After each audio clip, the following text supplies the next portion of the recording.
This committee of the whole will resume. We have a couple of new panelists up here with us. We have Mr. Steve Portacio from GPSS. We also have with us the Chief Procurement Officer from GSA, Ms. Claudia Akfaji. These two new panelists have been duly sworn in already, so we're going to go ahead and proceed with the questions. Senator Blush, you were next. Thank you, Mr. Chair, and good morning to all, and thank you for being here. My question centers around, well, a couple of things, but first off, in yesterday's discussions, there was the inquiry on the list and the origin of that list. And I don't think that the question was ever really answered yesterday. Where did that list come from?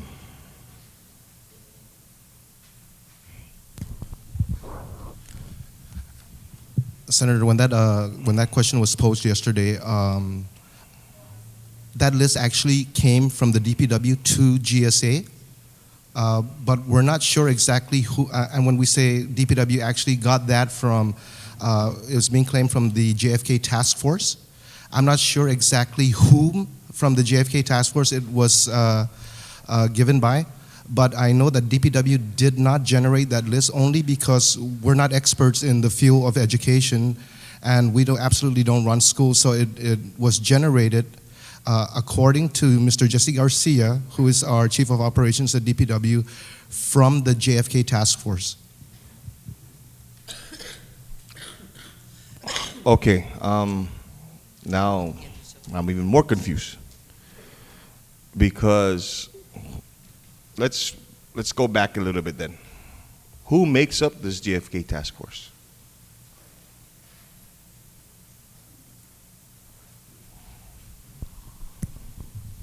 Senator, the JFK Task Force is made up of stakeholders. We have former teachers, former principals, we have students, parents, we have teachers from JFK. So I was asking the same question of Andy as to where the list had actually been generated from, because even Mr. Portacio was a member of the task force. Steve Portacio is a member of the task force, and he is our representative to GSA and DPW as they had negotiated the agreement for TGen. So we can. Okay. So, Mr. Portacio, I'm going to put you on the hot seat. Who generated the list? And in generating the list, who was a part of this discussion? And then, if this was from the task force, what process did it get to get approval? What concerns me here is when I have the heads of GPSS and the head of DPW who say they don't know where the list came from. So.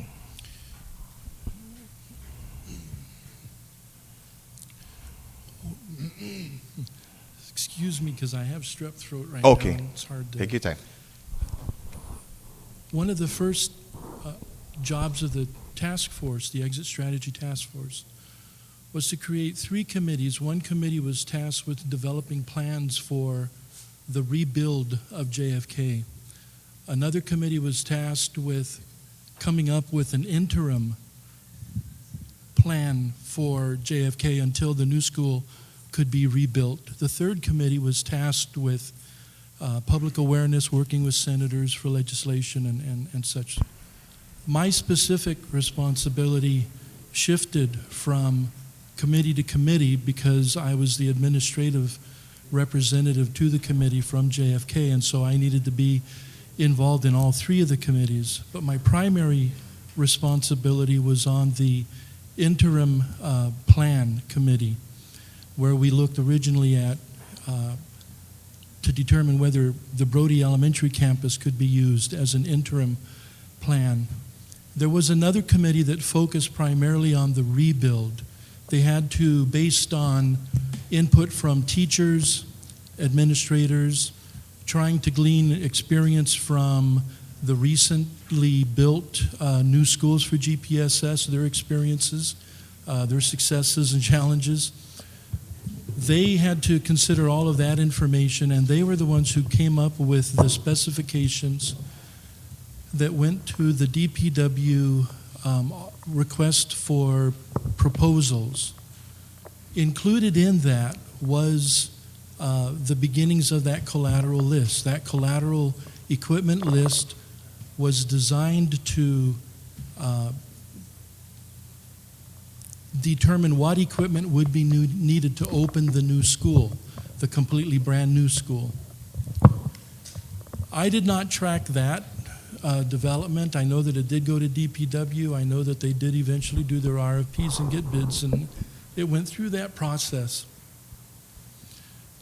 The first that I saw of the collateral list was when GSA had done the request for bids for the interim plan, to which Cortec was the only person or company to bid. In their proposal, they included the collateral list. Based on the information that was in that collateral list, I could only conclude that it was based on the collateral list from the rebuild plan. I don't know that for certain, but it had to have come from somewhere. And because there is a similarity in the types of equipment and the numbers, I think that that's probably where it came from. I think that it went through the process with that committee on the task force, and they were the ones who approved it and turned it into DPW, and DPW took it from there. So I think that that was probably where that list originally came from. It has gone through many permutations since then. So there could have been a confusion as to whether or not that list was supposed to have been for an interim site as opposed to the new site? Yeah, there certainly is. A close examination of the original collateral list reveals equipment that should not have been ordered, equipment that should not have been ordered in those quantities, and equipment that should not have been ordered at those costs. Are those items still on that list? They have been adjusted. A lot of items have been eliminated. A lot of numbers have changed, and we don't really have the control over the costs. We've been trying to request for permission to work with Cortec in the actual ordering of the equipment to make sure that the proper items are ordered at the right cost. Bear in mind that when the collateral equipment list was generated in the bid from Cortec, there was very little information in that list, only the briefest of descriptions. For instance, a teacher's podium. Well, any superficial examination of a school equipment catalog will show you there are dozens of versions of teachers' podiums. But in the original list, we were ordering 90, which would have been a fine number because that's how many classrooms there are at the interim site. But each podium cost over $700. That was excessive. 4-drawer filing cabinets cost over $600. That was excessive. 250 round folding tables, each of which cost over $2,000. Obviously, there were mistakes through it. And that was what, when we were meeting with GSA, needed to be addressed. Cortec had wanted to have everything finalized by April 1st so that they could order the equipment and move on with the project, assuming they were granted the bid. But it was necessary to take a couple of days to adjust those numbers, and that was done. We tried to get more input from the DCs, and bear in mind there's a difference between the interim site and the permanent JFK.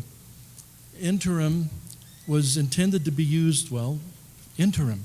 It doesn't necessarily need all of the equipment that would go into a permanent site.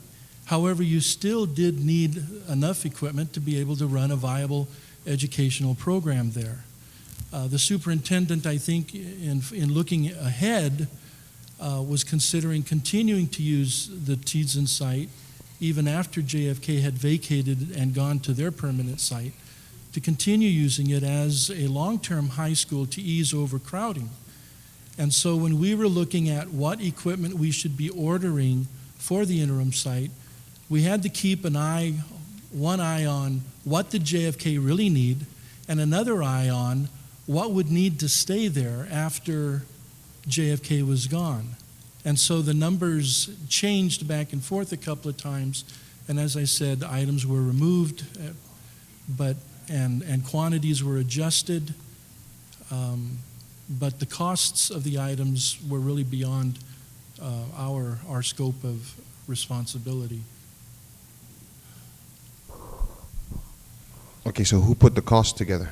Do you know who put the cost together? The costs were there in the original bid submitted by Cortec to GSA.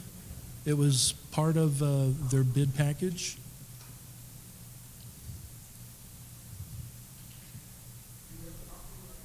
Okay, The RFP. Mr. Leong or Andy, with I got the copy of the RFP. Andy? From JFK. you being the sole representative of DPW up there, now the question moves to you. Who came up with these costs? When the bid package was prepared by GSA, GSA had requested from the DPW a listing of collateral equipment that was felt necessary to, again, provide a proper educational environment for the temporary JFK site. You know, Senator, I know we're focusing a whole lot on this collateral equipment list, but what was presented to us really was a wish list more than anything. First, let me answer your question. As far as the unit prices per item that were on that collateral list, that was generated by Cortec. The problem there they faced at the time when these unit prices were generated was that there weren't any specs that came with the collateral equipment. For example, a computer, Cortec read the collateral list and it said computer. It didn't say what type of computer, how many megabytes, and all the necessary specifications for them to order the proper computer.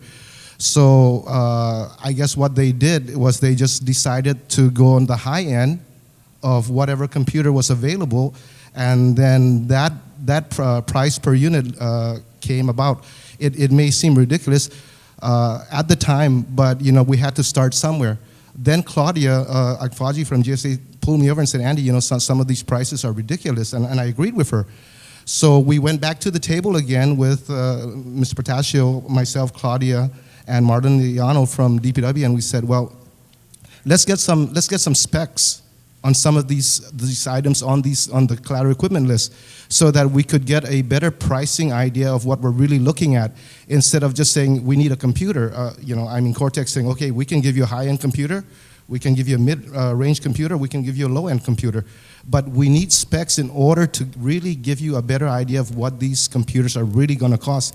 And I think, if I'm not mistaken, Mr. Portacio has gone as far as he could to this point in time to try to get some of those specs to Cortec so they could provide a better price listing for these collateral equipment. Yes. If I may, actually, I'm just kind of listening. So just to clarify, what we did when GSA issued or prepared this bid package is we gave options, just in order to make sure that the bid, that the bid doesn't get canceled, because of course in an invitation for bid you cannot negotiate. So what they're talking about is on item 2.1, we had an option, so that we wanted to see if the government could not afford the lease to include collateral equipment and maintenance of the interim building, that we will go on an itemized listing, which is 2.1. That's the option, where the government had the option to increase or decrease on the quantities. So we're not going to go with option 2.1. because, you know, we see already, we cannot negotiate the cost. You know, they're fairly high. So my recommendation actually was to go with 1.1 to include the collateral equipment, the maintenance of all the equipments. If any equipment should be broken or whatever throughout the lease term, that they will replace it, Cortec will replace it, as long as there's control mechanisms, for example, missing computers. You know, of course, there's got to be some provisions that they will not be responsible for having to replace those kind of items if it was stolen because of the negligence of the school. But we're not going to go on 2.1 to actually purchase these equipments, the collateral equipments, on an item per item base. We're just going to go with the option 1.1, which includes the lease with the collateral equipment and the maintenance throughout the 10-year lease term. You know, that said, I would be comfortable then with this price list, but yesterday there was also another discussion about having to, how much was that, the maintenance cost per year? 85,000. 85, you know, then, but there's another discussion about including 85,000, tacking on another $85,000 a year for the maintenance of this equipment. I mean, I gotta agree. I'm looking here at this list, and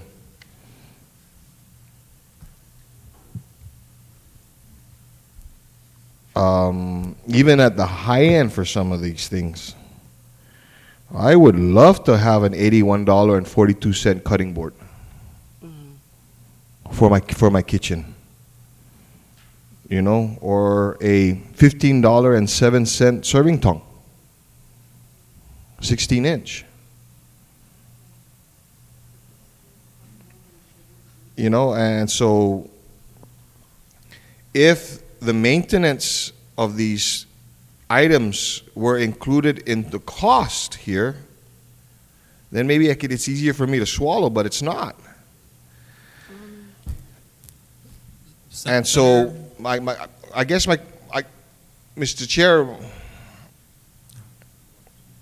I'm just a little concerned here with regards to where this list was generated, how this list was generated, what was the vetting process that occurred for this, and I'm sure, you know, in the interest of time, and I know we want to move forward. I'm still going to be doing some of the research. I just need to ask the second question now, unrelated to the list, because I still don't think that was answered. Senator, I would beg your indulgence, maybe before we go to your second question, which I'm sure is important also, is that the assertion was made by Mr. Leon Guerrero, who's on the task force, that actually the list was generated by the task force with no specification, with no prices. That was given to Cortec. Cortec, with what little information they had, then attached prices to that. And I would just like to ask then the Cortec representative to confirm if in fact that's how this thing developed. Okay, then good. Josh, maybe you can answer this question. I'm sorry, I didn't see you there. I thought that you were going to be on the other side there. Who gave you the list, Josh? The original list came from the invitation for bid. It was issued by GSA. Okay. The list of items. If Mr. Chair, I have a copy of that. Just a point of information. Yes, Senator. We're discussing procurement issue on a request for proposal, request for bid. I'm not sure what the actual instrument is. The signatories on this final document would require that various government officials, which I'm assuming would include the Attorney General of Guam.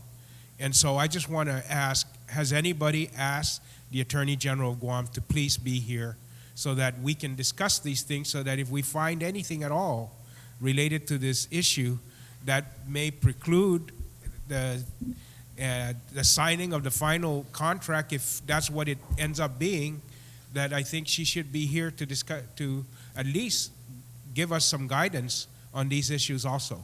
No, the Attorney General has not been asked to.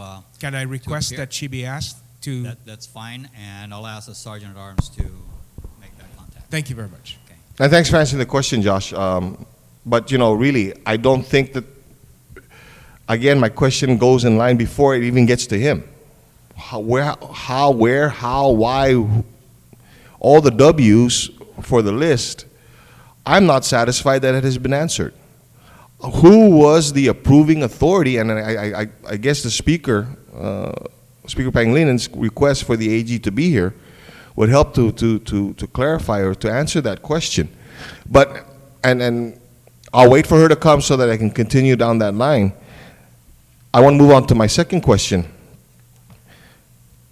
Going back to the bill itself, and there was a assertion made by Larry Perez yesterday that, correct me if I'm wrong, did he say we're still in the process of finding the money to pay this stuff off? That's correct. Claudia, you're with GSA. How do you proceed with a procurement when you don't have funds certified? Senator, for the interim, we do have some funds certified. I'm not sure what Mr. Perez was mentioning. Okay, that's where I'm So good. we do have. Mr. Perez mentioned that there was sufficient funds to pay for this fiscal year. How the subsequent fiscal years are to be paid is still the mystery for the government. And that's his question. What was the source? Yesterday, the discussion was that they were going to, he was concerned because there was supposed to have been utilization of Section 30 funds, but then there was the Section 30 funds. Andy, can you answer that? Actually, he was referring to the new JFK when he mentioned Section 30 monies. It was for Okay. the new JFK, not the interim. Okay, so where are we getting the money for the interim?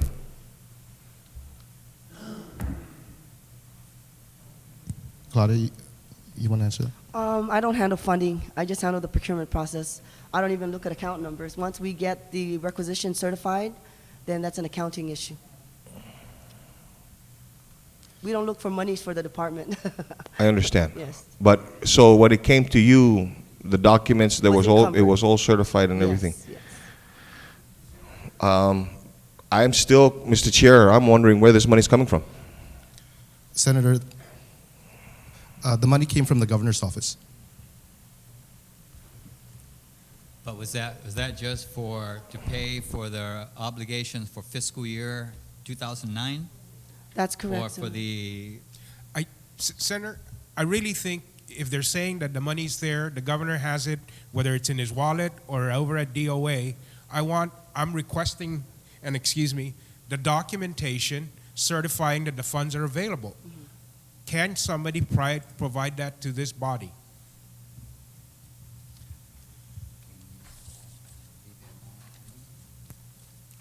Senator, after we leave, I can go ahead and go to the governor's office and see Shannon Titan, and she can get those. Okay. Mr. Chair, along those lines, again, my line of questioning can't continue unless I see those documents too as well. So, understand, and Mr. Leon Guerrero is making contact then Thank you, with thank you. The legal counsel for the front office. Senator, if that completes your questions, I'll move on to the next person on the list who is not here. I'll pass him. I'll move on to Senator Rector, who's next on the list. Thank you, Mr. Chair. Well, we've gone over that collateral equipment list quite a bit. Let's see if we can check into some other areas on this temporary thing. First off, for the EPA, can I check with you, how far away is this proposed site from the 3 Superfund cleanup sites that we currently have at the airport? POI-3, POI-6, and POI-18.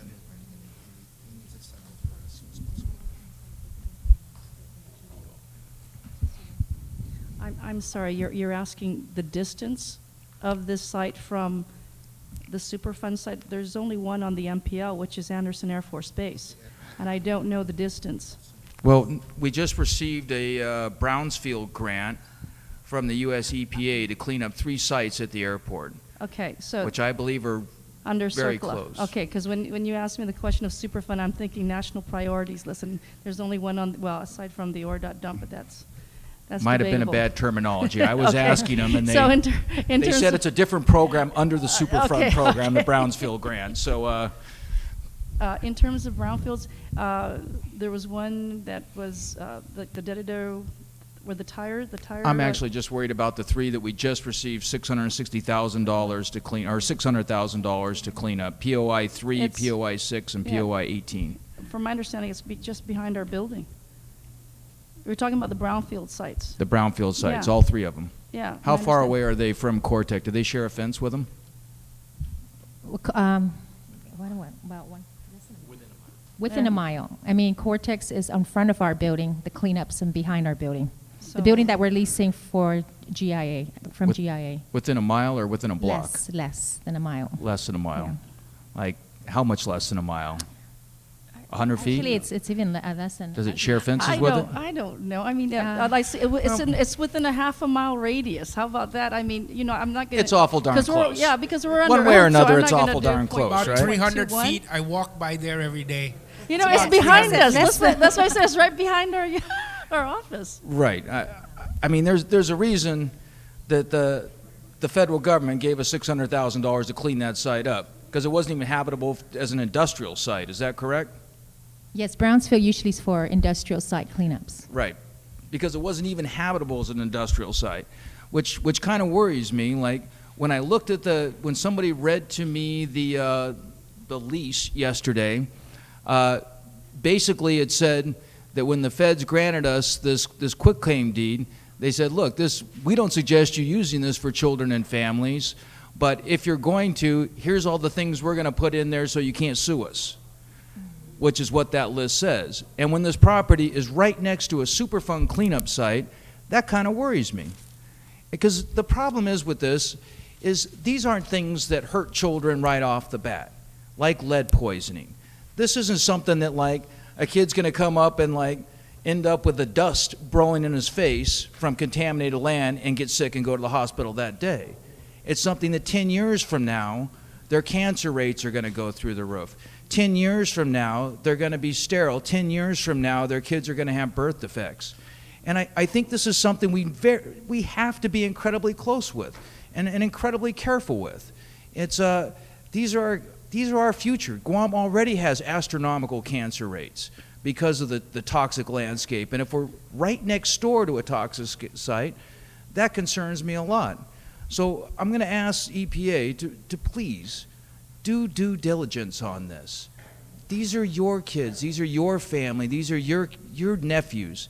And this is why it's so important to have classified employees of the government of Guam, so that you're not subject to political pressure to do your job, right? And you can't be politically pressured to come up and say whether this is good for our children or bad for our children. So I'm really curious about this. If this is this close to it, it can't be good for kids. So please take your time when you're working on this and make sure that it's totally sufficing and completely 100%. No question that 10 years from now we're going to come back and have these bad things. It's not something that I can live with, and I wouldn't think it would be something that any of us could live with to take that chance. And I looked up chlordane, and you said that we're still testing for chlordane. And chlordane was banned in 1986, 88, thank you, in 88, and it was banned for a reason. And it continues to radiate up through the concrete and becomes airborne and causes problems with children.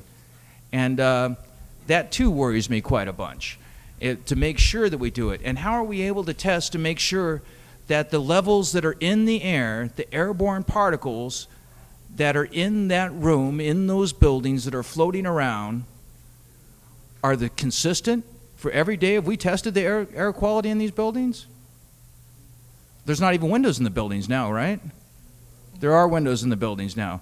So let's shut them up for a couple of days and test the air quality. Find out if there's chlordane particles in the air.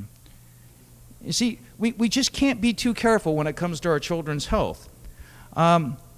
And speaking of children's health, when it comes to this, Madam Superintendent, have you looked at some of the studies on the educational quality of kids that are going to school near airports? No. Well, thank God for the internet and Google, because I have. There's been multiple studies that have gone on about this factor. Now, I did a little research myself and found out that GIAA has over 60 flights a day. Now, this property is basically right next to the runway, correct? Yes? Over 60 flights a day. During the hours, between the hours of 7 to 3, we have almost 20 flights going and coming, landing and taking off. And those are just off the top of my head. I couldn't get the fish flight information, and they fly during the middle of the day as well. Now, according to a study from Cornell University, it has physiological effects on children. The constant roar from aircraft can seriously affect the health and physiological well-being of children, according to the Cornell University study. Studies have also shown that the loud noise can cause hearing loss. Surprise, surprise. The effects aren't new. A 1980 researcher found higher systolic and diastolic blood pressure among school children living near Los Angeles airports. In a study in '98, 70% of residents living in flight corridors of an airport reported themselves bothered by the airplane noise, complained of sleep difficulties, et cetera, et cetera.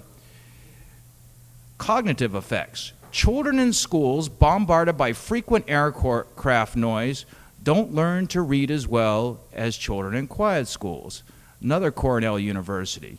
Excessive noise, such as jet aircraft flying overhead, impairs children's reading ability, and long-term memory, a longitudinal study found, et cetera, et cetera, et cetera. I can go on and go on and go on. We have studies from Harvard. We have studies from New London University. We have studies from Cornell that show that constant intermittent noise from aircraft taking off and landing drastically and radically affects not only children's ability to learn, but gives them long-time physiological problems. Now, we're worried about losing instructional time, having double sessions at JFK and GW, and that's a very real issue.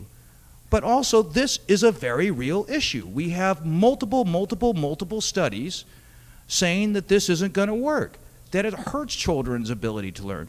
Why would we want to put our children in an environmentally toxic, hazard environment, or potentially hazard environment, but one that impairs their ability to learn and gives them long-term effects? Has anybody got a reason why we should do that? Nobody looked at this? Yes, Senator. I did post a question with an official from the airport because I was concerned about the decibels that were being released. According to him, and I can go ahead and maybe get him to put this in writing, that within a certain radius of the runway, they're given degrees of what I want to say. The closer you are to the runway, obviously, the more decibels you're going to get, right? Okay, that's common sense. But according to the airport, within this radius, the Tejan property does not fall within this radius, so it will not affect any persons within that area outside of that radius. And I think, if I'm not mistaken, the Tejan property does fall outside of that radius. I don't buy it. I want to see somebody compare it to the studies, get the actual decimal level, and prove to me that that's true. Yeah, actually, the studies were made, so I can request from an official from the G. Now, maybe it won't be loud enough to permanently damage their hearing, but it still is going to interrupt the teaching and learning process and give physiological problems, as these studies have pointed out. Yeah. These studies are done people that live near the airport. Yes. This is, I mean, how many feet away from the runway is this property? You know, Senator, I do understand your concern, and I applaud you for it. For the few times I have been at that property, going through walkthroughs and everything, I can't even remember hearing an aircraft take off or even land when I was there. But this is just me. I'm not defending or going against it. But the other thing is that this facility will, the classrooms will be enclosed and air conditioned. So that again will buffer any type of decibels that may come out from the aircraft. But to satisfy you, and I know where you're coming from, maybe it would be a good idea for DPW to get something in writing from the GIIA just to make sure that it satisfies your concern. Yeah, just having GIA write to me that they think it's safe doesn't do me a lot of good, right? When I can pull up just in one Google search, I didn't even go through 3 pages, and came up with dozens of studies from respectable universities, Cornell, Harvard, New London, Oxford, that says that there's lots of problems with this. I want to know the numbers, right? I want someone to stand in one of those rooms and tell me if there's over a dozen flights between the hours of 7 to 3, how is that not going to interrupt it? I have trouble believing that it's quiet. I used to live in Mighty, and the jets would go over my head, and I could hear it inside my air-conditioned apartment. But this property's right next to it. I can still hear jets of my house in Kenyatta, and it's so. I really have trouble believing. I mean, someone might write in a letter and say that they think it's good, but I want proof. And if they're wrong, who's it going to hurt? Not them. It's going to hurt the children who have been damaged. You know, Senator, I did share the same concern you had. That's why I did ask the question. And let me go ahead and get any official from the airport to show you the studies and the findings. Thank you. Next on the list. Oh, I'm not done yet. Oh, I'm sorry. Thank you. Sorry. That was just the problem with the interim school. Now let's talk about solving the problem altogether. If the gentleman will yield. Yes. On that, Andy, on the noise factor, I guess, on the interim campus, we know that the airport received a grant to retrofit windows of residences in the area to alleviate these noise problems. Can you also ask Cortec whether or not the windows they put in there are the same windows that have been funded by the FAA to put into these private residences to mitigate the noise factor? Are they equal or better spec'd with regards to noise mitigation? That would give us at least some idea that they are at least of the same sound dampening capacity. Yes. Well, they don't know I don't think Josh knows the window specifications that they put in there. I'm just assuming that, but.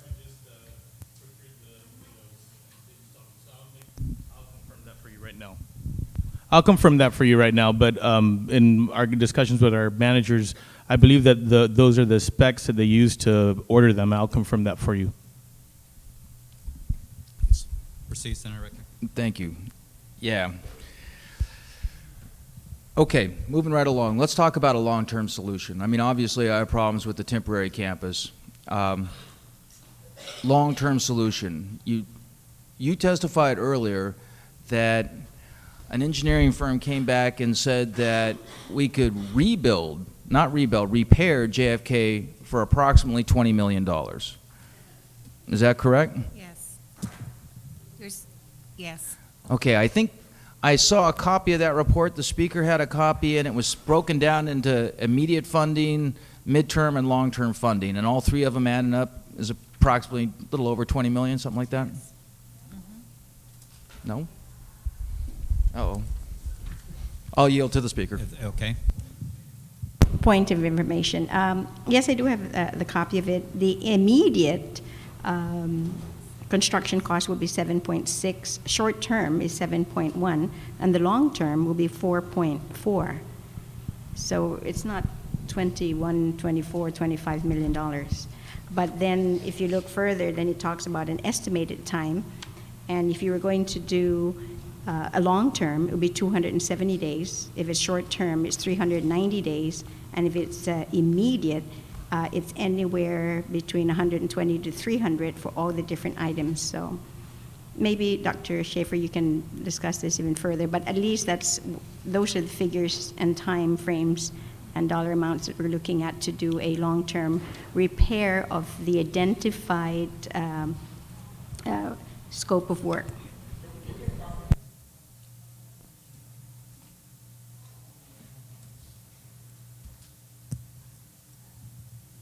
Senator Richter? Speaker, you have actually outlined that. We do have a copy of that report from Taniguchi and Ruth. The date was as of, let me see, this was August, I believe. Let me just check. This was in the beginning of the school year when we were considering whether to repair JFK or to completely rebuild. August 2008. It may have been July. This doesn't have a date right here, but it's between July and August, early part of August, that we received this. Okay, could you explain those numbers a little bit for me? Because obviously, and for the people at home, if we have three sets of numbers, is one of those set of numbers saying that if we rush the job and get it done in 120 days, it will cost how much? It would cost 7.6 million for the immediate. In order for us to occupy the place and have it considerably safe, there are immediate repairs that need to be done. Then for a short term, there are additional repairs, but the total amount that we would need to spend to completely renovate and get the buildings, the current buildings, up to the standards for safety and long-term occupancy would be a little bit over 20 million. So they had described in this report the different types of work that would need to happen for immediate, short-term, and long-term. Okay, so in that short term, we could, does it give an estimate of how long it would take to get move-in ready and because of course there's other stuff we can do while the kids are still going into to school, right? It does describe the number of days for each of the items that they had described here. Do you want me So to? if you could, they're making copies right now. Right. But if you could, for everybody at home, could you tell us how long it would take to get the repairs done so the kids can move in and get back in school? Okay, for the immediate, for example, for the high end for item 2, which has the longest, is 240 days. And a total of 360 days. That would include 90-day design period. That included design period, the materials period, the construction period, and then the total number of days that would be included for the immediate scope of work, the short term, and the long term. Under the immediate, there were 8 items that they had identified, from repair and replacement of second floor exit balcony, inclusive of installation of certified fire alarm system, replacement of steel header at the auto shop, wall, louvers, abatement of lead-based paint, and so on. So all of those items for the immediate occupancy would have to be addressed. And the high end there would, like I said, is for item number 2, which is 360 days. There's an item 3, which would only require 75 days. And so... But which one would be so that we could move in, so the kids could move back in and go to school? Well, it looks like we are going to need the 360 days for that to be addressed immediately for item 2.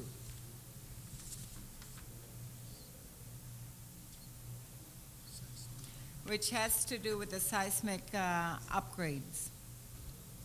Right. Okay. There was also an item here for the removal of the damaged roof at the cafeteria and replacement of a distressed concrete girder between the gymnasium and the cafeteria. Yes, I'm familiar with that girder. Yes. And it does need to be replaced. So for this, and this was the plan or the report that was submitted to us when we were considering whether to completely rebuild JFK or to renovate, modernize, and repair. Right. Now, the reason I'm asking about this, and I'm sure you know, is, but for everybody else, ARA funding. We know what's out there. This is for shovel-ready projects. We can't use it to build new schools, but we can use it to repair existing schools. And so if we have $30 million available through ARA funding, $20 million can be used to rebuild the campus and get us back on. Then we don't need to borrow money. We don't have to have a Lynn repay, buyback, paying interest thing. And we could do this right off the bat. Now, I asked you about this yesterday. When's the holdup on ARA money, and where are we at that right now on this?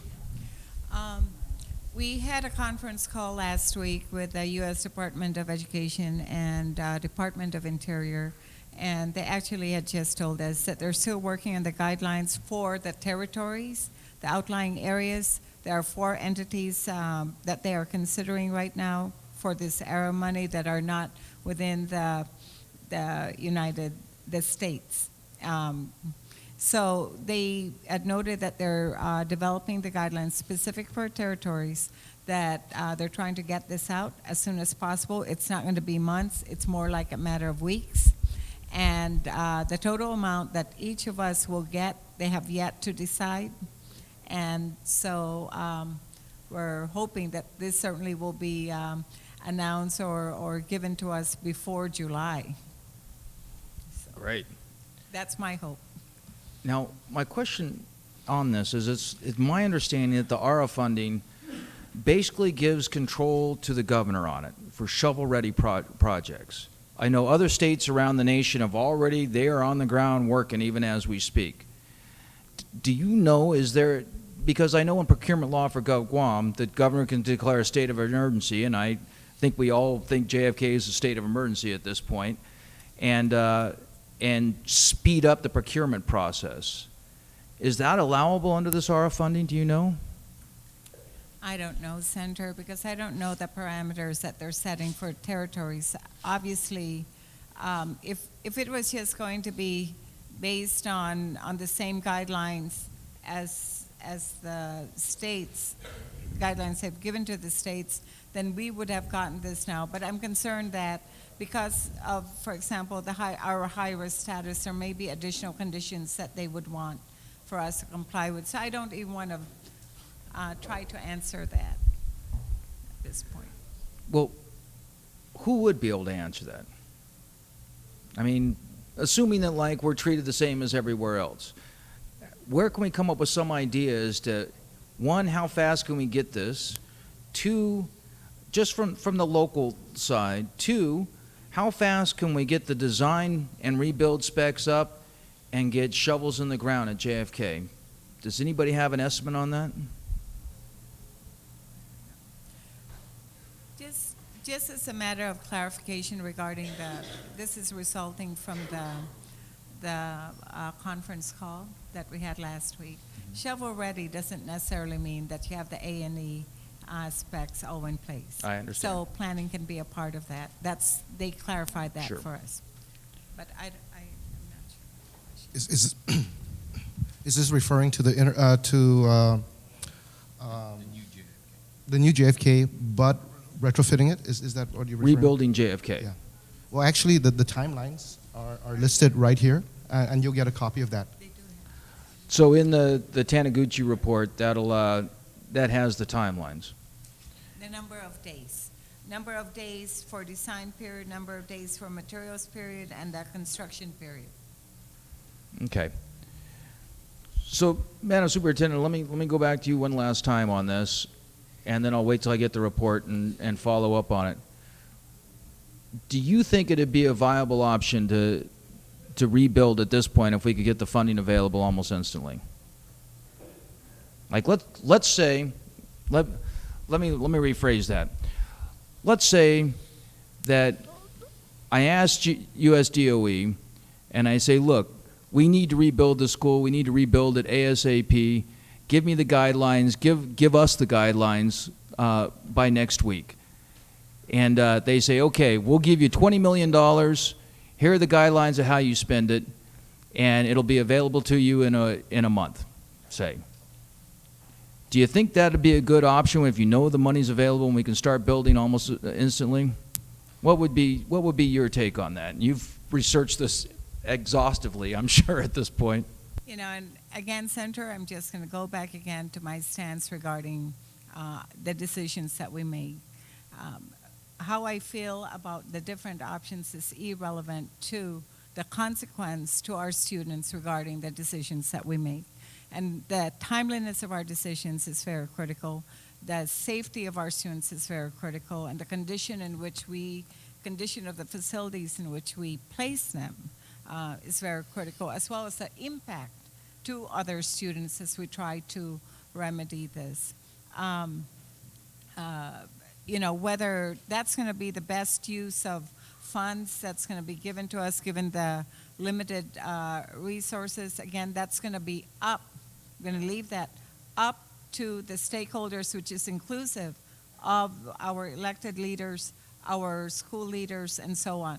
My responsibility is to ensure the timeliness and the safety of our students. And so whether it's going to mean that we're going to retrofit, and again, we need to consider how much that's going to take, how much time, because right here, it shows that even for one item, it's going to take us 360 days to complete one item. Complete it. Right, so. Exactly. But I mean, since we started this process, we're still no closer to having a school using other methods, and we've seen the difficulty we have to line up cash to pay for this, or to even say, look, we're going to sign a contract and pay for it. Though we've been approved for bonds, we still don't have any cash in our hands, you know, whereas the feds are guaranteeing this money, and that's my concern, because I agree with you. The kids need to be safe. They need to have a decent school. And we need to get it done as quick as possible. And I just think that ARA funding, if we can whip through it really quick, and I think we can, and get it on the ground running, because at least we already have the engineering report, and so that's the first step, and we already got a plan for it as to how to go, which I now have in my hands. So now I'll have a chance to look at it. Thank you, Mr. Chair. Thank you. Senator Spicho is next on the list.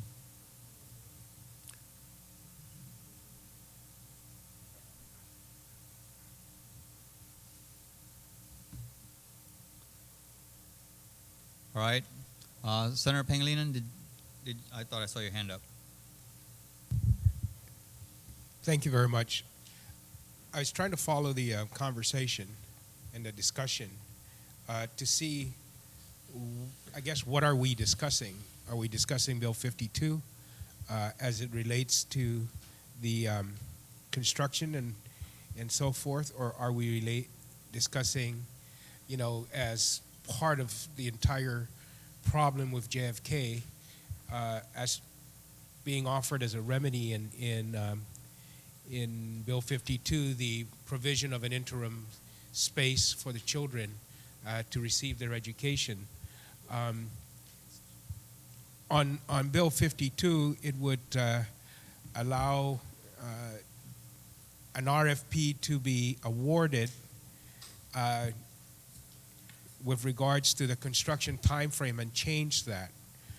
What are the implications with regards to the current RFP should this bill be passed? Is this bill really, at this time, if we have made the decision, has anybody made the decision that this RFP that was responded to and its impact on this is completely outside of this bill? Is there an RFP for construction of a new school? Right. What is the current status? Outline for me RFP issuance, number of days to respond, number of days to evaluate, notice to proceed or notice to award, notice to proceed, shovel hitting the ground. With the RFP that has gone out, give me that time frame. If I recall, the RFP went out in mid-January Of 2000 of 2009. Okay. Okay. This is for the construction of a new campus. Yes, for the construction of the new JFK campus. Where, if I could just ask, is certification of funds necessary for the RFP to be issued?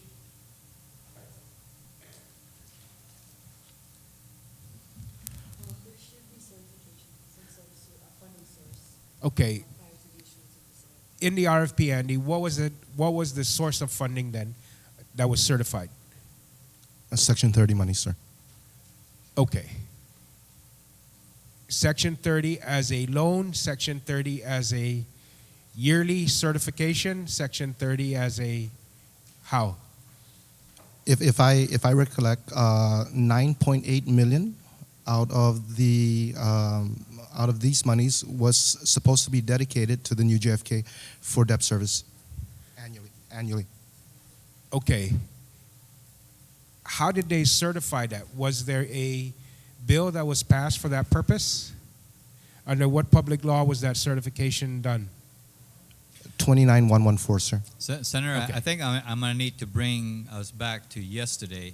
Yesterday, the director of the Department of Public Works indicated that this issue now is with GIDA, who has put the matter on the back burner pending the resolution of the issuance of bonds for the landfill and for the COLA.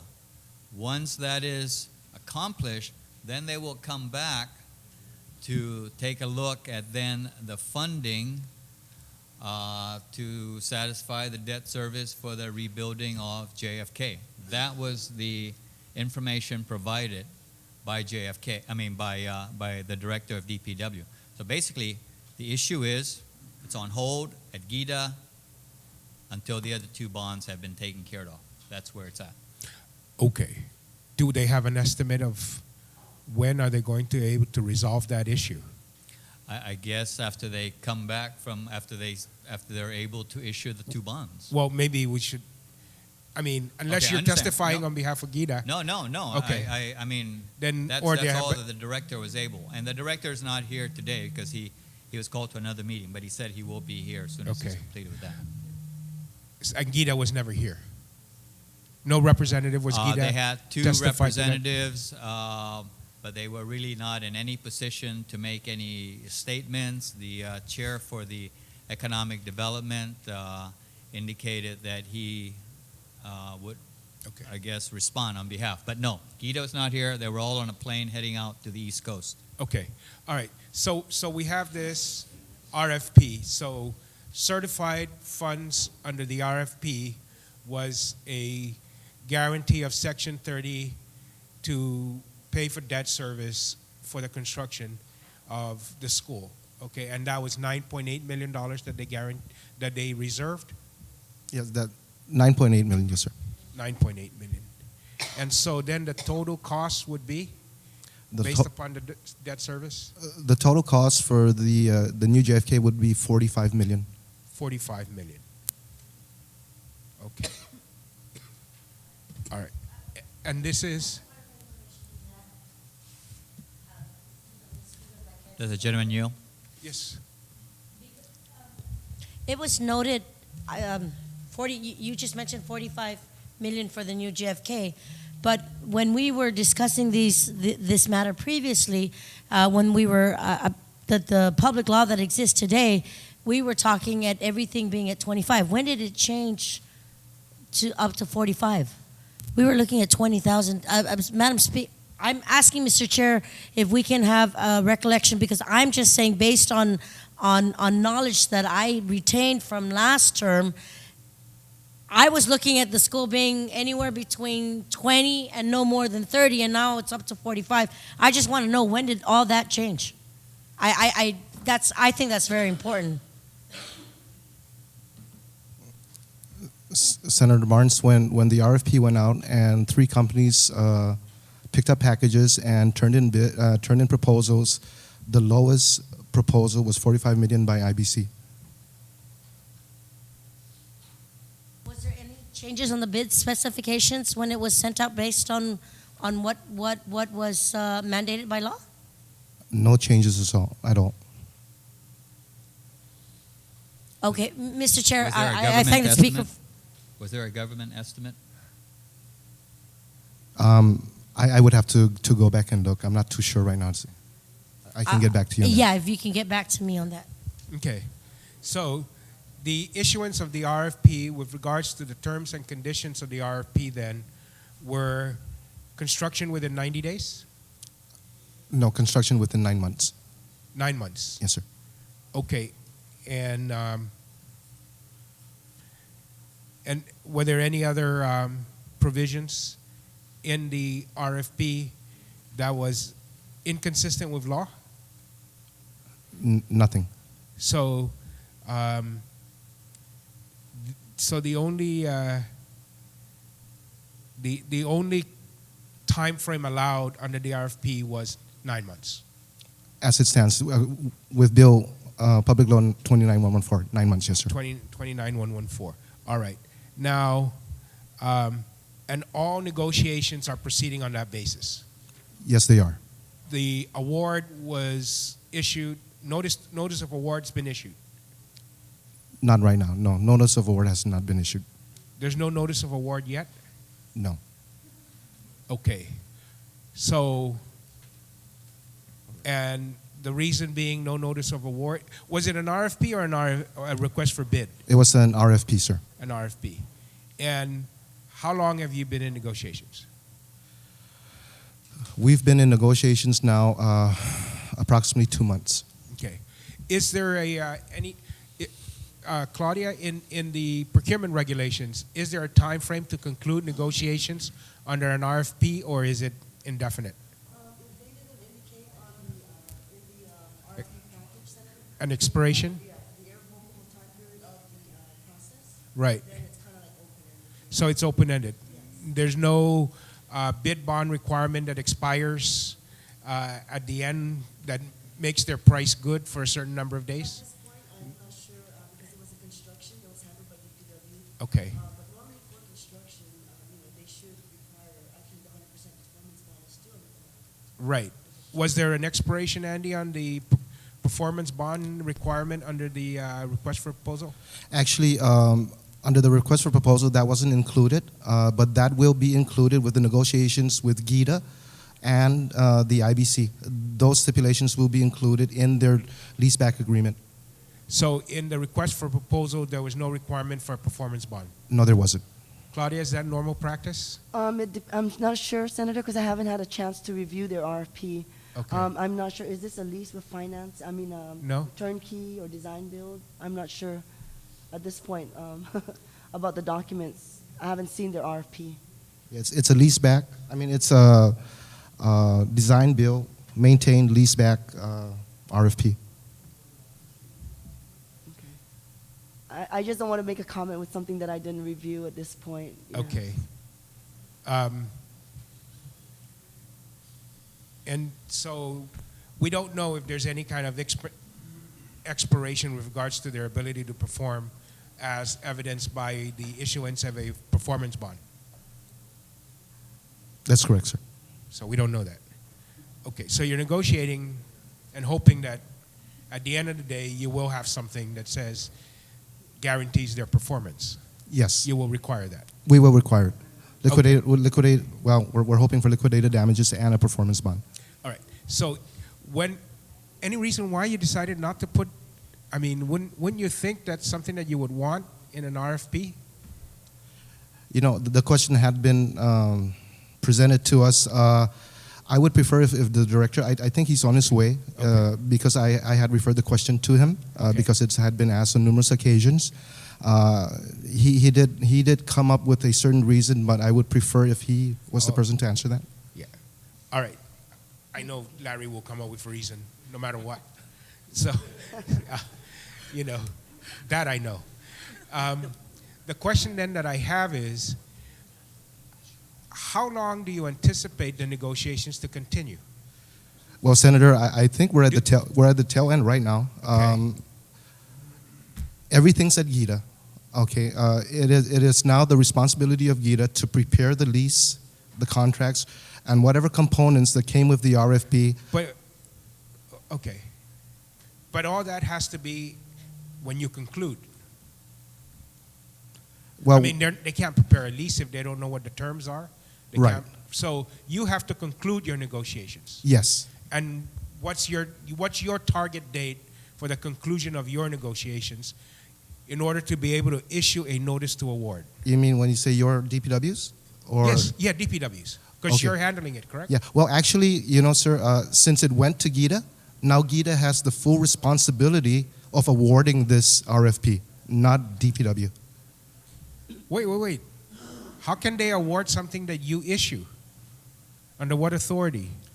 You know, I did post a question to Lester Carlson. He said, Andy, we will take it from here. We will prepare the lease. We will prepare whatever contracts. We will put together everything, every component that was negotiated during this RFP, and we will present this to IBC, and then they will go ahead and whatever signatures needed, the Attorney General, the Governor, and so forth. But how are they going to do all that if you don't even issue a notice to award? How are you going to do that if you don't award it to them?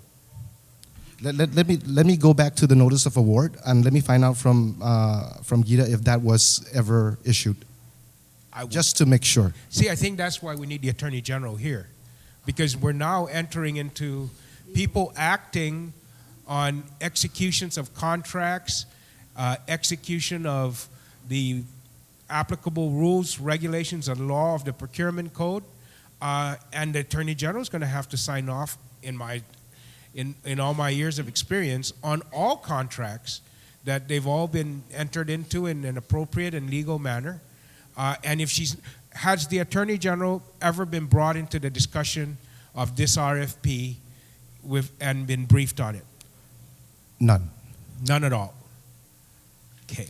You know, Senator, if we were to compare, when the three other new schools, that would be Astumbu Middle School, Ukudu, and Liguan Terrace or Liguan Elementary School. Right. Actually, that had been prepared and completed by GITA and not the DPW. Yeah, but we understand that because it was a financing deal, not a construction deal.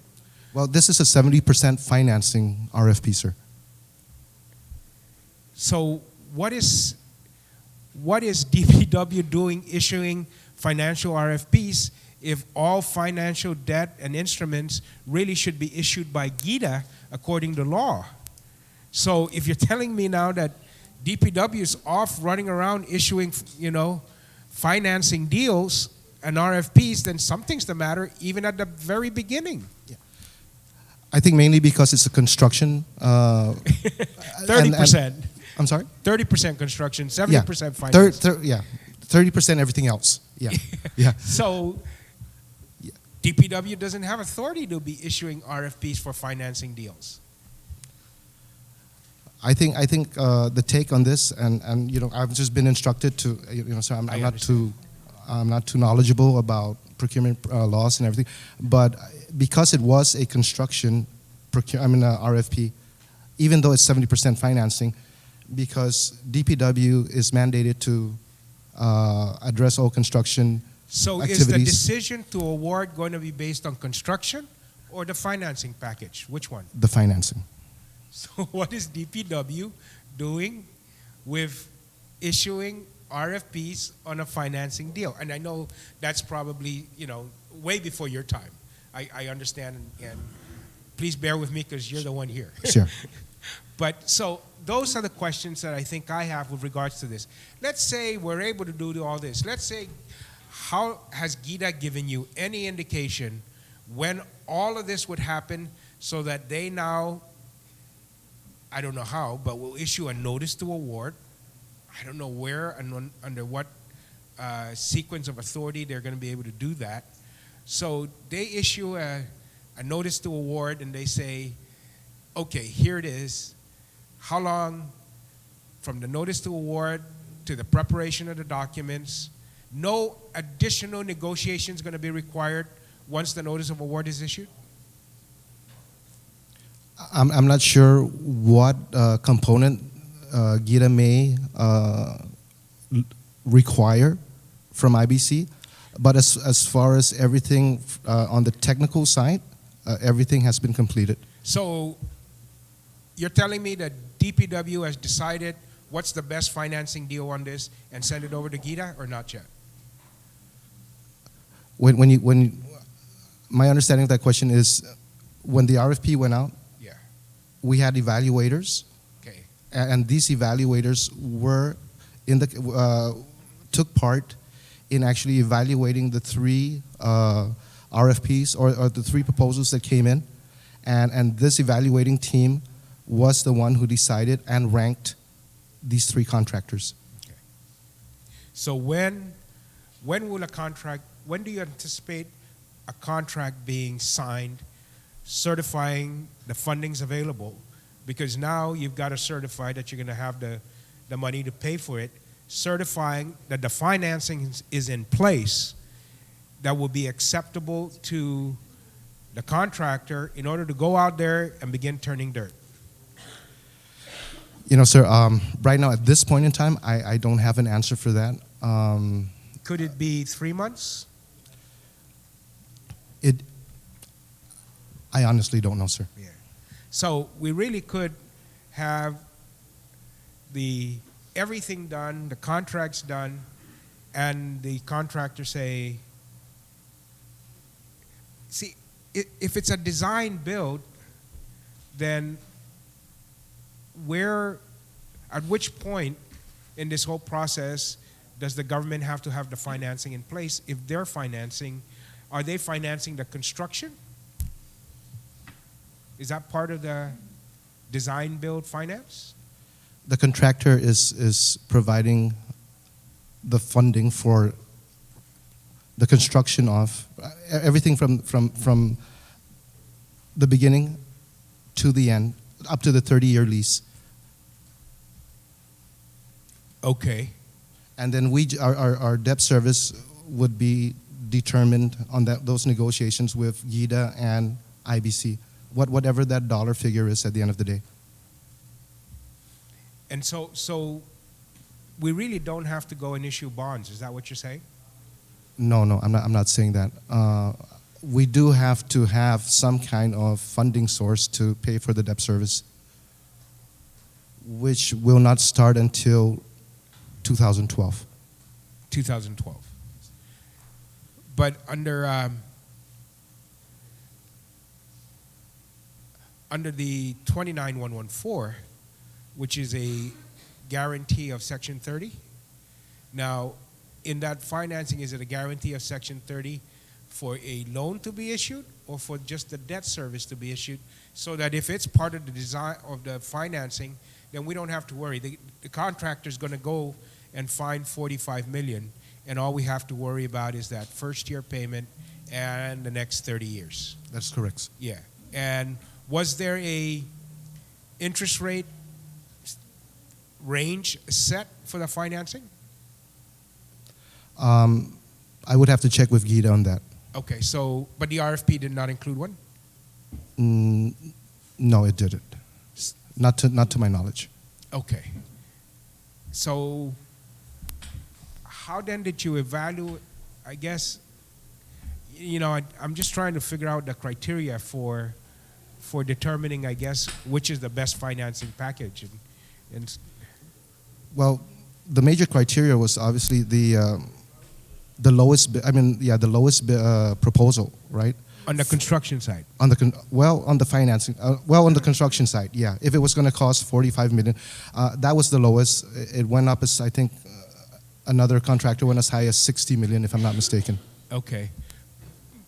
And then you took a look at the construction costs, and then you took a look at the financing costs. Yes, we did. Okay. So let's say we're all good. Let's say we're good. How, and again, I'm going to ask a question, but understanding that you may not have an answer, that you don't know when we'll be able to turn the dirt, basically. You know, actually, we were hoping by the beginning of next month. That was our target date. Mm-hmm. But everything is dependent right now on GIDA and the funding.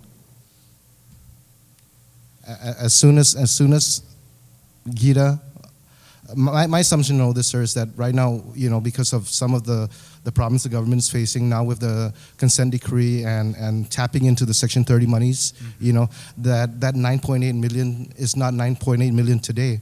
You know what I mean? So are you saying then that... I'm just assuming this. Yeah.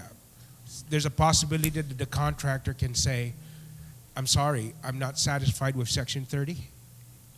And say, or is the contractor committed in entering into negotiations with you? That's why I'm asking for this bid bond thing and so forth.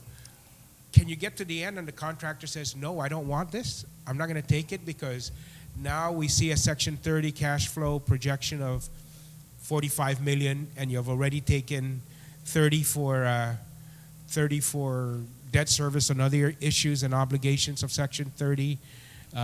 You need your operational costs, and by the time all the Section 30 obligations are deducted from the gross Section 30, and I'm in third priority on those, that there's only going to be 9 million left, and I'm not sure that you're not going to take that and pay something else, you know, if I don't have priority over it. And so the contractor could say, I want another funding source? Or are they locked into accepting Section 30 as the funding source for this? Well, my understanding and all the senators that the government had, through 29114, had determined that Section 30 monies, which equated to about 9.8 million, were to be dedicated for the rebuild of the new JFK. If those monies are not available to date, then we can't certify, that we have those monies, and actually we can't pay for debt service. So if I were the contractor, and I'm pretty sure he's smart, I'd say, if you can't pay for it, why am I going to invest all this money and build it? Exactly. That's my point. Yeah. Unless you required a performance bond or a bid bond that guarantees his bid that he'll accept the terms as he responded to in the RFP. So if that's not there, then he can back out. And I'm saying, and you're saying that's still an option. Yes. Okay. So let's say he doesn't back out. And let's say we then turn the shovel. 9 months. Okay. And 9 months are they reflective of it's just a brand new construction of the existing, basically give you the existing classroom space, cafeteria space, all the other space that currently house JFK students. And everything will be reconstructed, including the gym? Yes, sir. Okay. So if we go to, let's say we do this in July or August even, conceivably be then the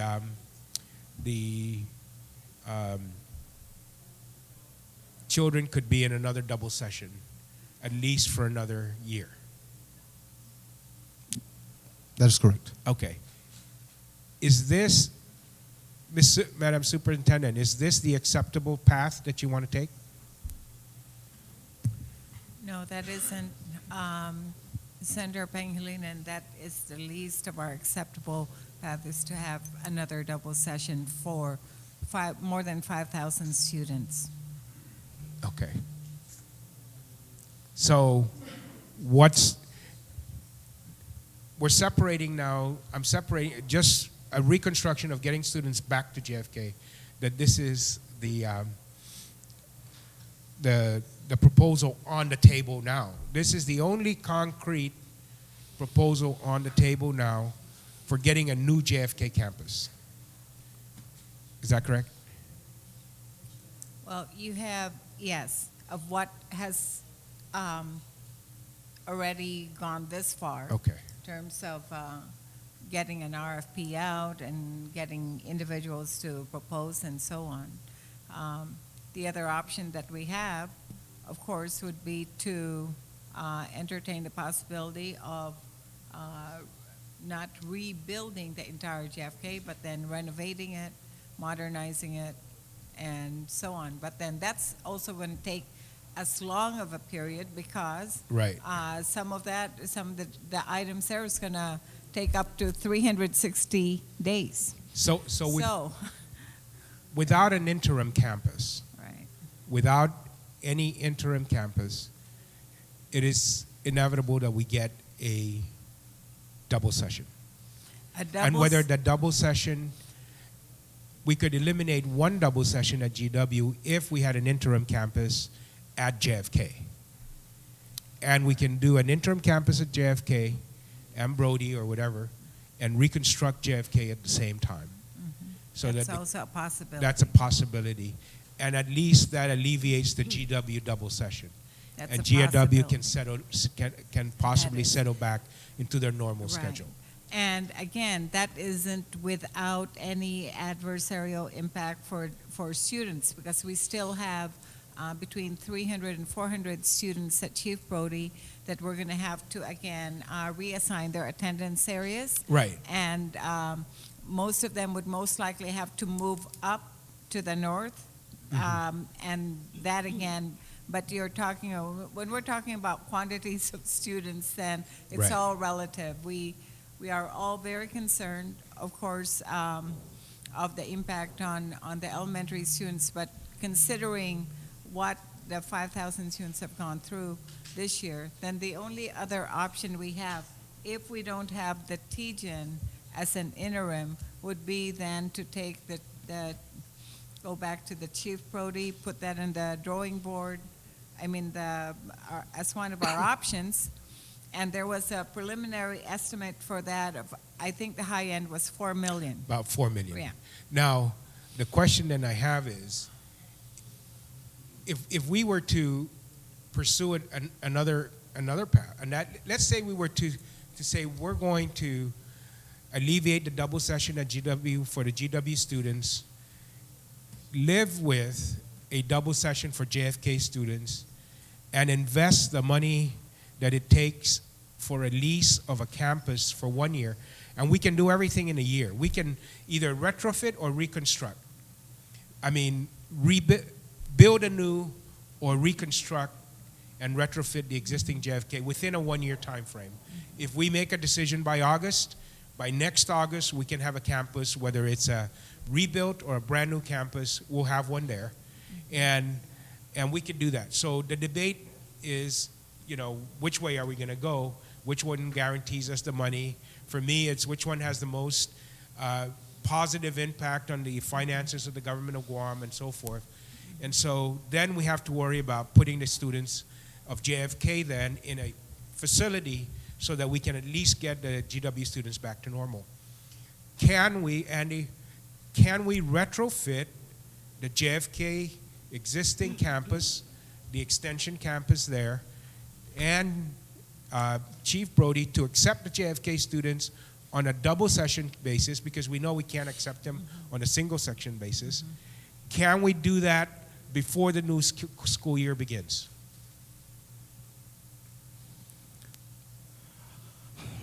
It would be very optimistic, I would think, but I think it's possible. I'm not going to say it's not possible or probable, but we would be, I think, very optimistic. Okay.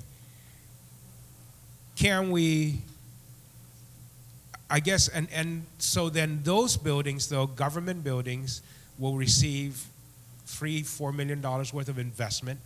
And by the way, I saw the list of the cost of retrofitting an interim campus at JFK, and some of that $4 million is dedicated to permanent improvements of the current campus that would carry over into the use of it as a permanent campus. Right. So it really is, for the retrofit portion, probably somewhere between 1.7 and 2.5 million, and then the other improvements would go towards permanent improvements for use by the permanent campus at JFK.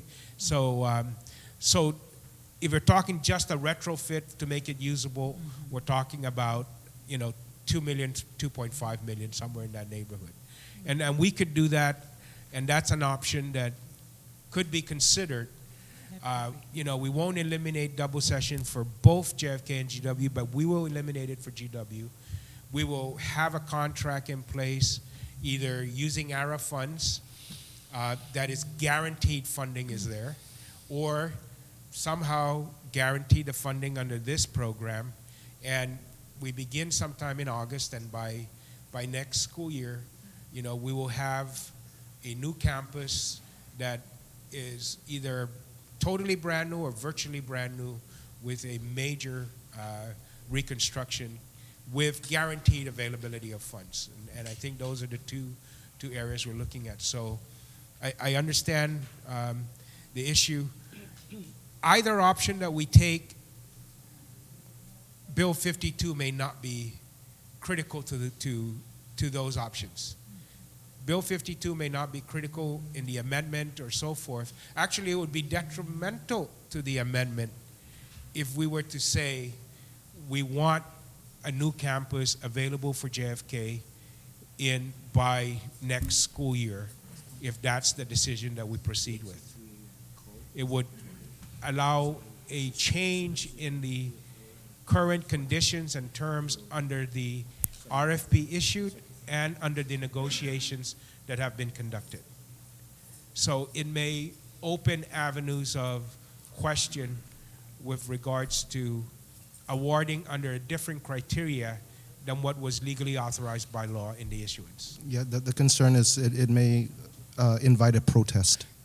Much, again, more critical that we get the Attorney General down here to give us some of this advice. I mean, we tried calling their office. They said there was no answer. So I said, can somebody just walk over there because it's really close, And I'm hoping that we'll get a representative from the Attorney General down here, because I think in order for us to make the best decision we can and assure that we have the legal questions clarified that would allow DPW as well as GPSS to make the best decision.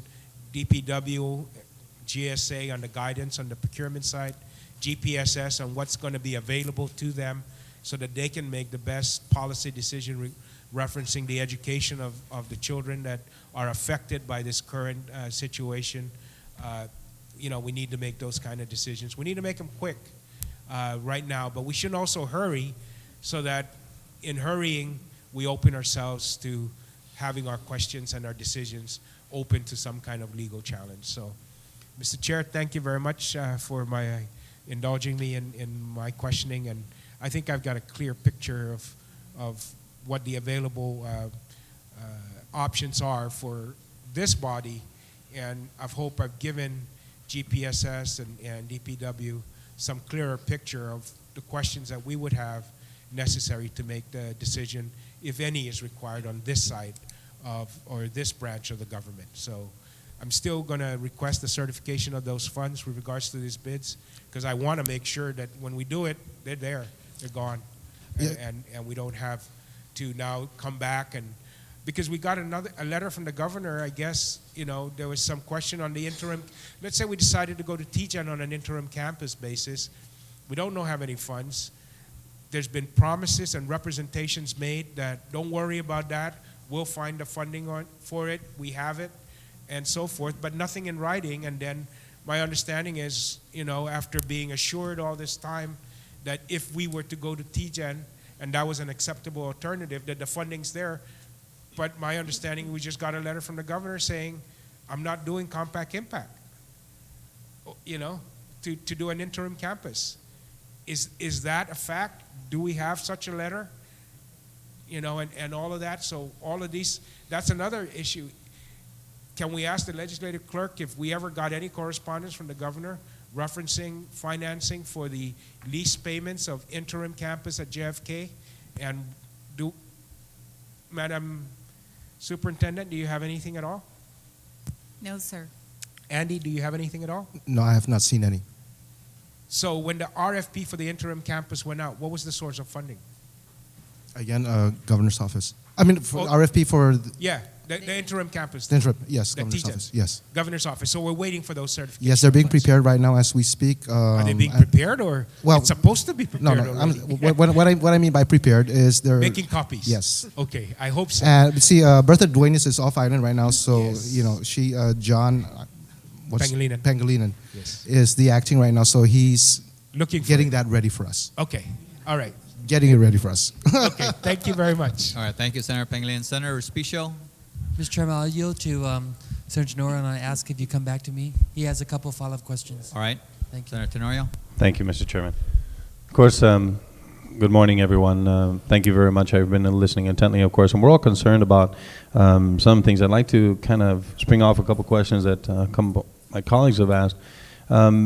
What is the zoning designation for the property, Josh? Is that a zoning? Do we have a zoning problem there? It's unzoned. It's unzoned. Right. So is that a problem? Does the legislature need to work is that something that's going to be an impediment to?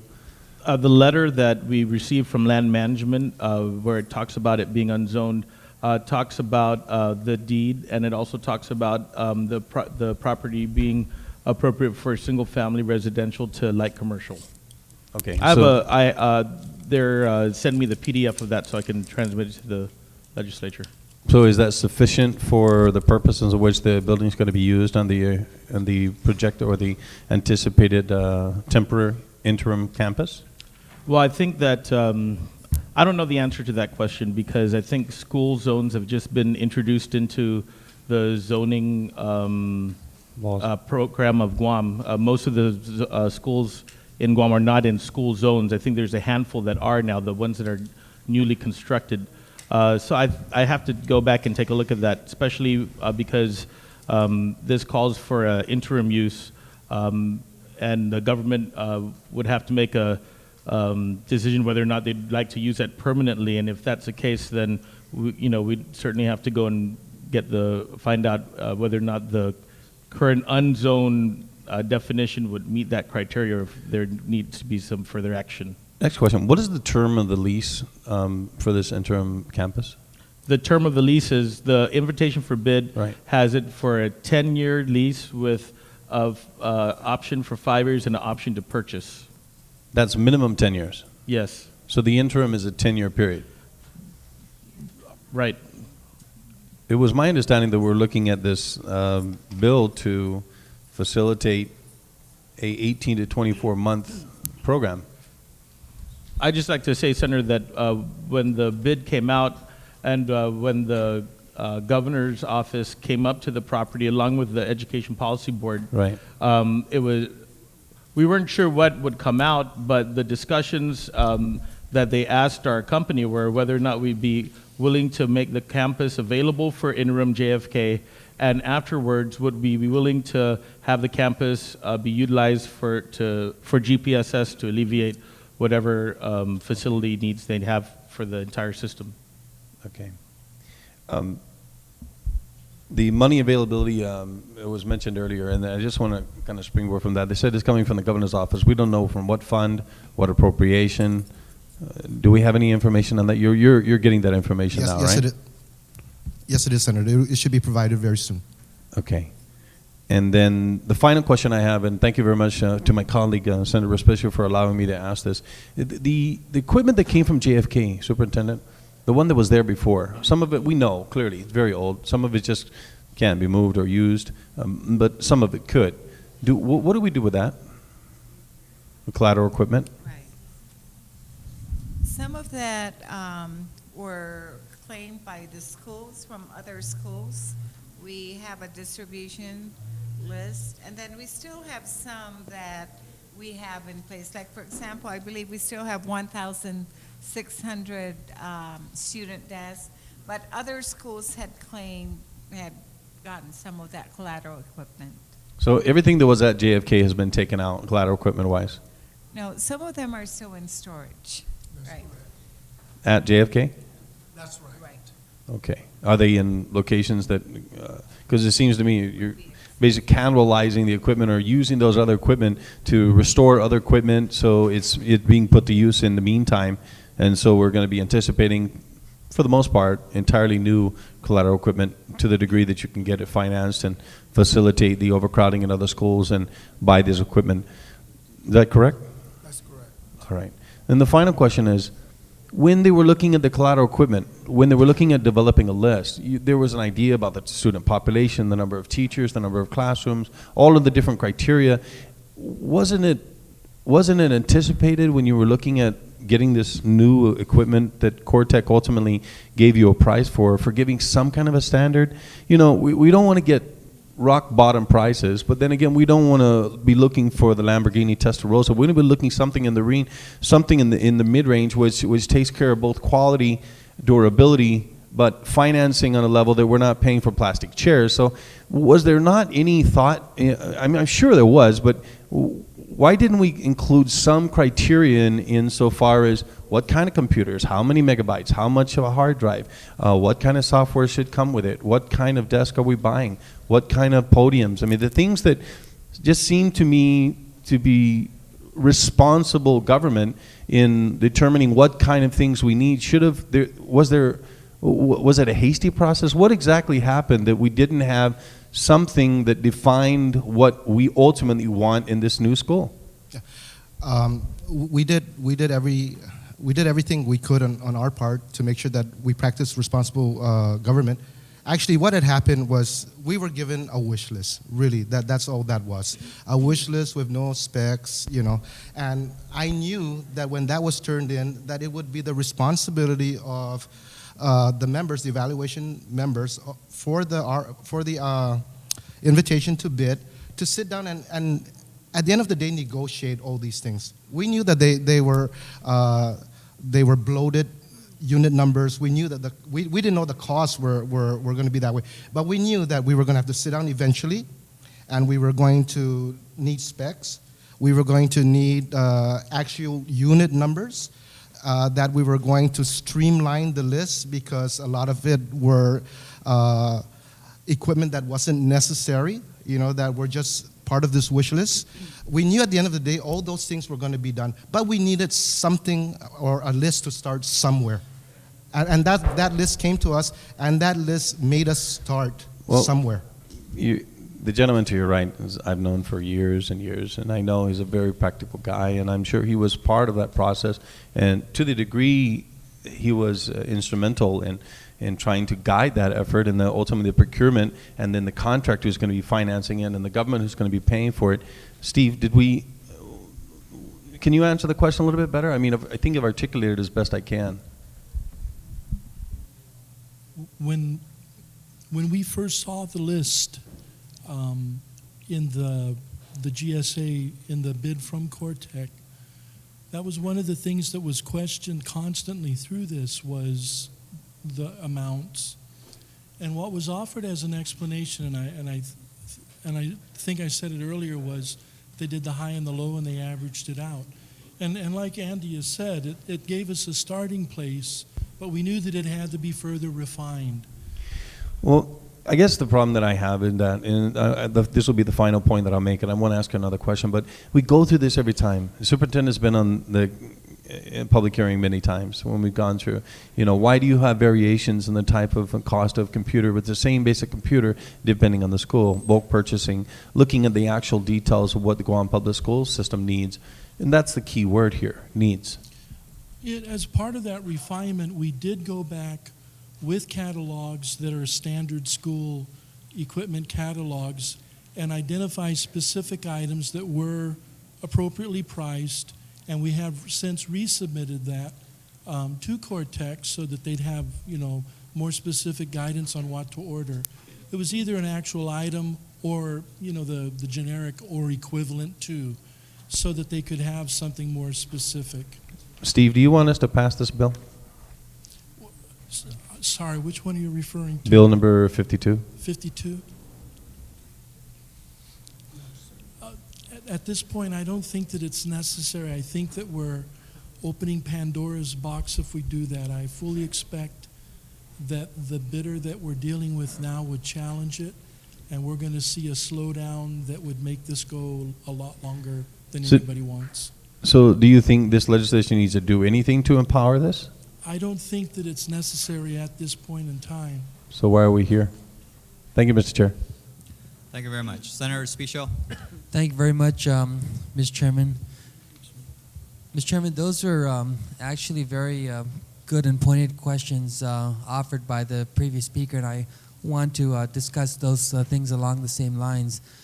We've been here for about a day and a half now, and we recognize, including Speaker Wampat, who's the author of Bill 52, recognizes that Bill 52 may not be the solution, but could be the vehicle to providing a solution or a legislative remedy to stopping the double session at GW and JFK and bringing hardships to both school communities. I'm going to come right out and ask if there's anything the legislature can do absent appropriating the cash or making sure the cash is there to reconstruct JFK? Is there anything we need to do legislatively to allow this process to move forward, to allow the bidding process to move forward, to allow the interim solution proposed by the administration with the Teason property to move forward? You know, what concerns me a lot, Mr. Chairman, and I appreciate the amount of time you've given to this discussion. It just goes to show that there's really no one leader shepherding this entire process. And I respect the superintendent's position where she empowered the task force to decide what needs to be done. I respect the task force for conveying to the community and to the legislature and the other leaders that we don't want anything other than going back to JFK as soon as possible. But I think the task force was sold a bill of goods when you were made to believe that they could reconstruct JFK, move the kids in there within the start of the next school year, as opposed to going to the interim Teason property. And you guys have to understand, our intent and your chairman on education's intent was not to have the Teason property as a long-term solution. Because after you reconstruct JFK and get the students out of there, the next idea is to move GW in there, do something for GW. The next idea is to, after that, maybe move Sanchez students in there, do something for Simon Sanchez High School. And even if we don't do anything, isn't it true that we need another school campus up north anyway? And so, you know, and then now I'm even concerned that GSA hasn't even read the RFP for such a tremendous project. You have DPW issuing an RFP for a financing scheme, which is Gita's responsibility. You have an RFP for the Cortec that Cortec responded to that just has the governor's office saying that there'll be funding. Claudia, isn't there a requirement of law that when you issue an RFP, you have to certify that funds are available? And I know Senator Blas brought this point up. Yes. And have you seen that RFP for the Teason proposal? And who certified that the funds were available? Yes, we have the certification. The funding document is at GSA. And who certified that the funds are available? Governor's office? Yes, governor's office. And what was the funding source? I'm not sure about. I couldn't identify the funding source because I don't handle the accounts or the funding. You know, the account numbers. I just do the procurement. And then you have EPA, who's housed next to the Cortex site. You see all the amount of construction going on, and you know, Mr. Chairman, I'm going to request that we take a recess. And there's a lot of questions that have been asked to the panel. Senator Penglin has asked the Attorney General to join us. I don't think we should proceed without the Attorney General being here, or I don't even think we should proceed until we can get some of the answers. Because up until this point, the JFK high school community has been led to believe that they're going to be back at the JFK campus before the opening of next school year. You know, and the task force was led to believe that there's just a lot of money and give us your wish list. I certainly don't blame the task force for coming up with this kind of a list, because when you're told, give us your needs, certainly you're going to give them your needs. Yeah, if I may just add, if the certification document is at GSA, can we get a copy of that? Yeah, I can get it faxed over here. Yes, that would be good. That's a Thank good you. point, because that might lead to... But Senator, the funding document does not identify what source of funding it's coming out. No, but it what we identifies want, an account yeah, number. Claudia, but what we want to see is who signed that document certifying that funds are available. Okay, we If can someone find is that out. culpable. Yes. Okay. And so, Mr. Chairman, I'm going to ask you to probably survey the members to see what might be a good time to come back this afternoon. Before we recess, we know the general terms and conditions: 10-year lease, 5-year renewal, option to purchase. Can we get the cost and the size? What that is? Sure. Of the You want the area, like a key map, basically, and then what is the bid that we actually submitted? That's what you're saying. Okay. I can give it to you. Let me get my. Does the gentleman yield? Yes, Mr. Chairman.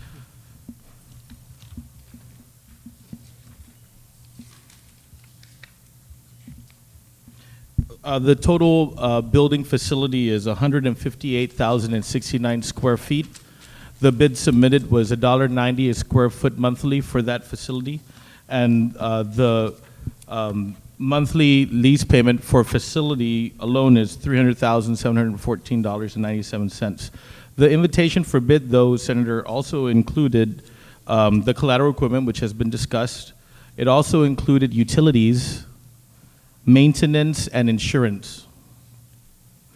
For the cost for the insurance that we submitted for the bid price annually was $331,700, which comes out to $28,662 monthly.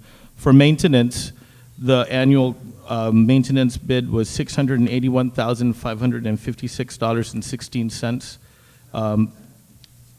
$681,556.16. And the methodology, by the way, Senator, for that bid submission was the maintenance agreements at Okudu and the other schools. And the utilities, the bid submitted was $1.1 million. $1,101,875.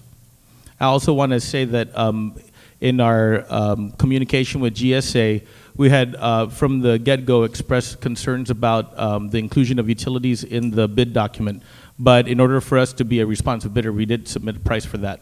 And I also want to say that it's also based on what the prior expenditures for water and power were at JFK, and guesstimate, figure out whether or not that would be adequate for the facility that we have.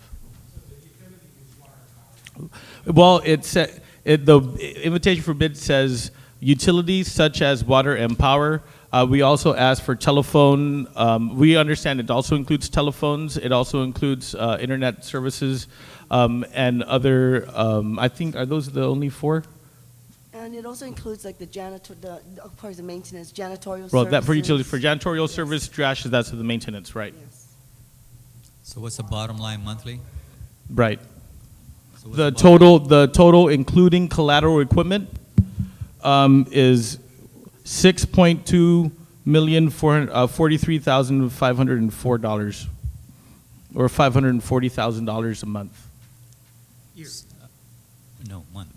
540,000 monthly, or 6.2 million annually, and that's right. That's the lease, the insurance, the maintenance, the utilities, and the collateral equipment. 6.2 million. That's right. Right. Right. And then in the invitation for bid, collateral equipment, I think is something that can be, the way that it's written, can be taken out. Right? We had an option. There's two options. There's option and option without.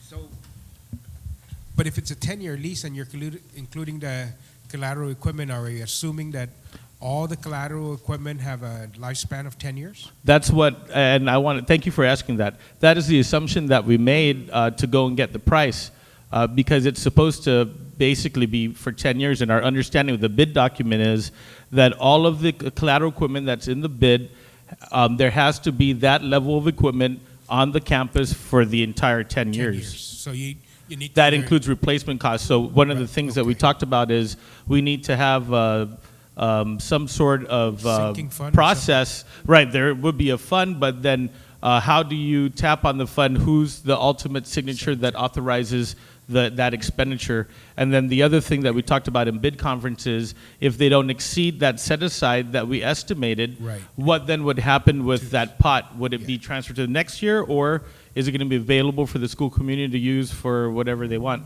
Okay. Those are the questions that we stipulated in our communication with GSA. Okay.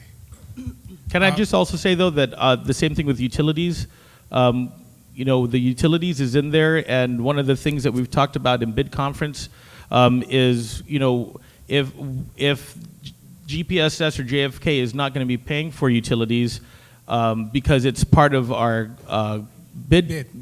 How are we going to institute some conservation measures, for example?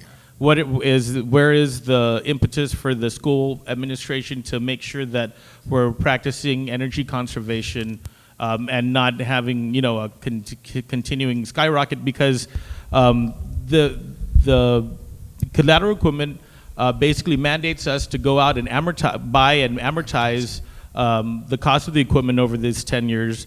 And then the utilities is basically an upfront cash payment, a timely payment to the GPA or Waterworks or the other two that are providing service. Just one final question, Madam Superintendent. When you walk through the proposed site, even before an RFP was issued for TGen, right? You guys walked through there before an RFP was issued, is that correct?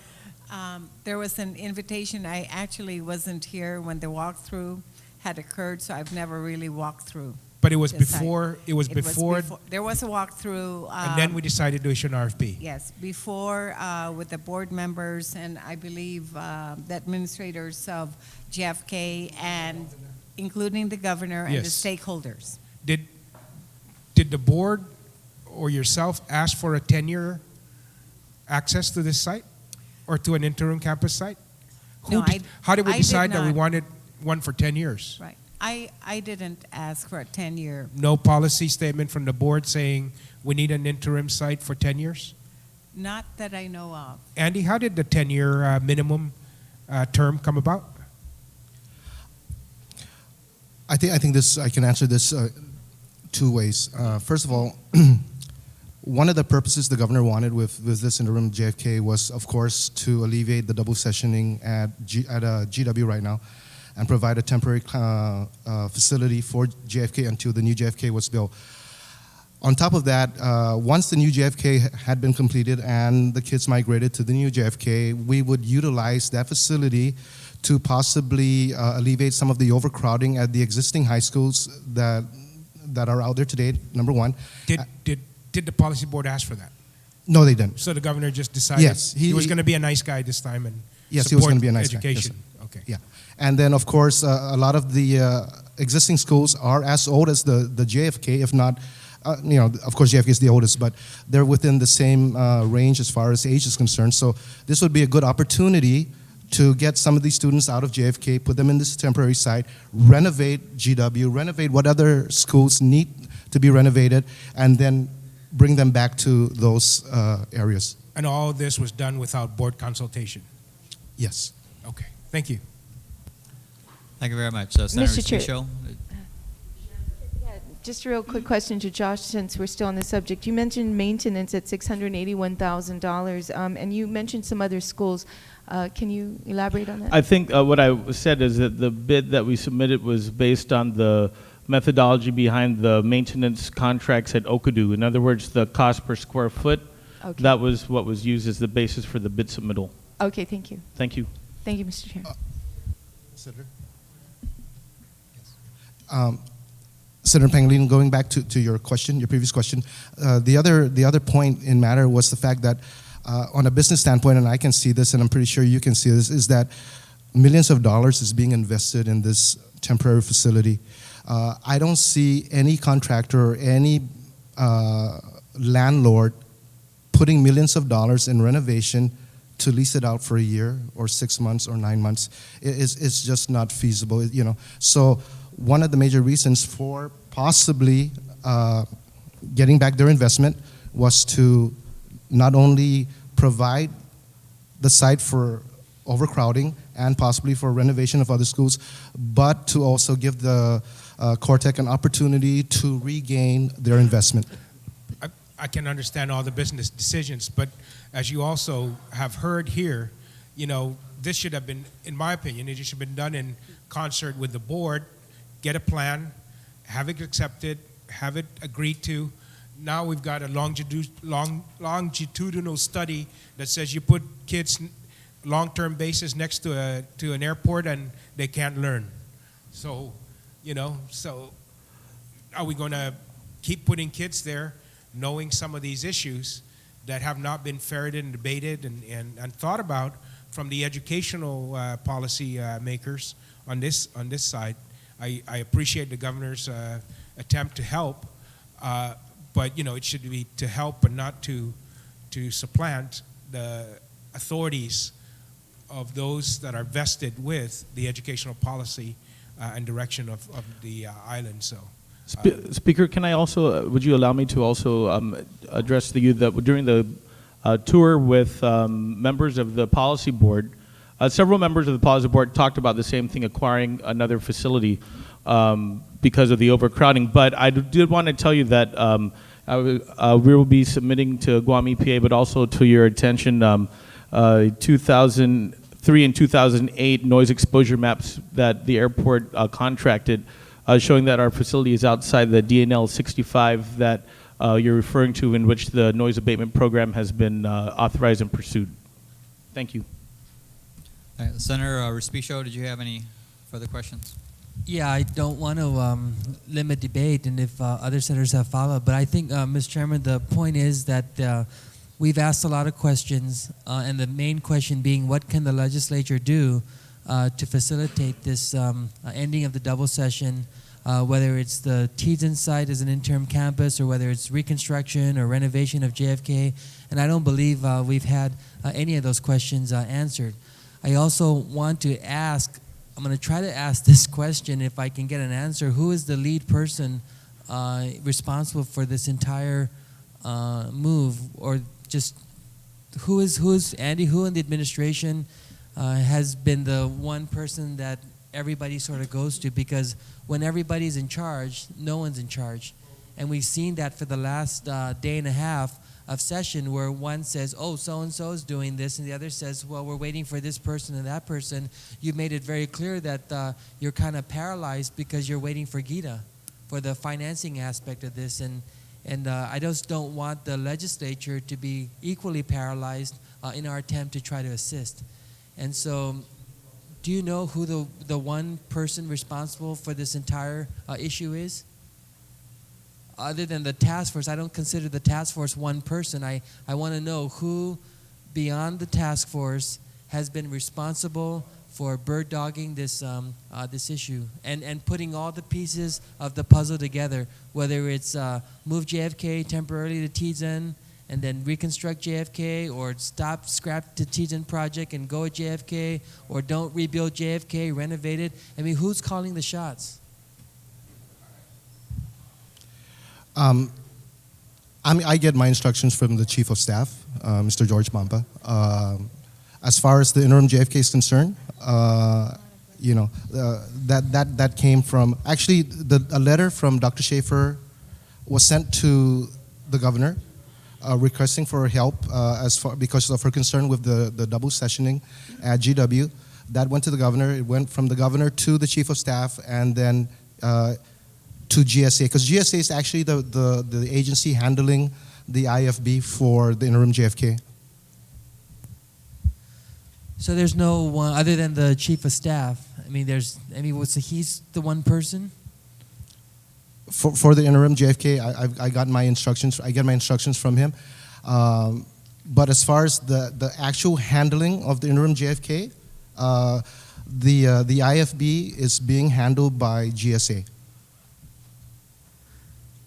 Yeah, GSA handles the bidding and the procurement process, right? But in terms of policy, I'm asking, well, if the Chief of Staff is the one responsible for, because this is a policy decision, and we have not had any request from the administration to support his policy to do one thing or the other. I mean, it's just some things that we've been doing individually to say if the interim campus is going to stop the double session and we're going to figure out how this lease to back option, lease to own option is going to reconstruct JFK, then that's something we can support. But legislatively, by and large, we've been asking, Speaker Wampat's been asking, what can the legislature do? And we've already concluded that Bill 52 may not be the vehicle to do that, because it'll just invite more protests with the ongoing procurement process. For the interim, my assumption is that the chain of events went from the superintendent to the governor to the chief, and at least as far as I know, to me. Okay, so as far as I know, I had been instructed by the chief of staff through the governor from the request of Dr. Schaefer. Do you have an idea what the legislature needs to do at this point? For the interim, Yes, I do. I know that one thing needs to be addressed in order for this interim JFK to be successful. Which is? Which is to find funding or a substitute of some sort for the next fiscal year if this interim JFK is going to continue.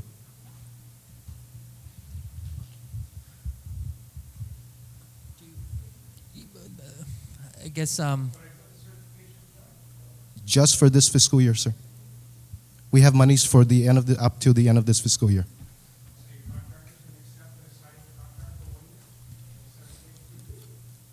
That's what it is right now.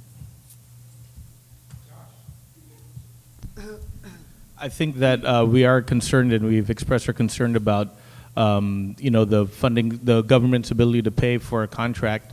And I think under the Guam statute, multi-year contracts are subject to availability of funds. So you're right, Senator. There is the contract can be signed to the end of the fiscal year. There remains a big 800-pound gorilla in the room, which is what would happen after the end of the fiscal year. And you're right. There is a risk involved with providing, especially purchasing collateral equipment and the like.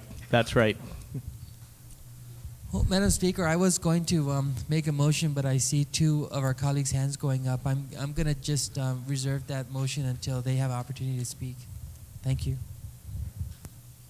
Okay. Madam Speaker, can I just ask a follow-up question in regards to the funding mechanism? I mean, we all understand that. Thank you, Madam Speaker. A follow-up from where On Senator the- Respicio had taken Yes, on a comment that was just also shared with us by Andy. I think that when you're looking at the financing scheme, yes. So the chief executive has been able to identify funding for this fiscal year.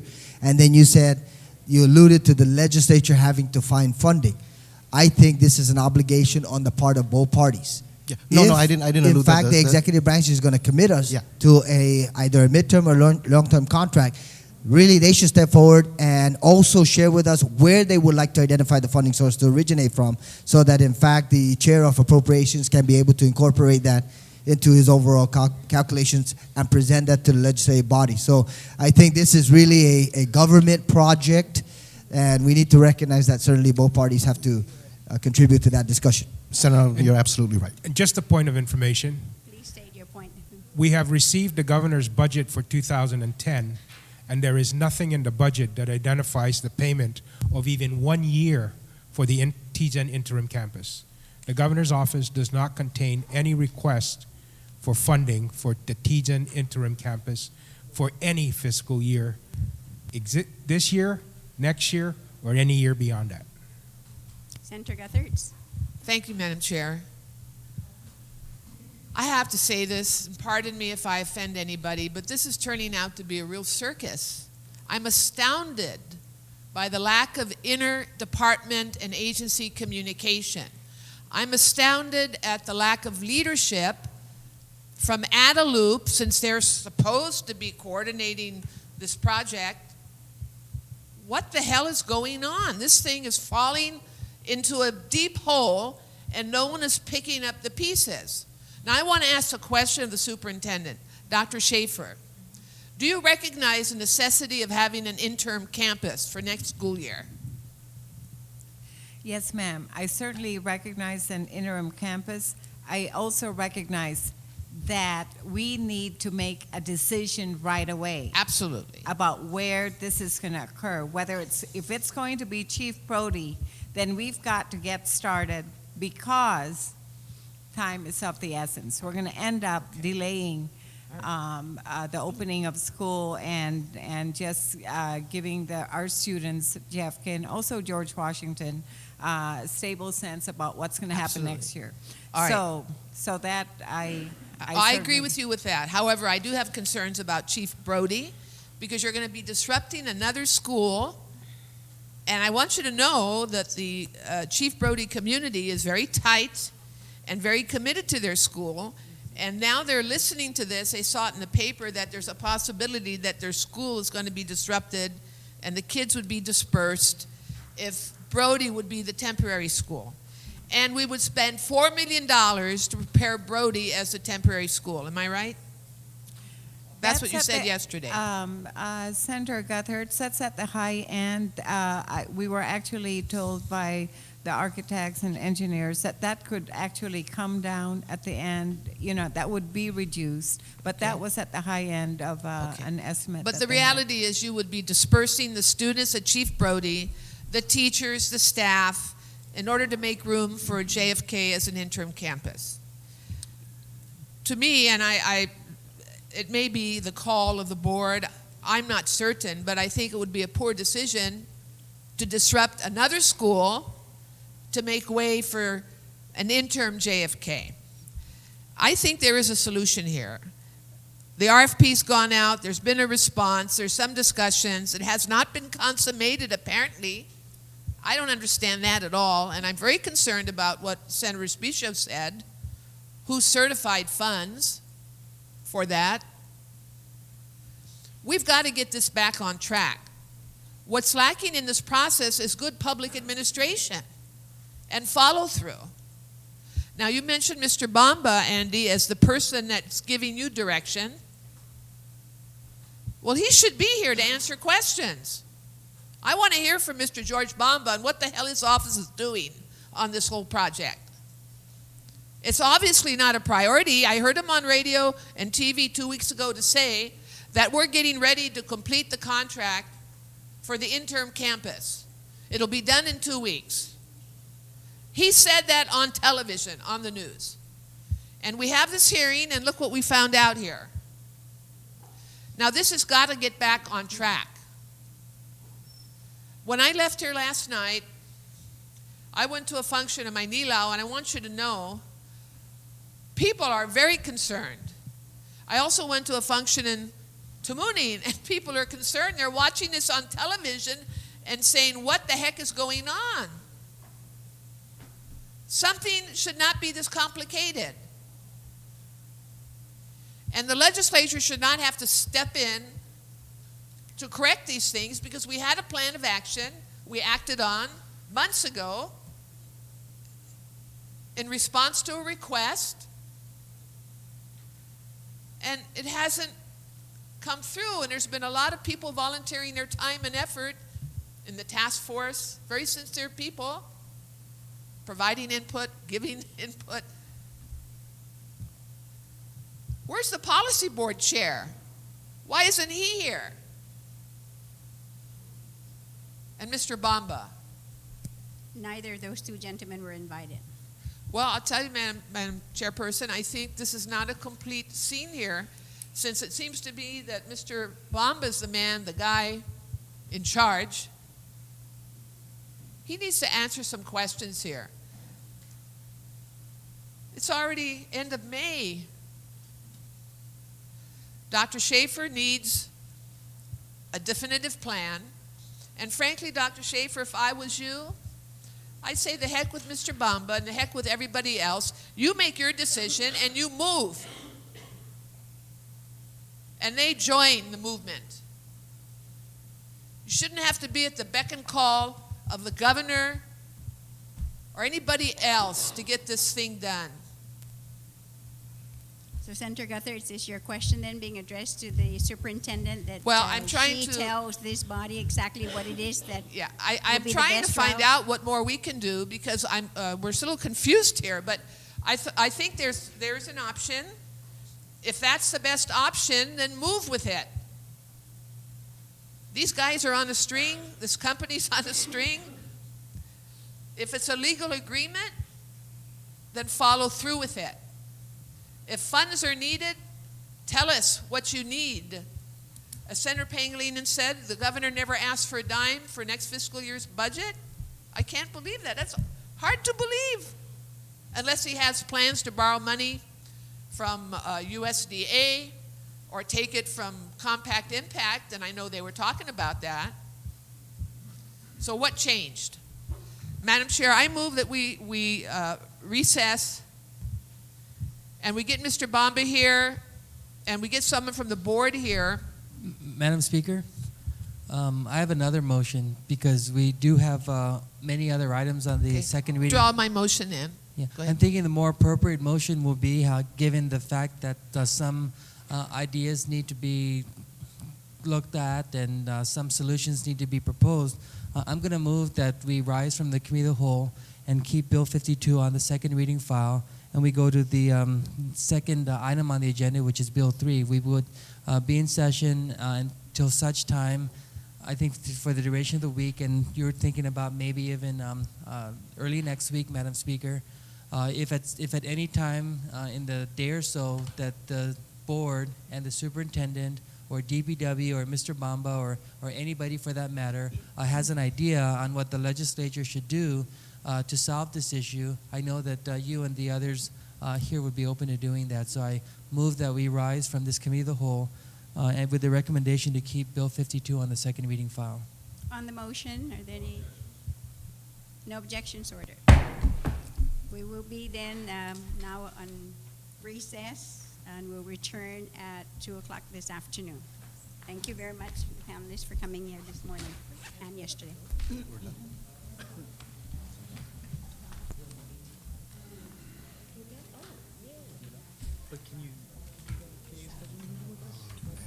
Thank you very much, Madam Speaker. Madam Speaker, at your request as the author of Bill number 3, I move to refer this bill back to the Committee on Rules, the committee which has jurisdiction over this matter, simply because you're intending to merge the provisions in Bill number 3 with another bill that is similar in nature. So I stand to make that motion. Thank you very much, Senator Speaker. On the motion then, without any objections, so ordered.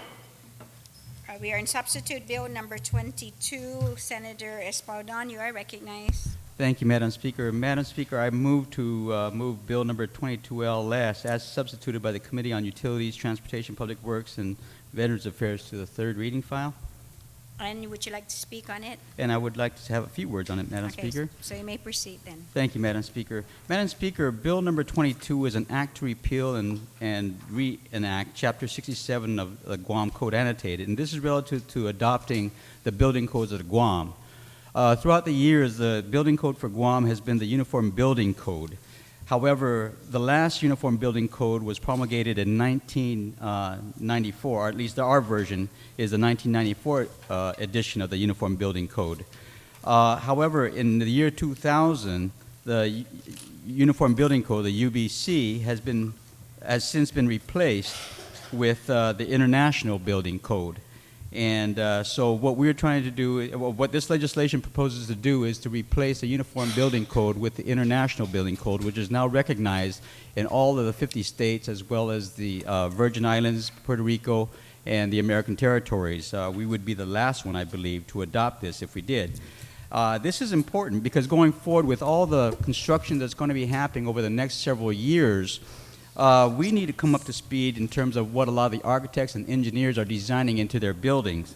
Under the under the IBC, the International Building Code, the public will be protected when buildings are designed and constructed according to this standard because it incorporates a lot of new technologies, a lot of new techniques, energy efficiencies, and whatnot into designs.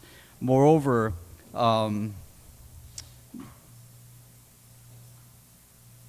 the Uniform Building Code would allow us to be in concert in terms of what's really has been submitted to DPW in terms of building plans and whatnot. A lot of architects and designers and engineers have, because of the International Building Code being implemented several years back, have been designing a lot of structures accordingly. However, because we're still under the Uniform Building Code, which is an outdated mode of regulations governing the construction of buildings and whatnot, there has been some inconsistencies and has forced these designers and these architects and engineers to go back and put out plans that are under old design standards as opposed to new design standards. And so this bill, very simply put, brings us up to date on what is the accepted standards in terms of buildings, in green designs, in terms of efficiencies and whatnot, with the rest of the nation and all the other United States jurisdictions. Now, the one important part here is during the public, this is a bill that came before the 29th Guam Legislature, that was heard before the 29th Legislature in terms of public hearing, and it also had a public hearing recently under the auspices of the chairman, Senator Tom Atta, in the 30th Guam Legislature. So this bill has been heard twice at a public hearing with input from the community. One of the distinct features that we have included is basically the funding of the implementation of the IBC. As noted by the Director of Public Works, to be able to bring his staff up to date and trained in the codes, there would be some monetary requirements, as well as in terms of when we start inspecting all these plans in accordance with the IBC, of which we are not really familiar with. We've been familiar with the Uniform Building Code, the UBC. There is a monetary component. So as a result, we added on a Section 8 onto this legislation, which would create a plan checking fee fund. And basically, when a design comes in for a review by the Department of Public Works, there is a fee associated with it, and that fee will then go directly towards the will go to a building fund, a plan checking fee fund, whose monies will then be used to help train the employees at DPW, as well as provide for the new manuals that govern the IBC and so forth. Because presently right now, the plan checking fees, or the fees generated by DPW for these purposes, basically $1 million of it goes to the, I believe, the Historic Preservation Fund. And so a lot of that money does not stay within DPW to be able to allow them to fund their operations.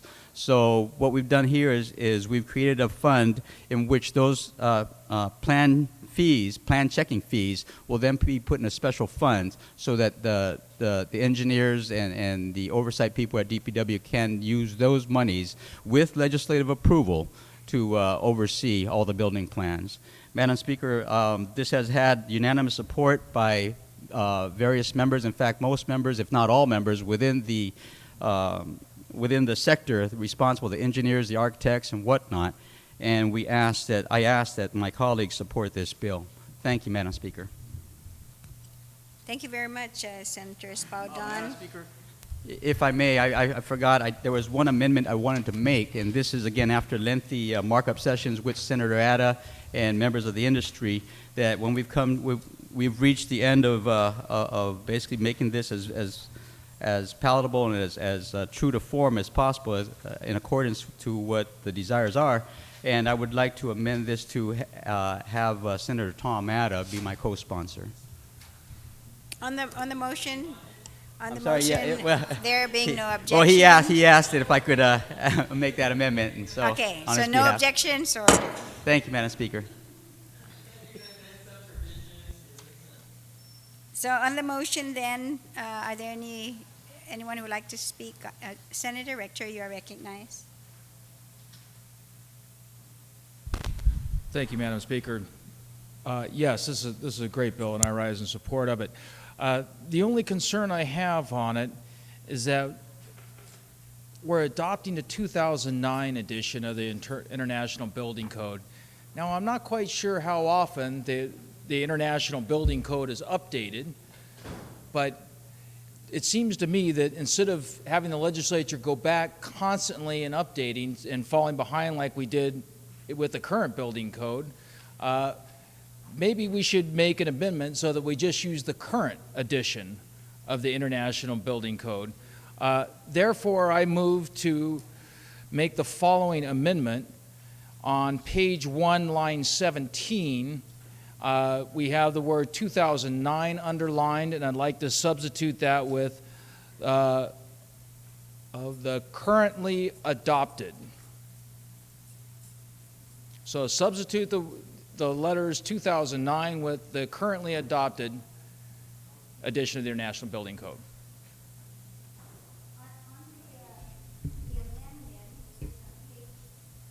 On the amendment on page 1, line 17, where 2009 is underscored, Senator Rector is making the motion to amend it by deleting 2009 and adding the words currently adopted.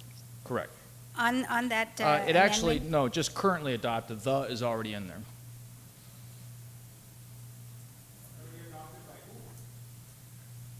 Whoever adopts the International Building Code. Okay, so I what assume we're- it's adopted by somebody, otherwise how do we get the Okay, senators, International Code? instead of these back and forth, I will call you Thank as you. I see, Sorry. raise your hands. It's 2009 to be replaced with currently adopted. Is that okay? I just want to make sure. So I have on the list, I have Calvo, Pangilinan, and Espaldon. Senator Calvo.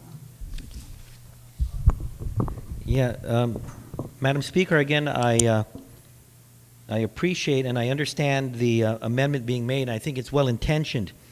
The concern I have is if you put the language currently, and this is on the Guam Code, and if you place in and substitute the language current edition of the International Building Code, there may be a problem because 1 year from now, 2 years from now, 3 years from now, there will be a new edition or a new addition to the International Building Code. And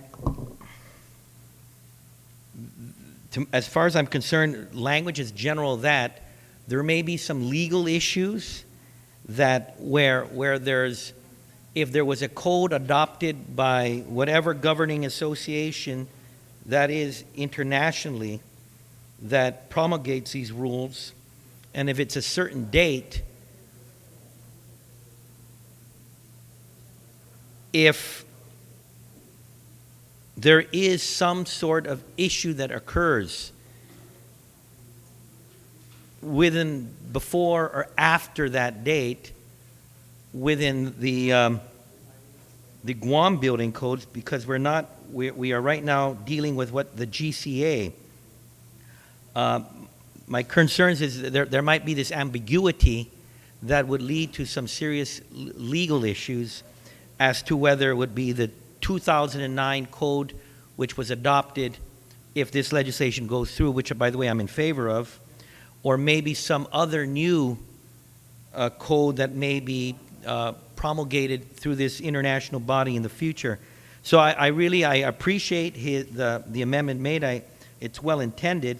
I'm a little bit concerned at this point, and maybe I would refer to the Legislative Legal Counsel if there may be some language that could be placed in there that would suit the desires and the spirit of the amendment, but would maybe, again, I don't know. I've had some concerns, and with that, I'd like to voice those concerns. Thank you very much, Madam Speaker. Thank you, Senator Calvo. On the amendment, Senator Pangilinan, you're recognized.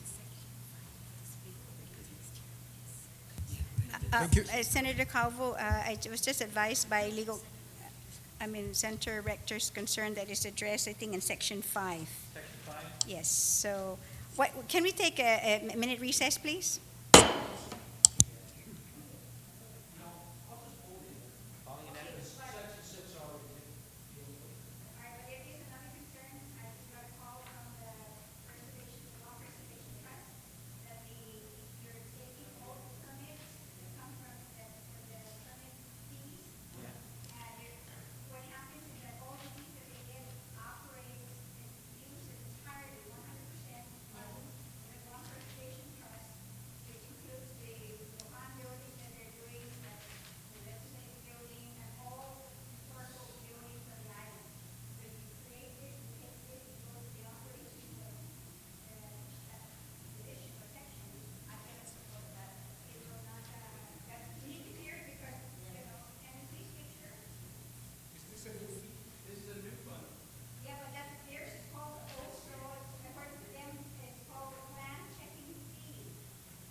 All right, Matt, I understand, Section 6, yeah. Yeah. Yeah, I understand.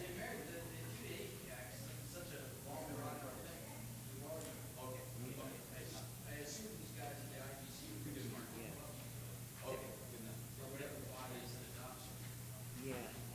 And it would be, I guess, it would be upon the time of the final adjudication process, and whether the legislature acts on it and makes changes, and then the governor signs, or if it just, the legislature does not act on it, and it just automatically falls, and again, whatever that date it was, those are the new rules. I have no problem with yours, I just, again,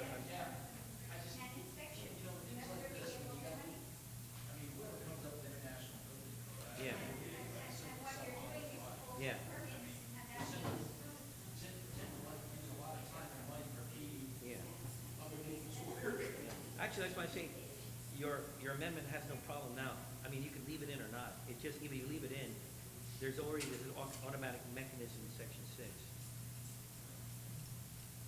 Yeah. So,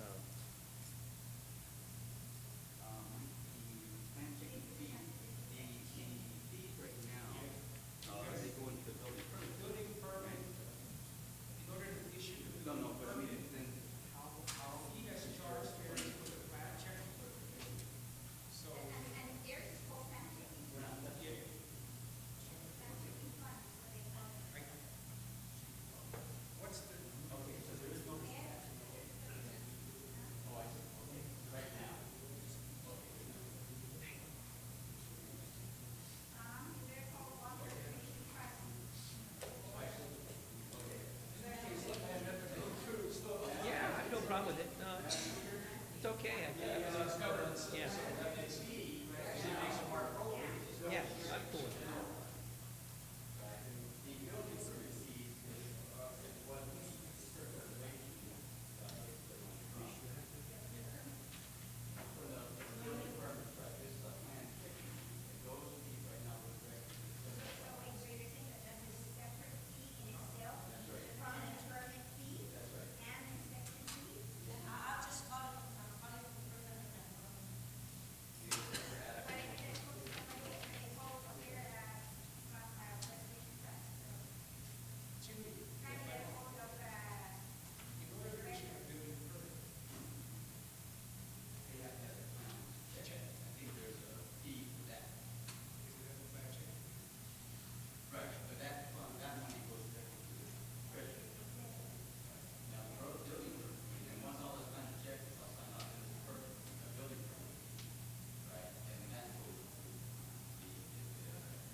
Well, whatever fee is planned, no. I think the building permits fee goes to preservation fund.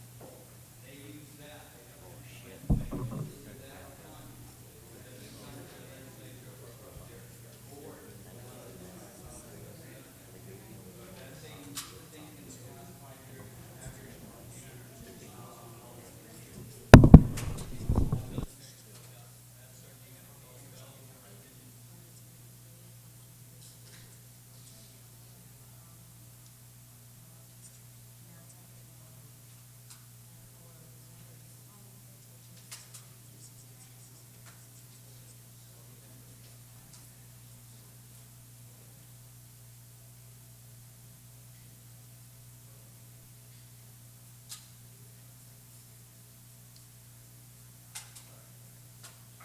I'm gonna move to delete this plan checking fee. If it's an existing fee, then, and it goes to the general fund.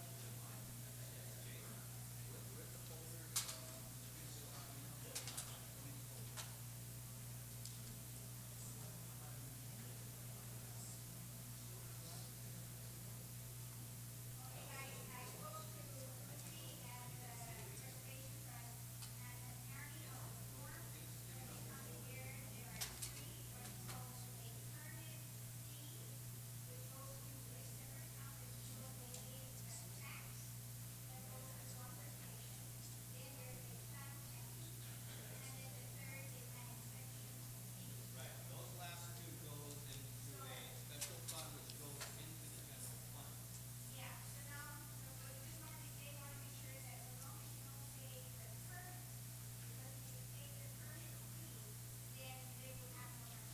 No, it's not true.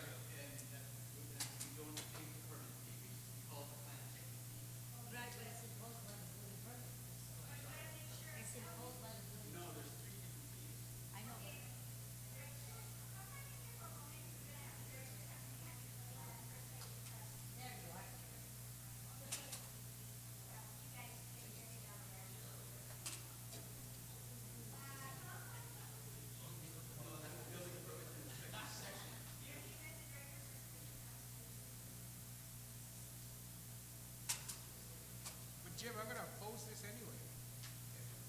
I just think that, we're creating another special fund.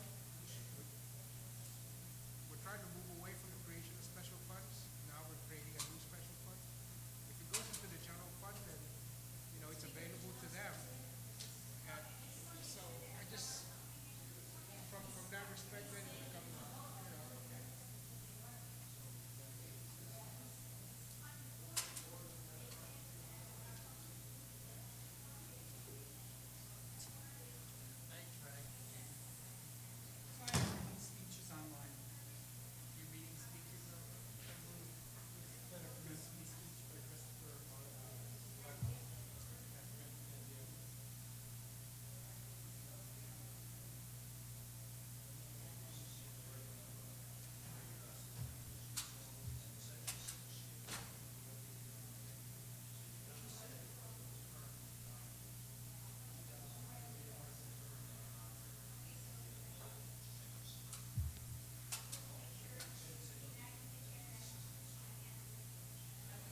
restore the sites, but they're not just sitting around.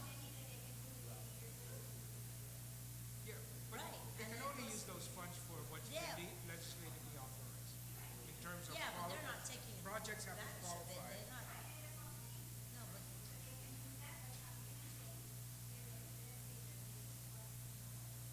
Yeah, but what you're saying is what is being implicated? You're doing a revision to take the building permit funds away and create a new one?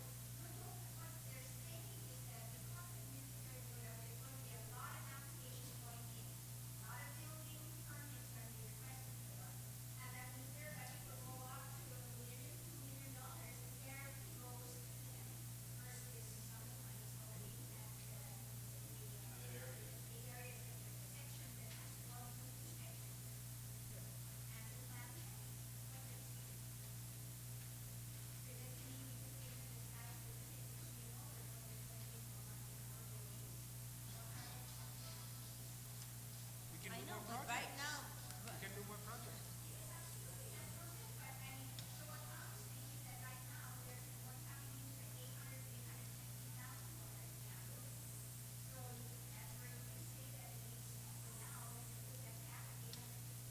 That's a whole debate.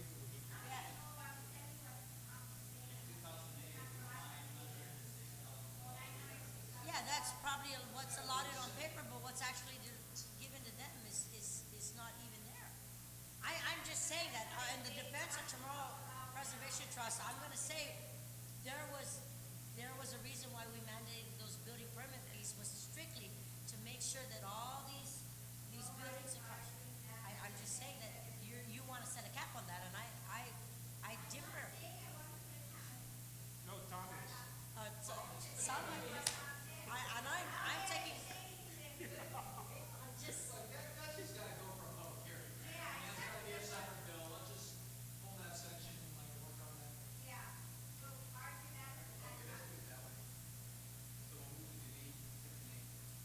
I have to defend my.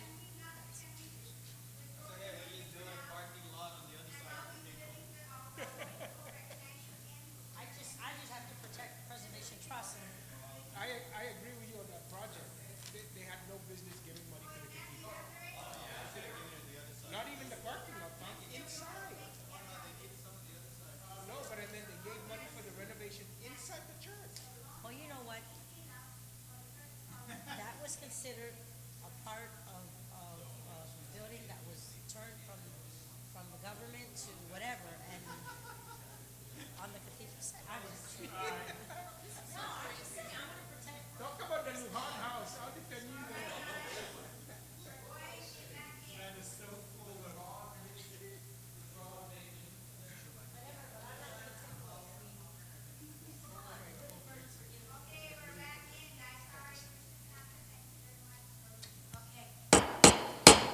The legislature is back in session. Senator Rector, you are recognized. Understand you want to make a withdrawal? Yeah, thank you, Your Madam amendment? Speaker. Yes, I'd like to withdraw my amendment and reintroduce a new amendment, thanks to the Legislative Legal Counsel, to make this language a little bit clearer. So therefore, on page 1, line 17, after the word IBC, we'd like to insert the phrase, "and those updates adopted pursuant to the administrative adjudication law." Thank you very much. I don't think we need to make a copy of that. If everyone understands it, the most important is our clerk will be able to get a copy of it. On that amendment, are there any objections? No objections, so ordered. Thank you very much, Senator Rector. Senator Espadon, you are recognized. Thank you, Madam Speaker. Madam Speaker, in light of some of the concerns that were raised, I hereby move to delete Section 8 of Bill number 22 as substituted. On that motion to delete Section 8 and page 2, there being no objections, ordered. Thank you very Madam much. Speaker. So I understand you won't be closing then. Is there anybody else who would like to speak on the main motion? Senator Pangilinan, you're recognized then.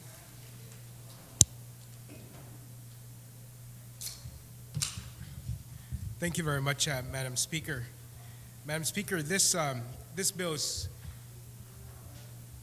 intimately familiar to me with regards to what it wants to do, because it was something, of course, that that I had something to deal with during, I think it was my first or second term in the legislature. And that was when we noticed the Uniform Building Code and its application to Guam.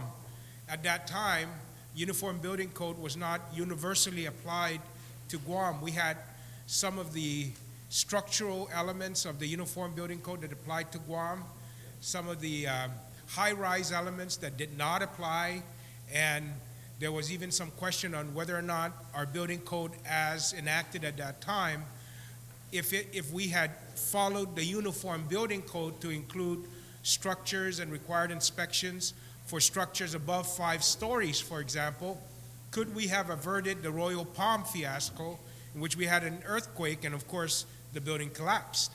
And so when those issues were happening at that time, we actually met with, of course, some of the engineers and the building officials on Guam, and at that time we determined that we needed to adopt the Uniform Building Code. And at that time, the United States was under this Uniform Building Code regime as a separate from the other building codes among the other developed countries of the world. And so you had two different organizations. You had the Uniform Building Code organization, and you had this other group. And what has happened is, and at that time, back then, we decided that as a community, we were going to adopt the Uniform Building Code as enacted at that time, and then all subsequent modifications and adoptions to the building code we would automatically adopt. And what has occurred over the years is that the international engineering community basically got together and decided, rather than having two different organizations, and you know, these organizations always occur in terms of differing structures or management for depending on whether or not they're within the United States. Sometimes there's a different one if it's within South America or the European Union. And so what has occurred is that the practice of engineering and these firms have basically gone multinational, and they practice their discipline in Saudi Arabia as they do in, you know, Kansas City, Missouri. And so the community has gotten together and kind of standardized the code and the standards of practice for engineers now dealing on a global basis. And rather than having two jurisdictions or two competing organizations setting the standards for what are safe building practices and building design elements, we now have one international group, and that's why we now have this international building code that is applicable in the U.S. as well as some of the other more advanced and developed countries in the world. And so this just takes us from what we did in the original legislation of finding the best practices and the best standards that are adopted by by building code officials and jurisdictions, and saying we're now going to just follow this. And it happens to be the successor to the Uniform Building Code organization, and the successor organization, you might want to say, or at least the surviving organization, you might want to more accurately portray it as, to be the International Building Code Association, in which now the Uniform Building Code people have decided to fall under.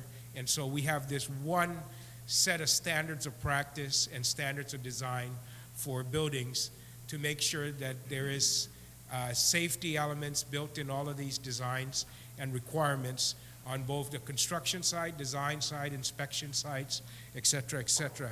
And so this just takes that further to a surviving organization, and I certainly applaud the efforts of the authors for making that transition in this statute. And I fully support this upgrade of Guam's building code. Now, there are some elements of the building code that, of course, because of our specific environment, may not be applicable to us, and therefore those issues would just, or those practices would just not be taken into account on the design requirement. For example, you know, you may have a different requirement for sub-zero temperature construction and things like that. that would just not be applicable to Guam. Yet we're adopting those anyway, just in case, you know, it freezes on Guam and we have to modify our building construction for sub-zero temperatures. But the question becomes, are those applicable and what happens? Well, the design element is not going to require that kind, so therefore the building inspectors and the plan checkers are not going to check whether or not it complies with that because it's not in that environment and so forth.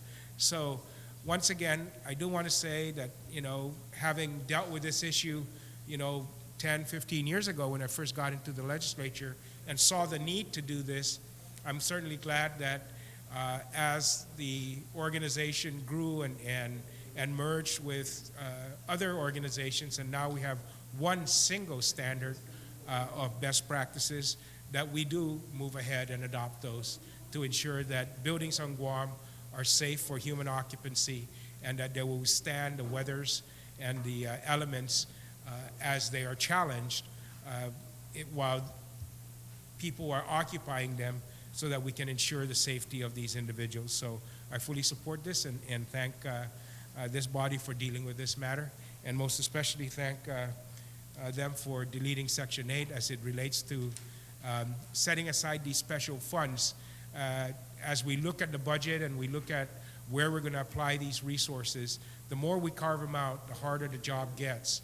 And what this does is it ensures that, you know, we're able to take a broader perspective and broader look over the revenues of this government in the allocation of these needs, and knowing that we will need to fund the building plans and permits section of the Department of Public Works to ensure that they have the resources to deal with the impending buildup, and that they will have the ability to recruit staff as well as buy supplies and materials to meet their needs. And we're committed to doing that in the budget process. And we feel that, at least I personally feel that we can do that without setting aside these funds and locking them up so that they don't become part of the overall unified approach to the budget. So I want to thank my good colleagues also for thinking in those terms and allowing us to proceed with the budget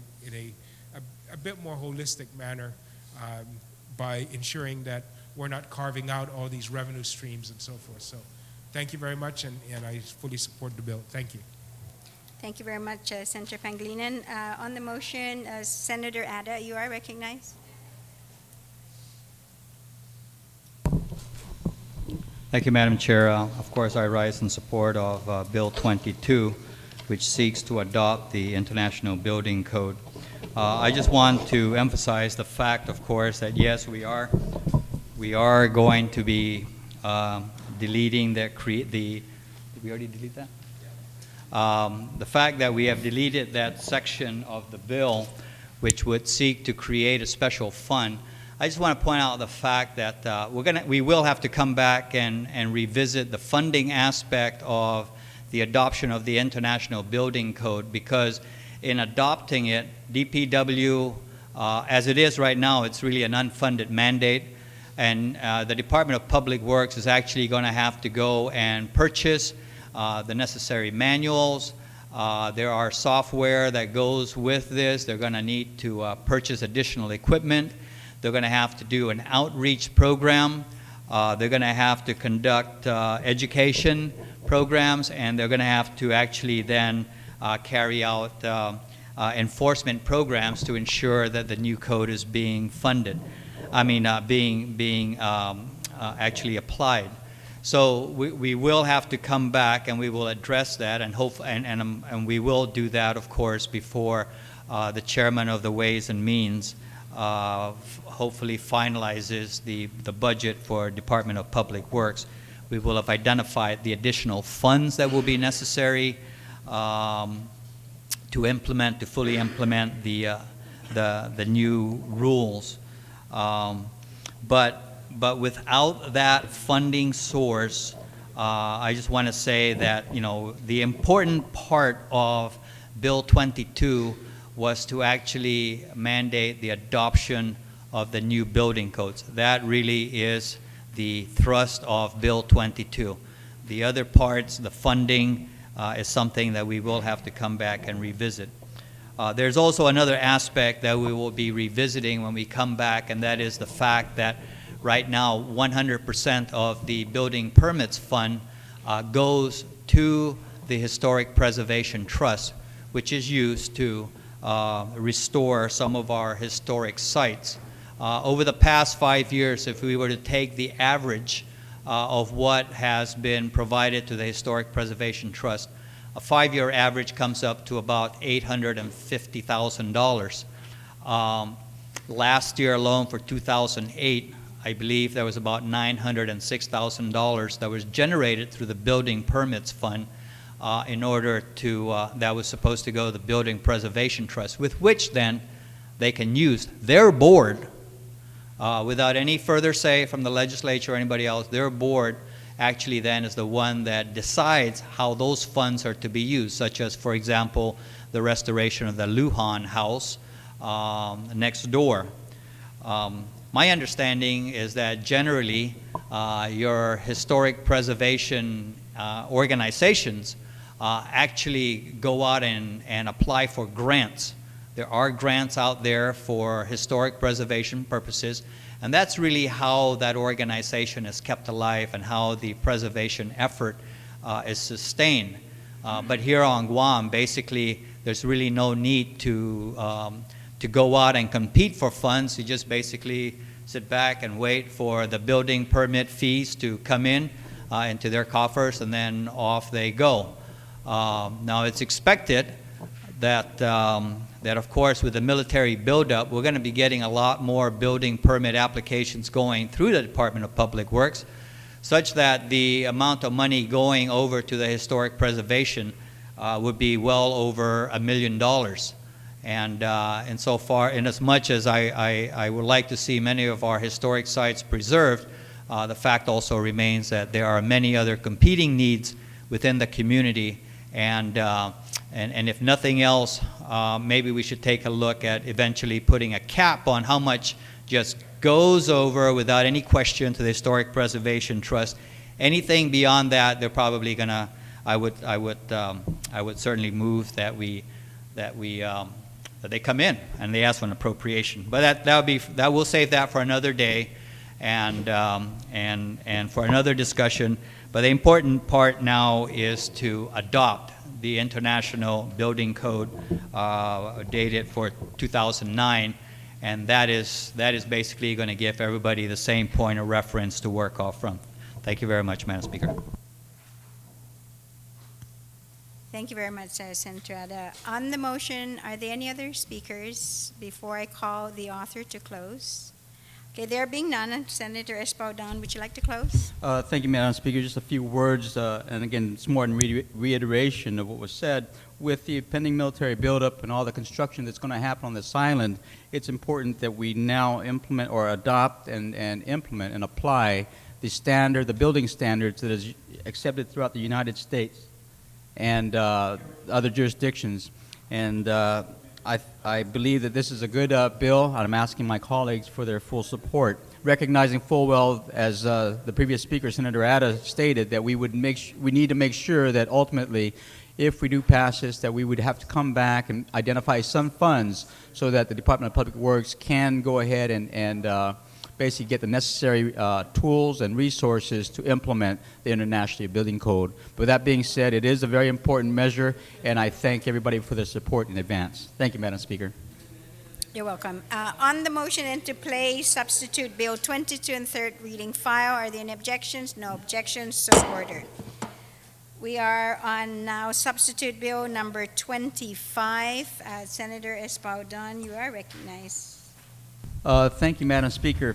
Again, this has been an ongoing effort since the last legislature. And again, this is one of those that also had 2 public hearings back in the 29th Guam Legislature, as well as here in the 30th Guam Legislature. And this is relative, I'm sorry, Madam Speaker, yes. let me First go the to the proper protocol, and I would like to move Bill number 25 as substituted by the Committee on Utilities, Transportation, Public Works, and Veterans Affairs down into the third reading file, Madam Speaker. Motion to accept substitute bill 25. There being no objection, so ordered. motion now to place. We want to now go ahead and continue then to speak. Thank you, Madam Speaker. And this also is in concert with the same theme in terms of preparing ourselves going forward with all the construction, all the development that's going to happen in the next, over the next several years. Bill number 25 LS as substitute is an act to repeal and reenact Chapter 32 of the Guam Code Annotated, excuse me, Title 22 of the Guam Code Annotated. And this is relative to professional engineers, architects, and land surveyors on Guam. Now, for the most part, I mean, what we have before us in bill form is the entire section right now. The amendments really were not as drastic as this 30-page document might lead one to believe. In reality, the corrections, or excuse me, the amendments that were made were basic grammatical corrections as well as adding on definitions such as in Section 32-103, subsection E, National Architectural Accreditation Board was corrected to read National Architectural Accrediting Board. And so there are a lot of instances in which there were flaws within our bills, and then there were a few areas in which, like the term of surveyor was clarified to mean land surveyor, and the term written was removed from written examinations in order to be inclusive of present and future forms of test taking, because no longer are they just written. Sometimes there are computerized tests, there are some possibly some oral tests and whatnot. So we just clarified it. We kind of tightened up the law that governs architects, engineers, and land surveyors. And and the one perhaps substantive issue that we did address was under Section 32-123, subsection C. And in order to be more consistent with the earlier part of this paragraph, the phrasing, quote, available on a full-time basis, this is concerning RMEs, available on a full-time basis with 75% physical presence was removed and was replaced with the words shall be required to have a minimum of 1 RME. And again, this was in concert with the testimony that was given at the public hearings by engineers, architects, and land surveyors. So I asked my colleagues again, in an effort to move ourselves forward and prepare ourselves for the impending buildup, that they help me and vote for this bill, the repeal and reenactment of the Professional Engineers, Architect, and Land Surveyors Law. Thank you, Madam Speaker. Thank you very much, Senator Espaldon. On the motion, Senator Guthrie, you're recognized.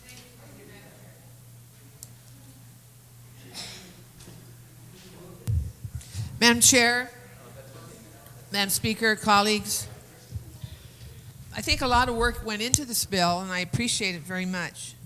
I do have a few concerns, though. And in looking at the bill covers the profession of engineers, architects, engineer landscapers, land surveyors, and I believe there's one more category, professions. But interestingly enough, Madam Chair, when you go through the bill and you look at the requirements for certification, there is a great disparity, particularly for foreign graduates. For example,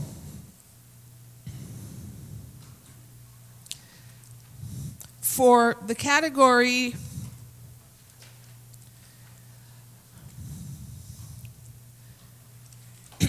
of landscape architect,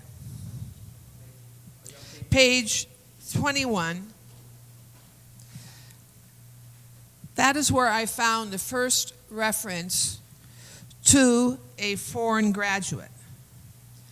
It says on line 3, licensure or registration by committee or endorsement, a person shall be registered without further examination if that person holds a current and valid registration to engage in the practice of landscape architecture issued by a proper authority, of a state or jurisdiction or possession of the United States, the District of Columbia, or any foreign country have successfully passed a Council of Landscape Architectural Registration Board's Landscape Architectural Registration Examination. In addition, we see similar language on page 22 for the practice of land surveying, line 17. It starts, a person holding a certificate of registration to engage in the practice of land surveying issued by a proper authority of a jurisdiction or possession of the United States or the District of Columbia or any foreign country based on requirements that do not conflict with the provisions of this chapter and possessing qualifications that are, in the judgment of the board, not lower than that specified in the applicable Licensure Act in effect in this jurisdiction at the time such certificate was issued, may upon application, which may include a council record, be licensed. Interestingly enough, the same accommodation is not provided to engineers or to architects. I see some kind of discrimination here, and I would like to remind my colleagues we already have a law in place that was authored by Senator Respicio that prohibits discrimination against graduates of recognized foreign institutions.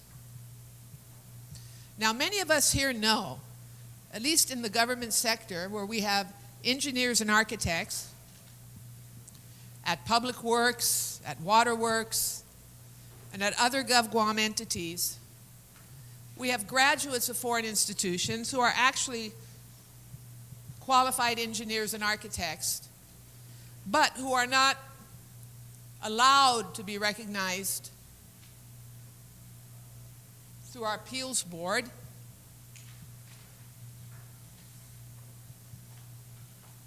That violates existing law, by the way. And I would hate to see us replicate that again. So I would recommend, Madam Speaker, that we be consistent here. We recognize those who are licensed in foreign countries for purposes of being a landscape engineer or surveyor, but we're not doing the same thing in this bill for architects and engineers who are registered in foreign countries, who come to Guam and who work here. And you can be sure for this buildup, we're going to see a lot of that. But more importantly, for our current population,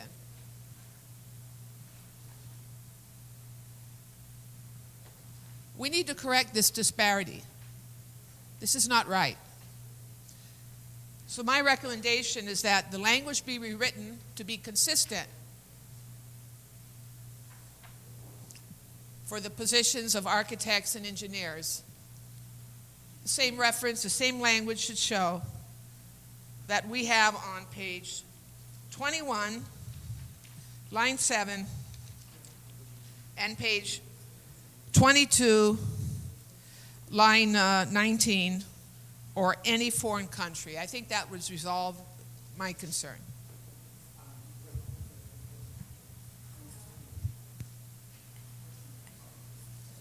I think we need to take a minute recess because Senator Gutherds, if you read page 16 and further on, it has the same thing. So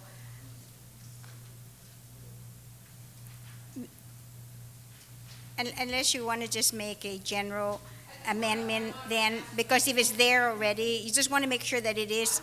Sure that no one is discriminated against. Okay, so your amendment then really is to say that the language that you cited, yes, that for the other professions, engineer that and they architect, also then are included. The same language. Is that correct then? Yes, Madam Chair. Yeah, I think, why don't we take a minute recess? Okay, thank you, Madam Chair.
NAAB is a National Architecture Accrediting Board.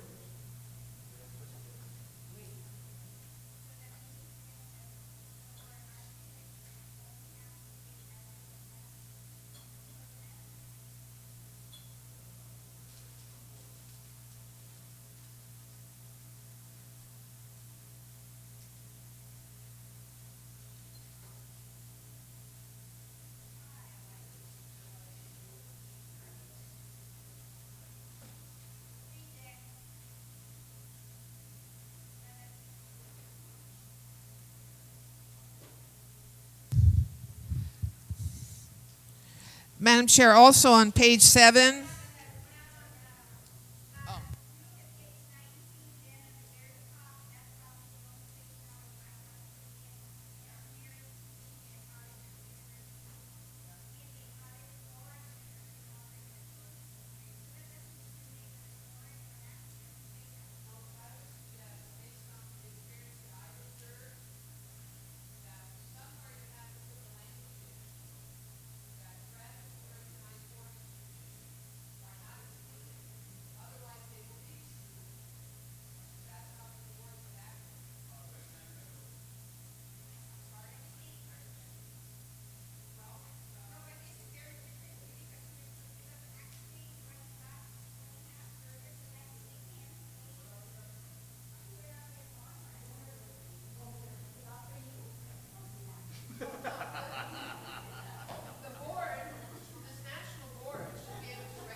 The legislature is back in session. Senator Guthertz, have you formalized your amendment? Yeah, my amendment is very simple, Madam Chair. Page 7, simply add the phrase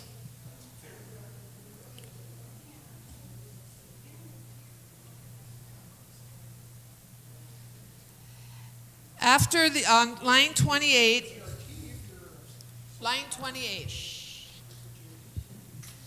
after the word surveying, place a comma and insert the language including graduates of recognized foreign institutions. Including graduates of recognized foreign institutions, comma. And then it continues, and are accredited by these. So all the accrediting requirements still are applicable. We're just making it clear that foreign graduates must meet the accreditation requirements of the accrediting bodies to be considered. So the language again, after the word surveying, insert a comma, including graduates of recognized foreign institutions.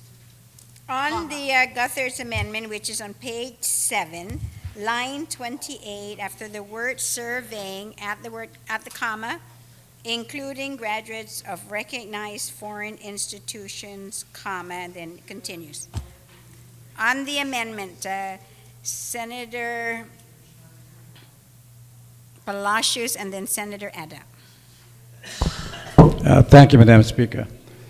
Madam Speaker, I don't see any necessity for putting that amendment in there. I think that it doesn't matter where you graduate. If you're certified by this board, then you're certified. And I think that will be, I mean, that's just repetitive. I don't think that that's necessary, so I object to that amendment. Thank you, Madam Speaker. Thank you, Senator Palacios. Senator Ada, you're recognized on the Guthertz amendment. Thank you, Madam Speaker. Bill 25, from the discussions with Appeals Board, they've been working on updating and amending this law for, I believe, well over 6 years already. And in formulating the amendments to the appeals law, there was actually a lot of interaction from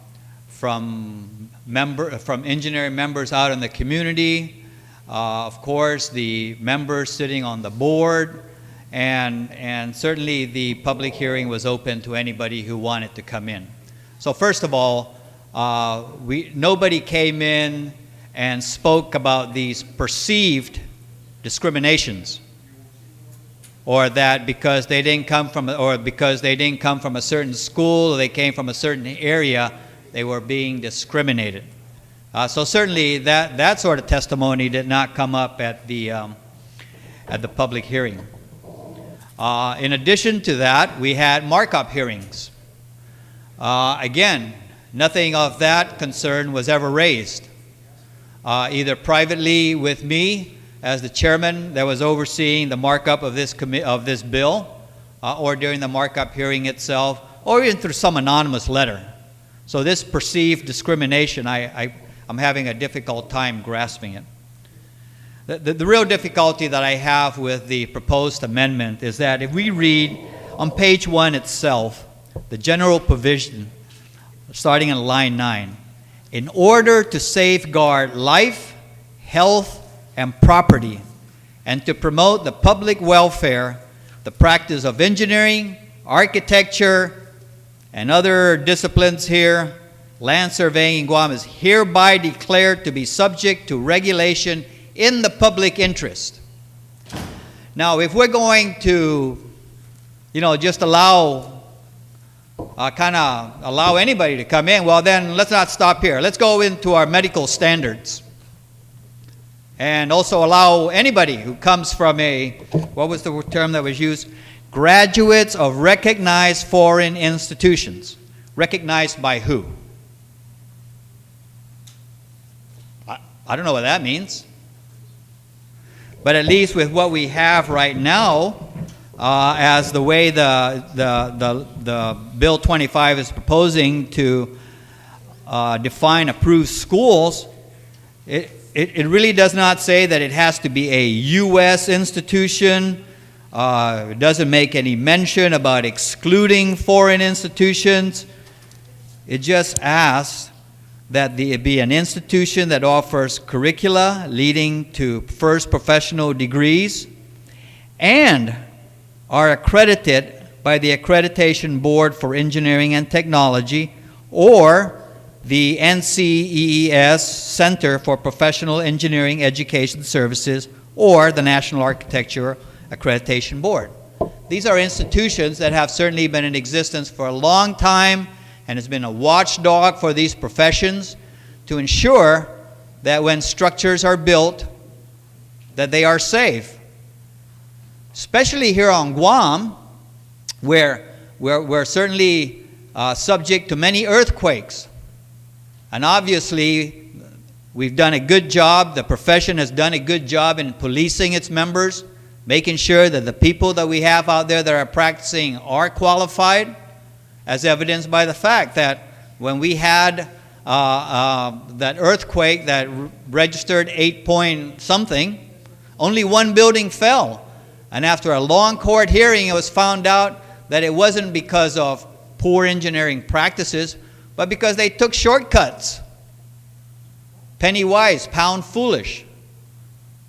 So I think the fact that we've adhered to certain standards as to what school institutions they're coming from that are accredited, then I think we should leave that alone. But to put in this additional qualification of graduates from a recognized by who, I don't know, that's a very broad term. I have a real problem with that. And I want to make sure that when I walk into a 20-story building, that building was designed by a qualified engineer, and it was built with the public safety at hand. If we read further into the law, again, the bottom line comes down to you don't find anything here that says you cannot take the exam if you're not from a U.S. institution. In fact, you'll find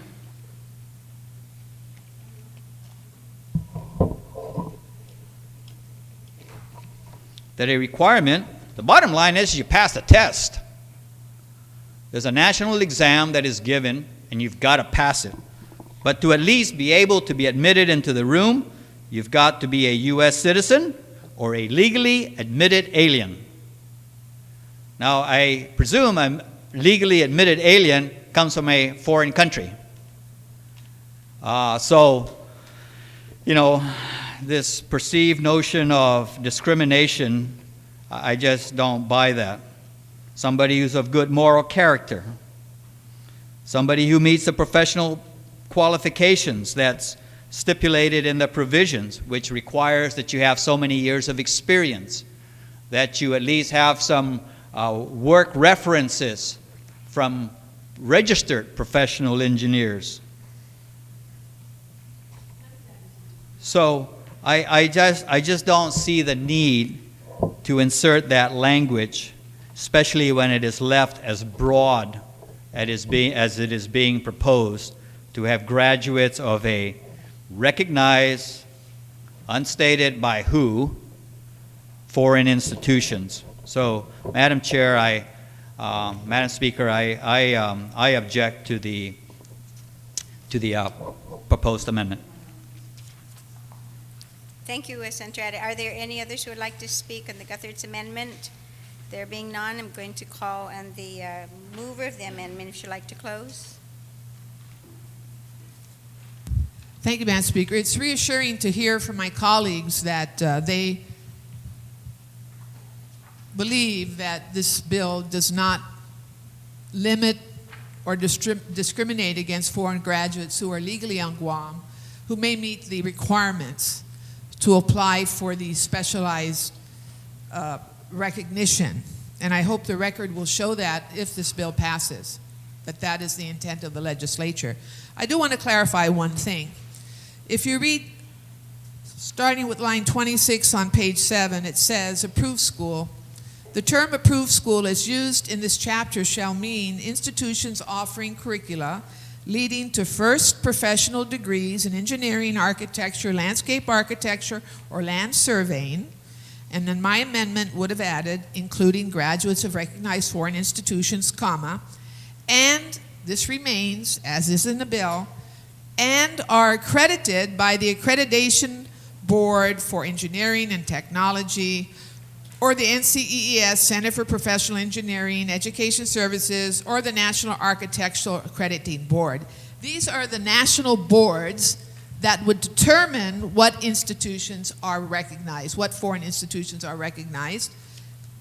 There's a senator who just spoke said, recognized by whom?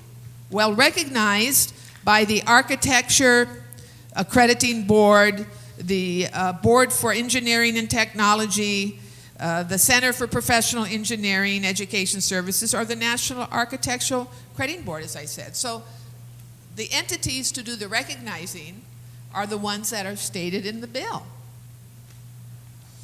Now, Madam Chair, I suppose I am very sensitive about this issue because I have seen what can happen when things are left without clarification. And I hate to see that happen in this case. I commend the author of the bill, those that worked on this bill, because these changes are needed, but I just think we need to be careful so that no board gets carried away and uses their powers to arbitrarily exclude competent, potential individuals who, in all ways, would qualify to take the exams.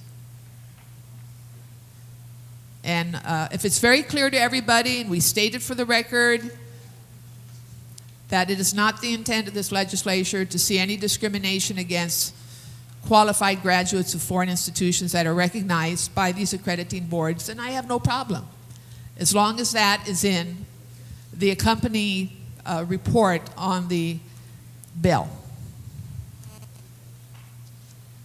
And I do have one more item, Madam Chair, after this. On the Guthridge amendment, there's been 2 objections, so therefore I'm going to call for the vote. Those who are in favor, please raise your hand. And the amendment is, Senator Pangilinan, is page 7, line 28, after the word surveying, at a comma and the words including graduates of recognized foreign institutions, comma, and then it continues on. All those in favor, please raise your hand. Motion fails. Senator Guthridge, you do have another amendment? Yes, I do, Madam Chair. I came across something very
I think generally the law applies what the going compensation is for board meetings. Here it says by law and through the rules and regulations. So if they have their own rules and regulations, does that trump the law? And my other question is, it also says during time spent in necessary travel. I'm not sure what that means. And then we go to numbers B and C. Members shall be reimbursed for conferences or convention registration fees, all actual traveling, incidental and clerical expenses necessary incurred in carrying out the provisions of this chapter, and the board shall budget for and pay travel expenses of members of the board, officers, consultants, and staff as approved by the board and certified by the chairman. So I just need clarification. I don't think this is standard language, Madam Chair, for boards and commissions when it comes to compensation and travel.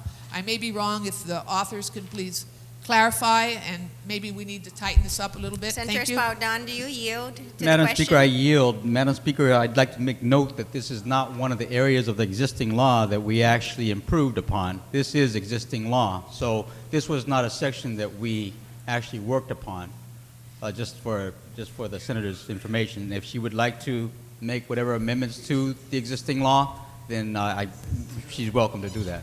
Thank you, Madam Thank you, Speaker. Senator Spaldon. Senator Guthers, do you want then to make an amendment? Well, I would like to suggest that the language that is used here should be consistent with the language we use in other boards and commissions, because it's not. And therefore, we can simply say that the board compensation and expenses shall, in determining compensation for board members and travel authorization expenses, that we shall comply with laws of the government of Guam. Not just like it appears. Senator Guthers, would you need time? Yes, for this I'll amendment? ask legal counsel to help draft. Can you help draft the language here, legal counsel? We're going to take a brief Thank you. recess. Just a very brief.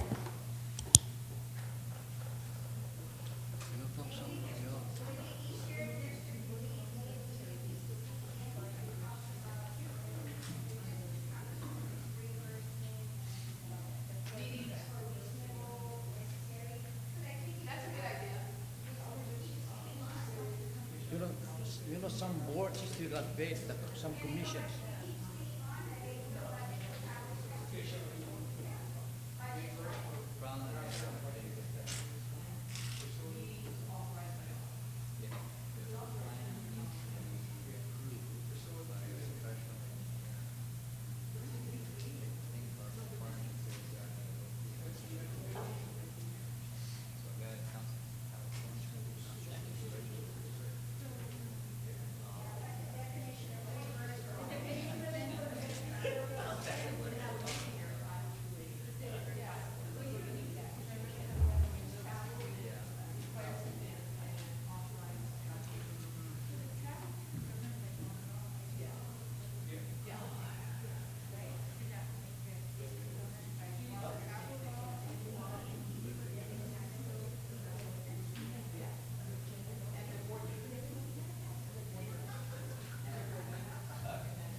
You know, the CCU is CCU is $800.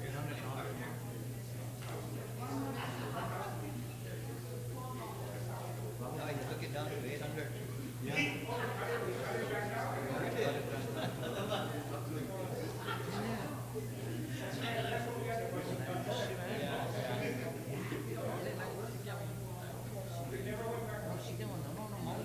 I don't think it did.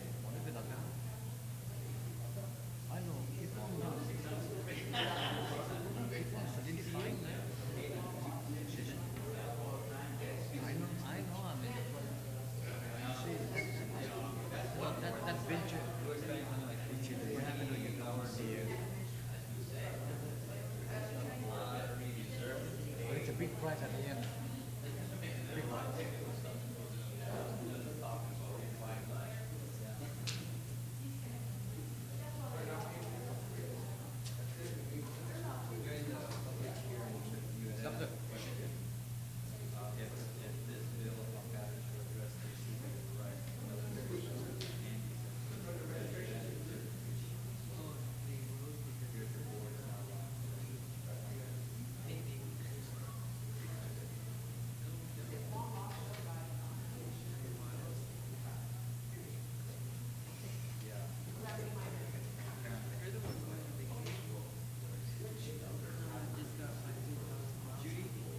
Judy?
Okay, Judy said I can ride her car again.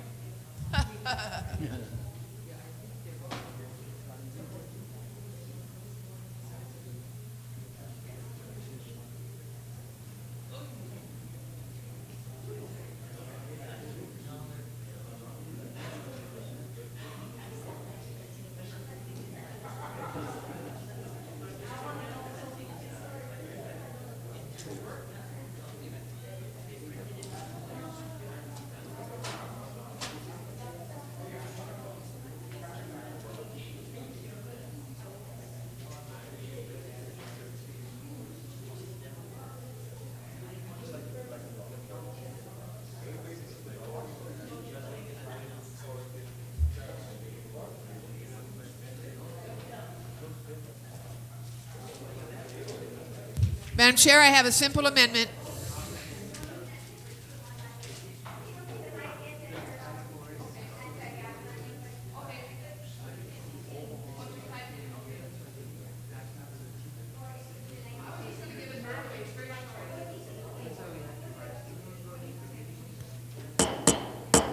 The legislature is back in session. Senator Guthert, I understand that you have the language for the amendment. Yes, Madam Chair. On page 11, section 32106, I simply want to delete lines 27 to 31, and also on page 12, lines 1 to 5, and replace it with the following simple language. It would still be called section 32106, board compensation and expenses. And the language is very simple. Board compensation and travel expenses shall be guided by the existing laws of the government of Guam, period. On the amendment, are there any objections? No objections.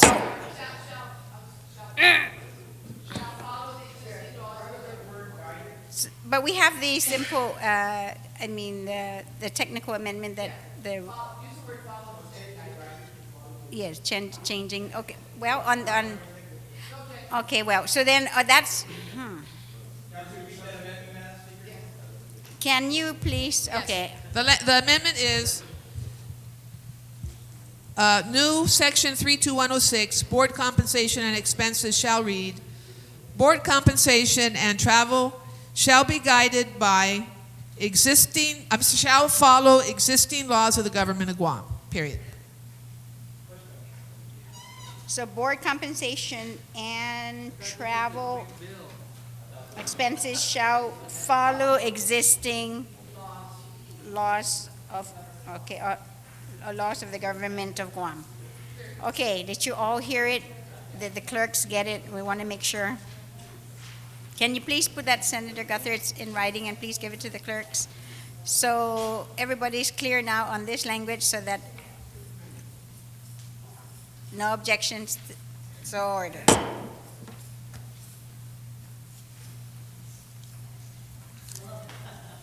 On the amendment, the main motion rather, are there any, Senator Pangilinan, you recognize?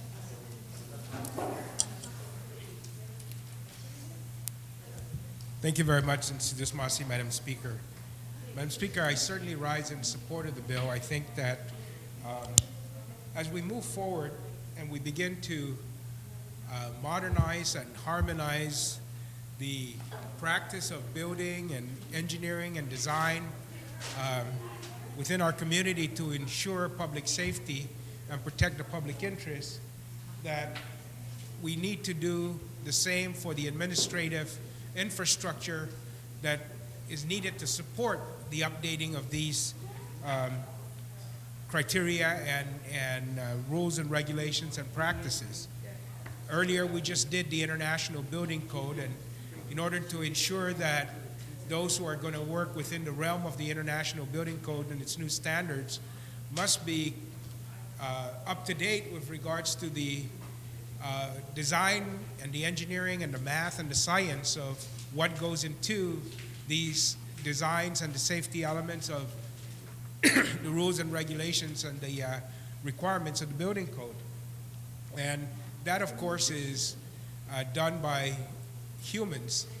Computers may be able to kick out your calculations, but an engineer who understands the concepts of angles and strengths and so forth to meet the requirements of these designs is the brain behind putting in and inputting using computer software programs to ensure that they're done according to standards.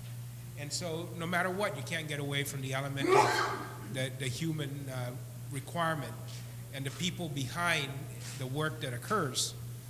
And as such, we want to ensure that these individuals have gone through the rigorous training and education program that would allow them to interpret and make decisions that are consistent with the requirements of this. And I think this piece of legislation, in terms of guiding how they evaluate these individuals who wish to practice engineering, landscaping, surveying services on Guam and provide that to our community, are going to do so in a professionally trained manner and in a professionally competent manner. And so we can never tell the individual and his character, but we can certainly ascertain the individual's technical training and verify that what that individual says he knows how to do is verified and attested to by examinations, that what that individual attests to in his application as to his character and his right to do business on Guam is verified by the board through the administrative processes and the guidelines set as requirements under this law or this proposed piece of legislation. So, you know, it's not I always like to say that it's not work that really is attractive work. It's tedious work, but it has to be done. Somebody has to take an interest in, when we build the infrastructure for growth and development of our economy, that it doesn't just come from the roads and bridges and cement and the steel that goes into these roads and bridges. It comes from building the administrative infrastructure and the legal infrastructure to ensure that these people are able to come into Guam, apply for a license, get their evaluations, get their certifications, all done in a professional and efficient and effective manner so that they can go about the business of supporting economic growth and development. But we ignore this for so long and we don't focus on it because we think it's going to take care of itself. It doesn't. And so I want to commend the authors for putting this together and doing this, because this is something that I used to just kind of like get myself fascinated about and interested about. Now I worry more about land trust leases and commercial development and so forth. But this is real legislative work that needs to get done, and I certainly want to commend the authors for putting the time, the effort, and the energy into it, and certainly support their efforts and support the passage of this bill. I do want to make one amendment, and that would be on page 8, add the following to I on page 8 to read, the certificate of authorization, this certificate of authorization is separate and apart from the certificate of authority issued by the Department of Revenue and Taxation permitting a corporation to conduct business and engage in the practice of services contained in the certificate. And let me just explain this. Yes. I'm sorry, but can we get a copy so we can follow with you? Yeah. What occurs here, Madam Speaker, is that an engineer is the individual engineer is supposed to get a certificate of registration. Once he meets all the qualifications, he goes through the test, everything else, he gets a certificate of registration that identifies him as somebody that's licensed to practice, or that says he is an engineer, he's recognized as meeting all the competencies required to engage in the services or in the practice of engineering, in this case, engineering, landscaping, surveying, etc. All of that under the jurisdiction of the board.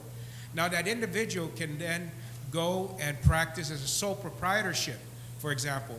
If he practices as a sole proprietorship, the individual is not required to get a business license at the Department of Revenue and Tax.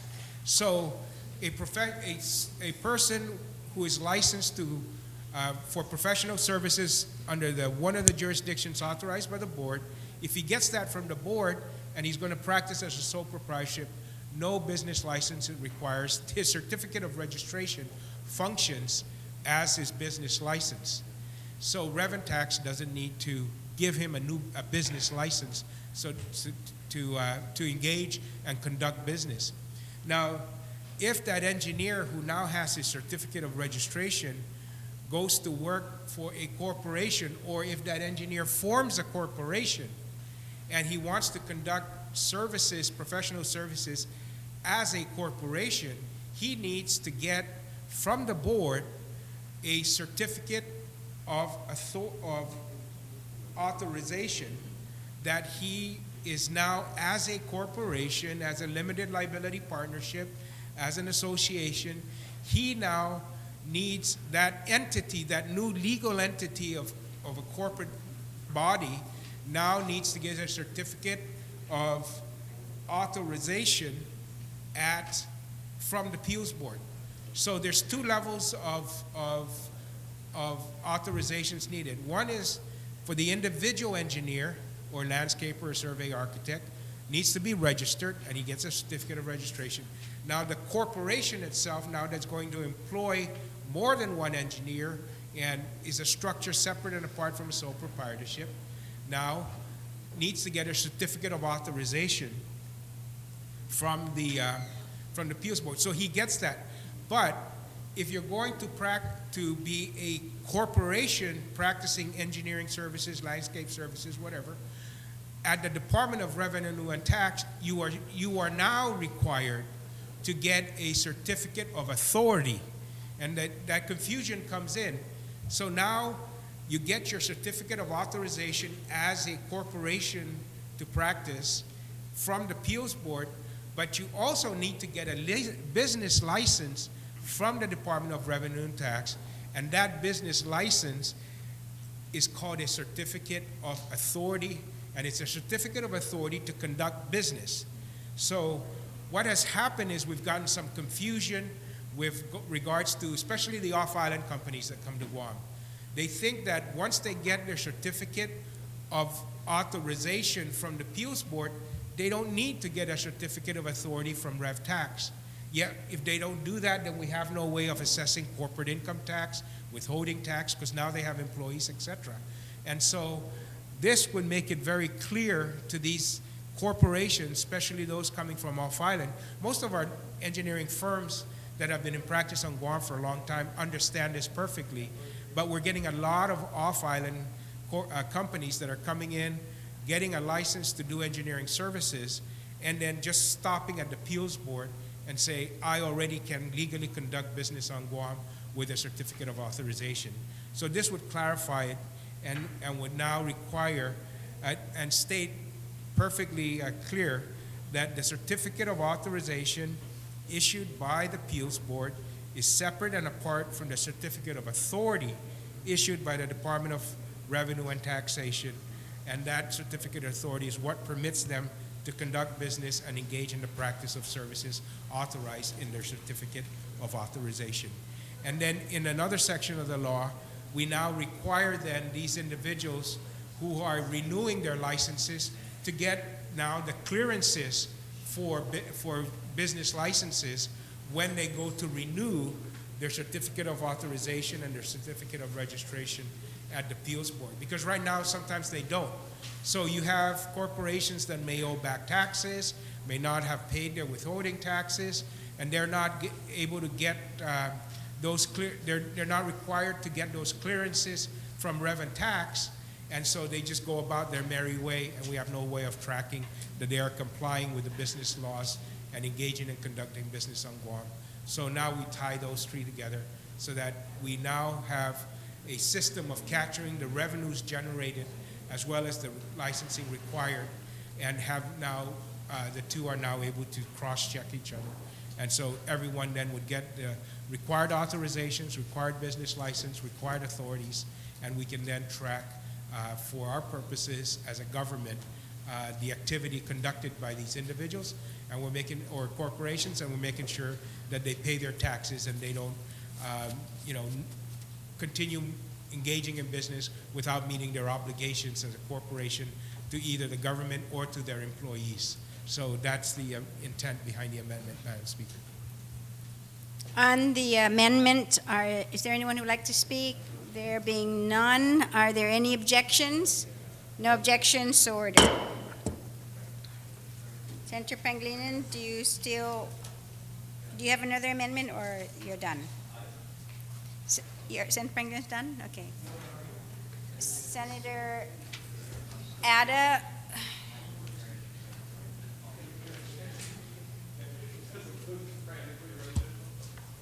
Senator Ada, you're recognized. Madam Chair, I just like to, first of all, I rise in support, of course, of Bill 25. The amendment is long time overdue, and I'm confident that the changes that have been made certainly have made professionals that are eligible to practice on the island. The law has made it more inclusive, and I think they've updated it to the extent that it's certainly more current with what's going on around us. But I would like to make an amendment, and the amendment has been passed out to everyone. The amendment is to be made on page 30, line 13, section 32117, and it reads as follows. And basically what this amendment does, it's really to facilitate the workload of the appeals board. And what it does is it reads as follows, that the certificates of registration shall expire on the last day of the month of April, and the certificates of authorization for corporations, partnerships, proprietorships, and associations shall expire on the last day of the month of October of each year. Currently, what the bill shows is that they all expire on the same month, on the last day of the month of September. So just to facilitate the administrative workload, the amendment is being proffered such that the certificate of registration expires in the month of April and must be renewed, and then the certificate of authorization expires in October following their year of issuance, and all the language else remains. So that's all that it does.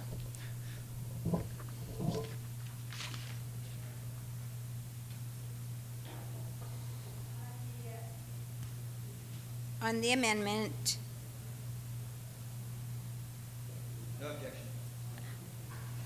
Yes, Senator Pangilinan. No, because I was trying to Senator Pangilinan, you're recognized. Thank you very much, Madam Speaker. Madam Speaker, I certainly rise in support of the amendment. This amendment actually was the result of a meeting I had with the chairman of the board, and it really does impact their budget, especially the way the money is accounted for and counted. The appeals board's operations are fully funded by these fees that they charge for their certificate of authority, certificate of registration, testing, proctoring services, etc. And everything bunched up in October. So what happens, and has happened in the past, is that they get all the money up front in October, and then it doesn't get deposited into their account, and by the time January, February, April runs around, sometimes they have to go begging for the release of their funds. And they also created sometimes some double accounting and double counting of the revenues, so that what they think are carry forward revenues are actually this year's revenues. And so I suggested to the board, to the chairman, that they separate at least the registration and the renewal fees to the two different semi-annually, so that they'll have a revenue stream that is a little bit more even rather than feast or famine, basically. And so this will allow a more even revenue stream to allow the board to be able to manage its operations and ensure itself that it's going to have more money coming in at a latter part of the year to sustain their operations, rather than relying that everything's going to be reserved for them at the beginning of the year and that they'll get all their money throughout the year. And it hasn't happened in the past, or else they've had to beg and beg some more to get their monies released.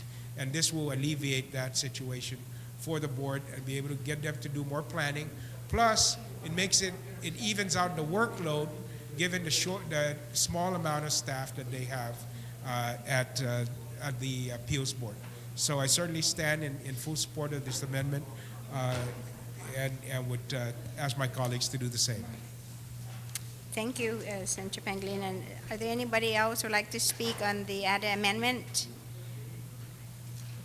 We need to make it, Senator Ada, I know if you would like to close, and then maybe at the same time can clarify that the A on the bill is being deleted and replaced with this language A. That wasn't clear in the very Yes, beginning. Madam Speaker. Let me clarify that the amendment that I've proffered replaces that language starting on line 13, where it reads left parenthesis A, right parentheses, down to line 17. We're going to actually replace that language with the language that I have provided here in the amendment. Thank you very much. And so you don't want to close or anything? Oh, I just think everybody should vote for this amendment. Thank you. Thank you. Thank you, Senator Ada. On the ADA amendment, are there any objections? No objections, so ordered. Thank you very much. I have now an amendment, and I guess I'm going to, if there's, I would like to recognize then Senator Rector. Oh, okay, 36, sorry. Okay, so are there any speakers then on the main motion? Before I close, I mean, ask the author to close. Okay, Senator Espaldon, then you're recognized to close. Thank you, Madam Speaker, and I thank all the senators who have offered some improvement upon the bill. And then again, going forward with all that we have to do in terms of the development of this island, the construction that's going to go on, I think that the changes to the appeals law is necessary, and I look for everybody's support on this one. I would like to make one motion, though, Madam Speaker, because also of all the great work and collaboration I've had with him, I ask that that Senator Tom Ada be added on as a co-sponsor to this bill. On that motion, no objections, so ordered. Thank you, Madam Speaker. So- That's all. On the main motion, then, to place substitute Bill 25 on the third reading file, no objections, so ordered. Thank you very much. We are now on Bill number 33, and Senator Calvo, you're recognized. Yeah, thank you very much, Madam Speaker. Madam Speaker, I'd like to move to place Bill number 33 into the third reading. And if there's no objection, I'd like to discuss. Yeah, thank you very much, Madam Speaker. Please continue.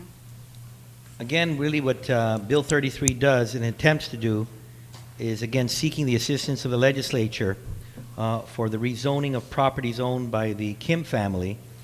And this is to rezone the property from an agriculture A to commercial C zone for the purpose of maximizing the uses of the property. Madam Speaker, the property is in an area in Mangilao fronting the Mangilao Golf Course. And it is the intention and desire of the owners of the property to set up a parts store for equipment, light and heavy equipment, and other assorted parts. I do want to advise the body that this piece of property is not only adjacent to the Mangilao Golf Course, but there are other properties around the surrounding area that are also the designation of commercial use and zoning. You have the Young Pocket Market, which is adjacent to the golf course. You have also Dime Store, which is at the same side of the road as Lot 14. There is also Hans Market, which is across from Dime Store. And this is a commercial complex building adjacent to Hans Market.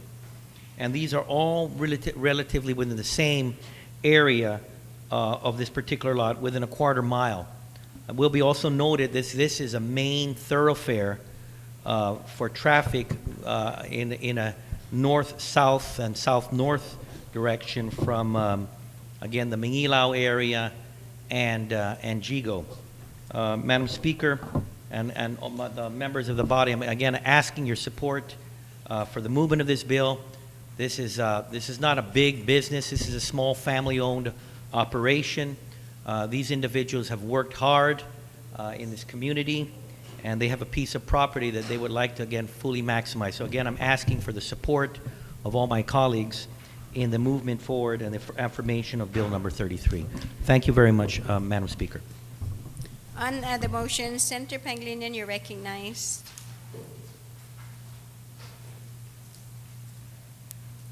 Thank you very much, Madam Speaker. Madam Speaker, I have no objection to the bill.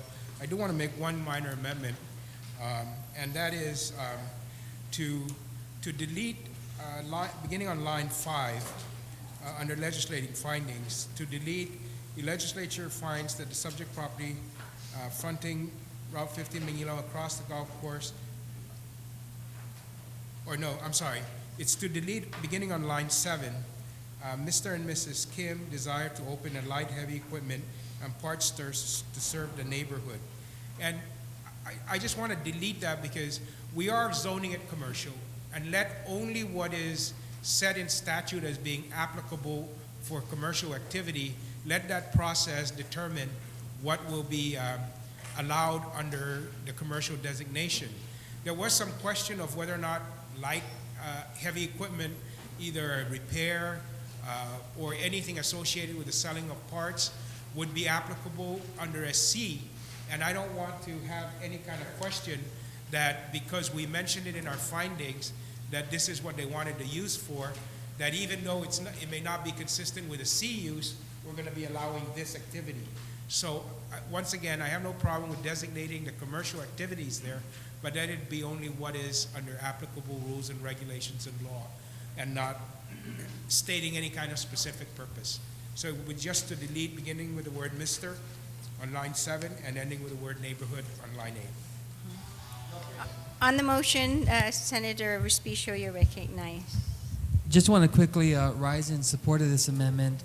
And on top of the suggestion or the support to delete these line sentences 7 and 8, I just also think, Madam Speaker, there's no need to provide this kind of explanation in the legislative intent, and so I rise to support the amendment. On the Pangilinan amendment, Senator, okay. So on the Pangilinan amendment, are there any objections? No objections, so ordered. Thank you. Senator Guthridge, you are recognized. I just have one question, and I think it's important that we clarify this for the record. So I'd like to ask the main author. Would the author yield to the question? Thank you. You may continue. If the good senator could assure us that this rezoning is not for purposes of somehow influencing the needs of the military for land in that area, because I understand the military is looking at land there.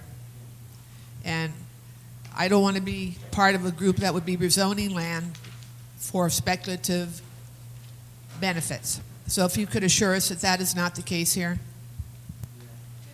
I will defer to the question, but by the senator. Again, in my discussions with this family, this is a family that, again, is hardworking in nature. They value their property. They've not been in the speculation of land business. For many of these folks, and again, for this particular family, the piece of property that they purchase, this is something that more of an asset that they see as in perpetuity, that will be passed on from family member to family member. So again, as much as I can vouch for any person, obviously I'm not that person, but in the representations to myself and in my discussions with them, this is again a very hardworking family. They're not there to speculate. They're there to take advantage of potential opportunities and to fully maximize the use of those properties. Thank you, Madam Chair.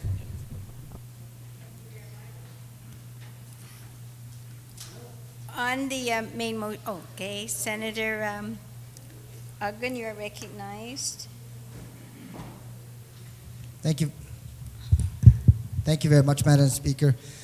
Madam Speaker, I was just taking a look at the committee report, and on persons appearing before the committee, I have a Mr. Aguilar, who's a planner, Department of Land Management, and then also the Director, Department of Land Management. I don't see any references or communication from the property owners, and I'm just wondering whether, in fact, they had the opportunity to appear before the committee, or even had the opportunity to sit down with the chairman of the committee and request the assistance of this legislative body, because I see us moving forward with a rezoning without any direct communication from the landowners. I understand that this particular legislation has been in the hopper for quite some time, but, you know, Madam Speaker, at least one brief paragraph that says, please, we need your assistance to rezone this property, and I don't see it contained in the committee report. Can I just get a general response whether, in fact, the family owners had the opportunity to appear either before the hearing, after the hearing, with the chairman, in addition to perhaps meeting with the sponsor of this legislation, because it somewhat concerns me. Who would you like to respond, Senator Cavo or Senator Pangilinan?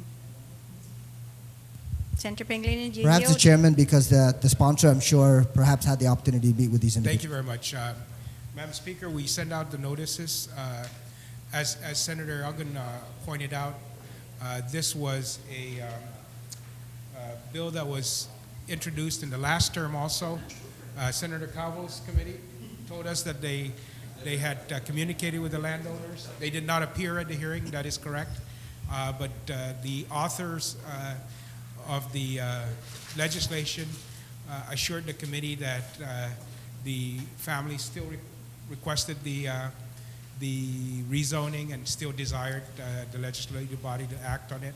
And we almost treated this as a continuation of the hearing from the last term. But no, we did not. I did not personally meet with the landowners. Thank you very much. Thank you very much, Madam Speaker, and thank you, Speaker Pangilinan. And that's only a note of concern in terms of entertaining Bill number 33. And like I shared with you, alluded to you a little earlier, that I'm sure the sponsor of the legislation had the opportunity to meet with the family members. It's just that if, in fact, this was a carryover legislation, then perhaps what may have been done is the consolidation of all of the testimony that was provided in the previous hearing from the previous legislature and incorporated into this legislation, so that at least there's documentation that reflects that the owner of the property certainly endorses the rezoning of this lot. But Madam Speaker, I'm certainly not standing in opposition, and I do support the rezoning from agriculture to commercial zone, especially in light of the location of this particular lot. It's right adjacent to the main highway, Route 15, and certainly there's a lot of economic opportunities there. And anytime a property owner would like to maximize the use of their property, then certainly that would be beneficial not only to themselves, but also to the community of Guam in terms of providing services and businesses. But I just wanted to note that for the record, and I certainly hope that in the future that perhaps something in writing or even verbal communication be attached to the committee report, even if it's from prior communication, so that in fact it's part of the record. Thank you very much, Madam Speaker. Thank you, Point Senator. of perfect information. Madam Speaker, I will be very, very frank here. I did not think of it in those terms. And I certainly agree with my good colleague. And I would like to move this bill back to committee. Indulge me in this. We can take it up again. But I certainly think and believe that Senator Duggan is correct, that we really should at least get all of our ducks in order. We relied on the author of the bill, but I certainly continue to support the intent of it, but I do want the actions of this body to be without question, and absent any official documentation that this is still a desire of the owners, then I do agree with him and request that it be sent back to committee. Senator Calvo, on the Obviously, amendment, Madam his Speaker, motion. again, I will defer, especially to the chairman. I want to thank the chairman for allowing this the movement of this bill. Again, because this was, again, a continuation from the 29th Guam Legislature. There was an opportunity to meet, and I did meet with the family. Obviously, because of the changeover in the legislatures now to the 30th, there had to be a need for a reintroduction. I'm disappointed because, again, this is just a family that has a piece of property and is wishing to move forward in utilization of that property. But again, I understand, and I will not object to it. Again, the senator from Jotnia has made that request, and I will again defer to the chairman so that we could bring this family in. Thank you, Senator Calvo. Thank you very much. And Senator. I do, and certainly I appreciate that. So my motion would be to move it back to committee. We'll get all the proper documentation required in order for this body to make the best decision it can, given all the proper documentation. I do want to state for the record that Senator Ogden voted to pass the bill. Thank you very much. On the motion then to send Bill 33 back to committee so they'll be able to get all proper documentations. Are there any objections? No objections, so ordered.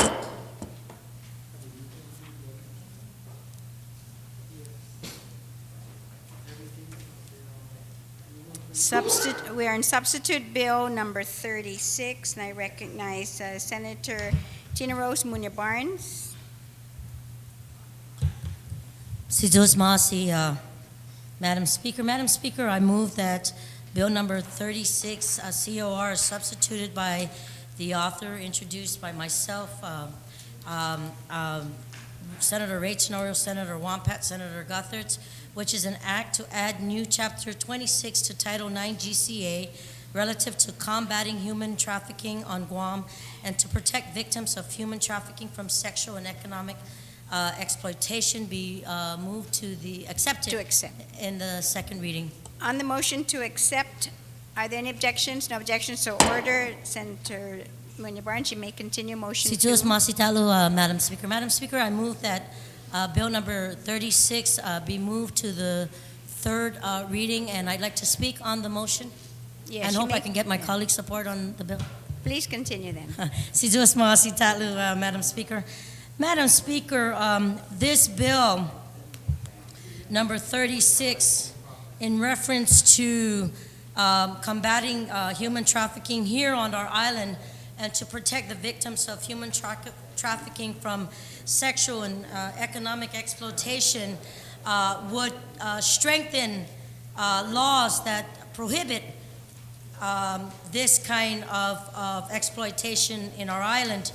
Madam Speaker, as you know, during this massive military buildup that is on our island's horizon, I personally want to ensure that we have strict laws in place to protect against human trafficking into our island and the exploitation of women, most especially our children here.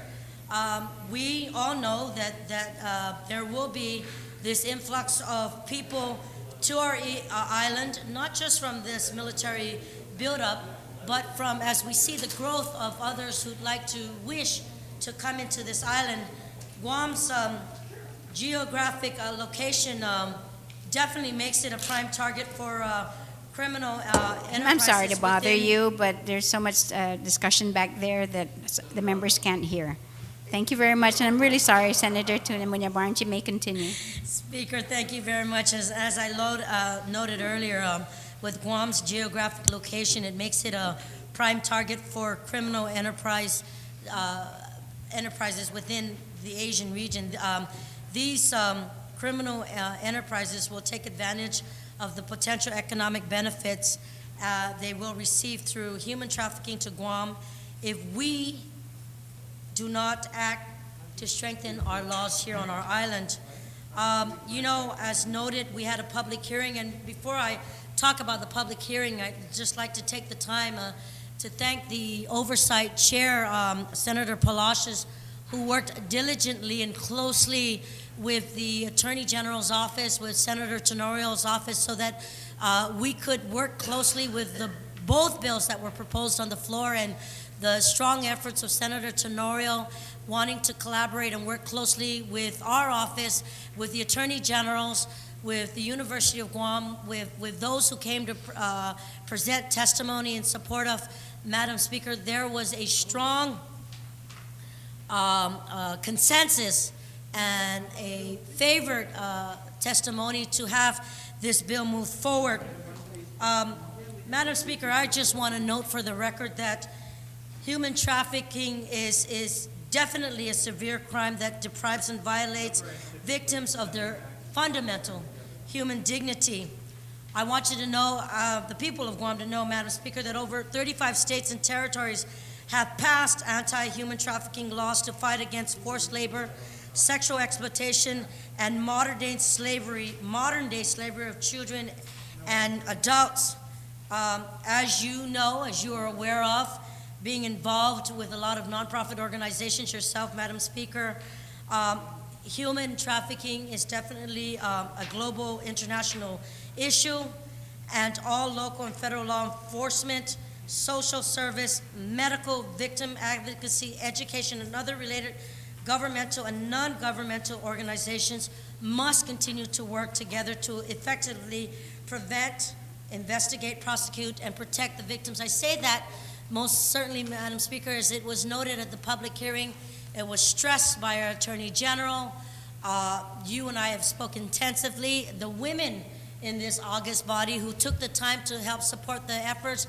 My colleague on the other side of the aisle, Senator Taragui, the aisle on our side, Senator Judy Guthert, said, we must take a stand, not just as women, not just as mothers and grandmothers. We must take a stand to show that within this island and within our international region that we will advocate and make sure that the protection of our adults and our children from human trafficking and exploitation will be safeguarded and protected.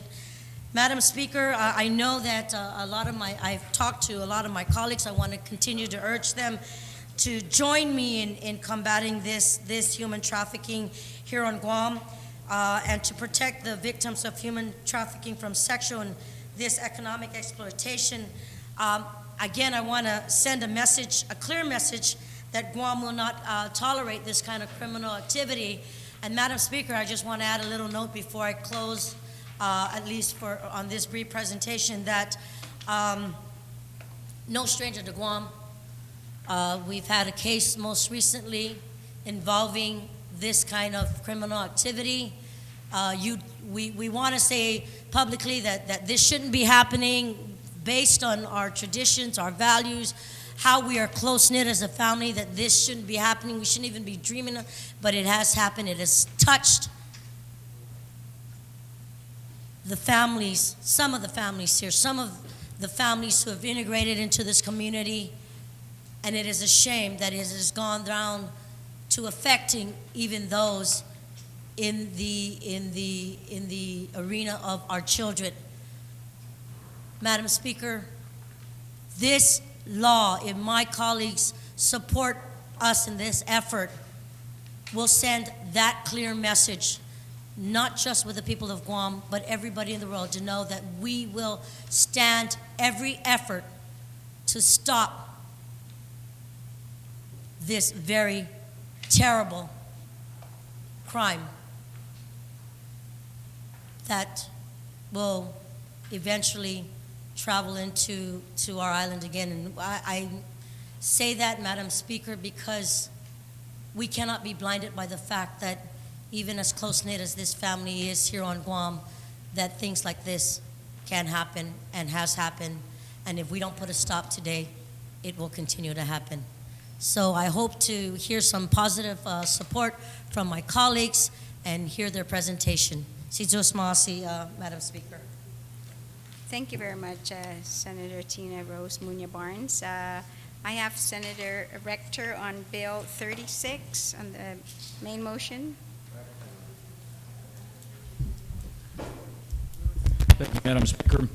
I rise in full support of this bill.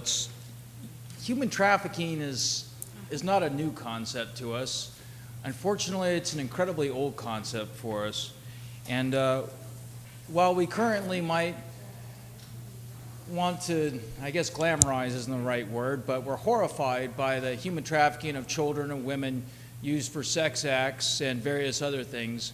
At the end of the day, human trafficking is a labor act. And it's been done since the dawn of time, bringing slaves in from different countries and forcing them to work, whether it's to work in the sex industry, whether it's to work in the cotton fields in the South, whether it is to work on the railways that we punched across the country and we brought in Chinese laborers.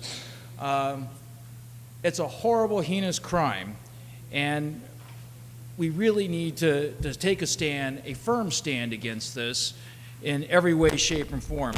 And so I offer, excuse me as I knock everything over, I have a couple of amendments that I would like to offer to help strengthen this piece of legislation.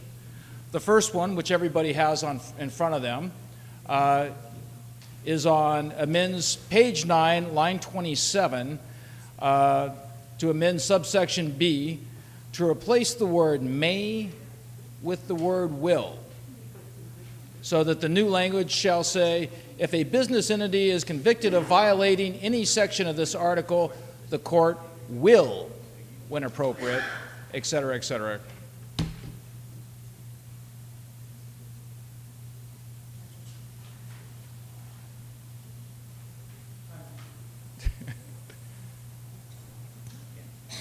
I'm sorry. Does anybody need, I mean, everybody understand where this section is that's being amended? Okay. Are there any objections to the amendment? The first one. The first amendment that he passed out of a business entity, removing may and inserting will. He passed out two amendments to the bill. Senator Teidig, you have I have a question with regards to this, Mr. Chair, if the good speaker would yield to this. When you apply will, taking away may, you can, what's happening here is that when sentencing, you're making this mandatory for a judge or a court to impose a sentence. When we allow our court system to have that lenience in deciding exactly how they're going to be reprimanded for this. I mean, as a legislative body, you know, we are given certain, what is that word I'm looking for? Not obligations, but powers. And as well as the judicial branch given certain powers as well. I'm trying to figure out, by taking that away, is that your intent?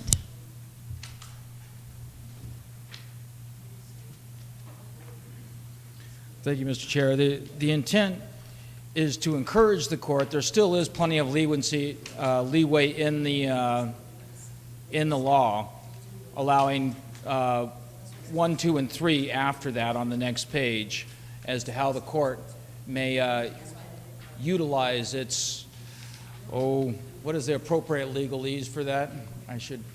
May utilize their decision-making power so that they can have that kind of leeway to make the decisions that they consider appropriate, but we definitely want to encourage them to make a decision and to penalize these businesses that traffic in human beings.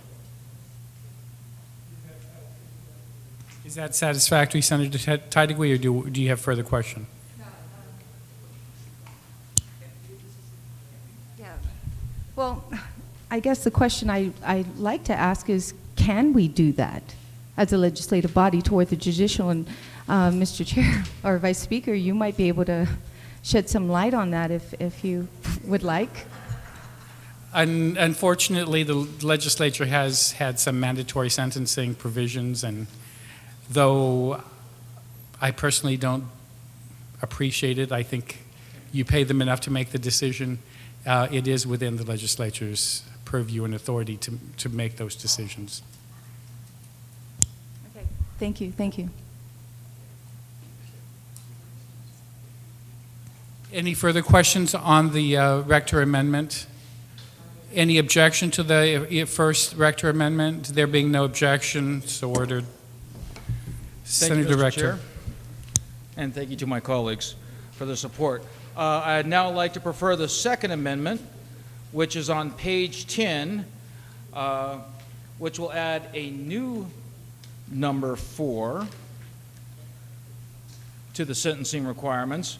And now it adds, when applicable, prosecute to the full extent of the law any and all individual employees, representatives, managers, owners, or employees of businesses, corporate bodies, or government agencies implicated in any way in said offense, for any and all criminal offenses involving said persons relating to a violation of this article, or for in any way obstructing or conspiring to obstruct an official investigation in said matters. Any members wish to speak on this amendment? Or do you wish to explain your amendment before we? Well, once again, we're just trying to strengthen this up and give the court the leeway to really go after these people that, once again, would traffic in human beings. Senator Blush, you're recognized. Thank you, Mr. Chair. Mr. Chair, I recognize what the intent of the amendment is, you know, and the author. I just don't know whether the language is proper. You know, as a former law enforcement officer and working with the prosecutor on cases, one of the things that you did a lot is you looked for broad meanings, general meanings, to be able to move forward on your case. And I think statements such as full extent of the law and implicated in any way provides a broad extent overview of how far-reaching you can go in investigating this activity. And again, I recognize what the intent, the author's intent for this amendment is. I just don't know whether this law will help it, or this the way the language of this amendment will help it. As a law enforcement officer, I can look at this and I can find many ways, constructive ways to implicate different people for different events. And then given the authority to go after them with the full extent of the law. I have a little bit of a concern with the way the amendment is written up, although I recognize and I appreciate and I support what it probably intends to do. Thank you, Mr. Chair. Thank you, Senator Espaldon. You're recognized. Thank you, Mr. Speaker. Mr. Speaker, this amendment to add this Section 4 is actually from the previous page, a continuation from the previous page under subsection B, excuse me, Section 26.05 under subsection B. Now, the very first sentence of subsection B says, if a business entity is convicted of violating any section of this article, the court will, at least according to the previous amendment, the court will, when appropriate, order, but is not limited to the following. And there's a 1, 2, 3, and they're saying, and then this is a new addition 4, and it says, whenever applicable, prosecute to the fullest extent of the law. Mr. Speaker, the court does not prosecute. That is the purview of the Attorney General's office. So this is definitely does not belong in this section. The court does not act as a prosecutor in these cases, so I would have to object. Thank you.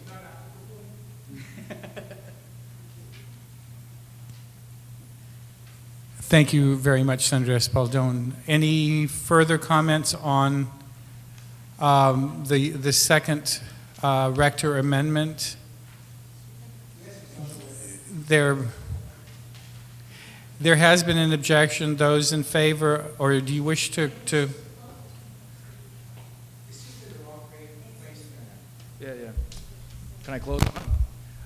Let me withdraw this amendment for now. It has been placed in the wrong place, and I apologize for that. Until we can find the right place for it. Thank you very much. Yeah. You have another amendment, I understand? Yes. My last amendment,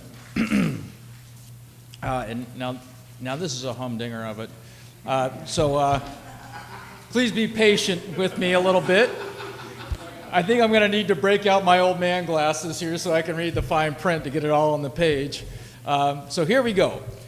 On page 12, amend C to read, any assets seized shall be first used to pay restitution to trafficking victims and subsequently to pay any damages awarded to victims in civil action. If applicable, any individual who provides evidence leading to the arrest and conviction of one or more persons for a violation of any provision of this article shall be eligible to receive a fee of no less than 5% of the total value of assets seized under this section after restitution to trafficking victims has been made. Said fee shall be classified as a reward for the performance of civic duty and may be granted to said individual at the discretion of the court presiding over any legal action for violation of this section, provided that said individual is not employed as a public servant, law enforcement officer, or federal agent. In case of multiple claimants on said reward relating to the same individual case, this amount of no more and no less than 5% of the remaining assets seized shall be divided between any parties found to be legally entitled to said reward, with individual portions of the 5% reward fee to be divided among individual parties claiming eligibility for said reward in the amounts that the court deems appropriate based upon individual contribution and value of evidence or testimony submitted. In any case in which there's a little bit of a typo here, the Guam Department of Labor gathered and submitted evidence leading to the prosecution and conviction of one or more persons for a violation of this article, the Guam Department of Labor shall receive an amount of no less than 10% of the value of the remaining assets seized in accordance with this section towards the operational budget of the Guam Department of Labor for the purpose of continuing financing of inspection and regulatory activities. Any assets shall go toward funding services for victims of trafficking and Guam Crimes Victims Fund. Do you? Can I speak on a minute? Please. Yeah, thank you, Mr. Chair. The point of this is to basically encourage citizens to be good citizens. It's very hard and very risky when you have evidence of a crime being committed to stand up and submit evidence on that crime, to stand up in court and testify, to call the police, to call Crime Stoppers. It's a scary proposition for your average citizen, especially if you're an employee of one of these companies that might be doing something very, very bad, might be trafficking in human beings. So this gives them the incentive to go forward and do this. And by the same token, the same goes for the Department of Labor. Like I said, these are labor violations. Whenever we traffic in human beings, whether it's for the sex industry, whether it's for any other work industry, it is a labor provision. And the Department of Labor shall be one of these forefronts agencies that are out doing this. And we want to give them the appropriate incentive to go out and do their job. Thank you. I noticed a few hands go up. It'll be in this order. Speaker Wampat, Secretary Barnes, and Senator Tydegui. Can I just state the point of information then, Mr. Speaker? What's your point of information? Just based on the amendment that was proffered, I just want to note for the record, if I'm not mistaken, there are provisions in place in reference to the rewards program. I'm trying to get the AGs to look at this amendment to make sure that there's nothing overlapping. So instead of having call for recess, if we can have those who want to speak on the matter go ahead and speak on it, but so that I can just get confirmation that this is just, if this is not just a duplication, or if there's anything that would impede in moving this forward, if that's okay with you. Well, contact the AG's office. Let's get the information from them. But the Speaker wishes to speak, and so does Senator Tydegui. Okay, thank you. Thank you. Speaker Speaker Wampat, you're recognized. I'm a little bit shorter than Senator Tydegui. Thank you, Mr. Speaker. Mr. Speaker, I rise in support of the amendment, and it is really honorable in which, you know, we to say that those individuals who do know of a crime actually being committed rarely would come forward. And we know that at GPD they do have their hotline in which individuals, you know, can come in and report. They put out a reward. So this is really nothing new, and this is a crime that's increasing so much, and I think it's important, and because it is so heinous, and people sometimes are kind of afraid because it's based on a lot of fear and intimidation and so many other ways in which they're able to lock up these individuals so they will have no contact with you know, the real world outside. The only thing, I mean, I realize that there is this 5% for those who do provide the information, and then there's a 10% for the remaining assets then to go to the Department of Labor to assist them, you know, in their work.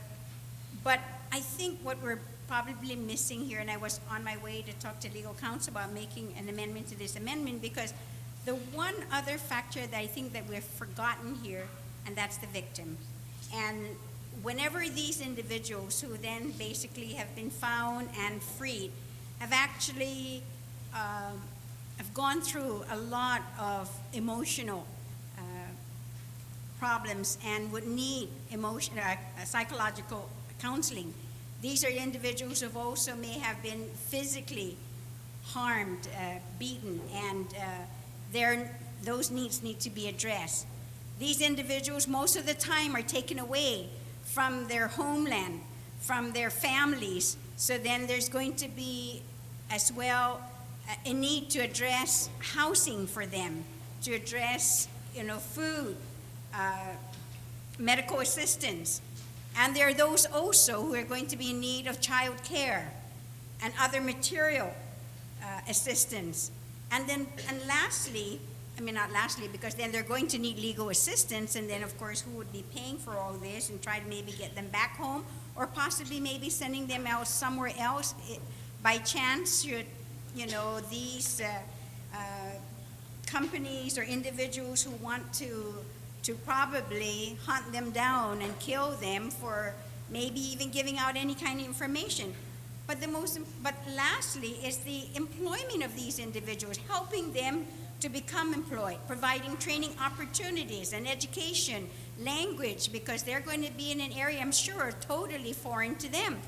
So I know I don't have the amendment, but I definitely like to talk to the author of this amendment, and that maybe a percentage of this as well be actually used for the victims.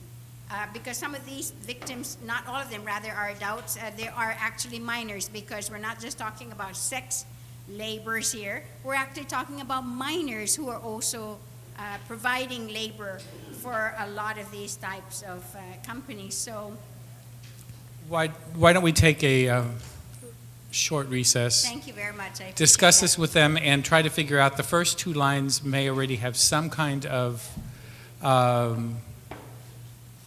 compensation to the victim, but you're proposing a complete whole new program on top of compensation. All right, Thank you very much. we'll take a short recess, and yeah, hopefully in the meantime, Senator Tina Rose Munoz-Barnes will get us word from the AG and will advise us on what's happening. Thank you. 1 minute recess. The AG, we're faxing it over to the AG, so they'll give us a response right back.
Well, back on the record, Speaker Juan Pat, you have your amendment, and I believe it's been or being distributed currently.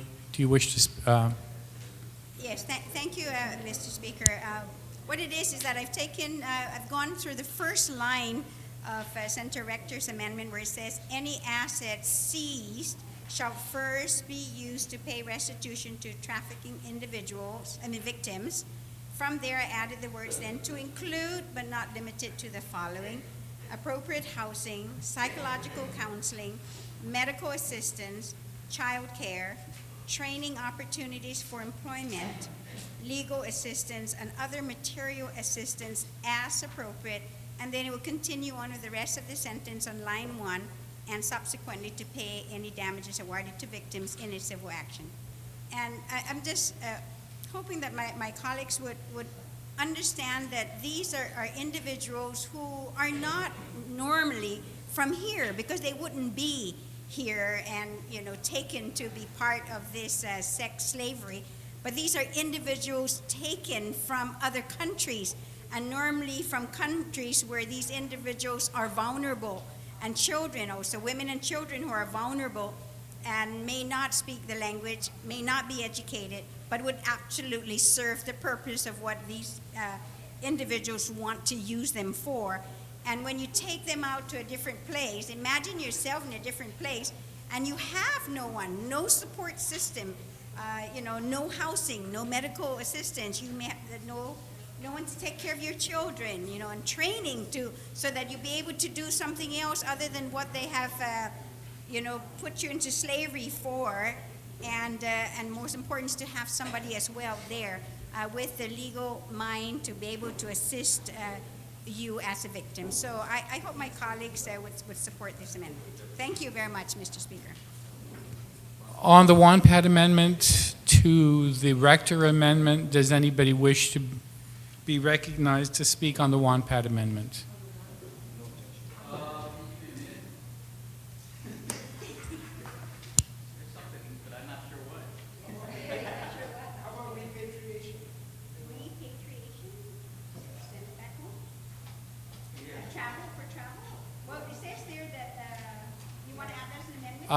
We'll go off the record for a few minutes and see if you guys can work this out. A minute recess.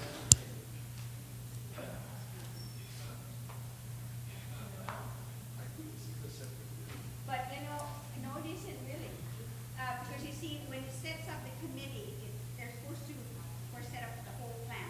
And this is definitely some of the things that even in the bill that needs to be addressed as well. But now we're talking about how it is to be funded. That's what's not being addressed at all in this bill. We took out the funding basically where we thought about these individuals being sent elsewhere.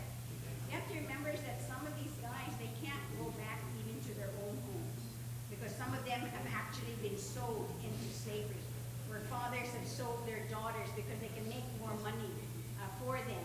You can't send them back sometimes to the same place where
On the WANPAD amendment, anybody wish to be recognized on the WANPAD amendment to the Rector amendment?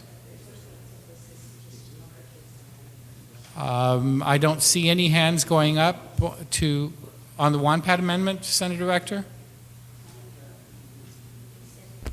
Yes, thank you very much, Mr. Speaker, Mr. Chair.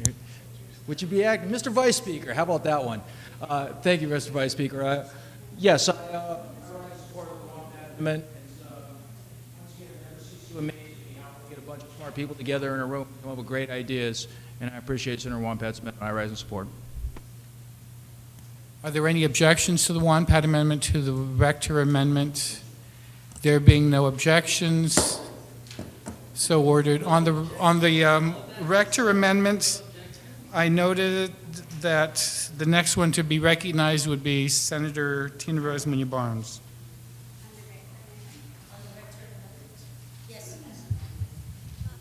Yeah, as amended. Thank you, Mr. Speaker. Mr. Speaker, I just had the opportunity to speak to the Assistant Attorney General, Mr. Attorney Tydinko, who's on his way right now. And I just wanted to get clarifications based on the statements that he referred to me. He just said that at first glance of the bill, he may have some concerns, but he's just on the amendment, he's just looking at this amendment right now, and he should be here in like 1 minute. All right, Senator Tydegui wishes to be recognized, and so recognized. Thank you, Mr. Speaker. I stand in full support of Bill 36.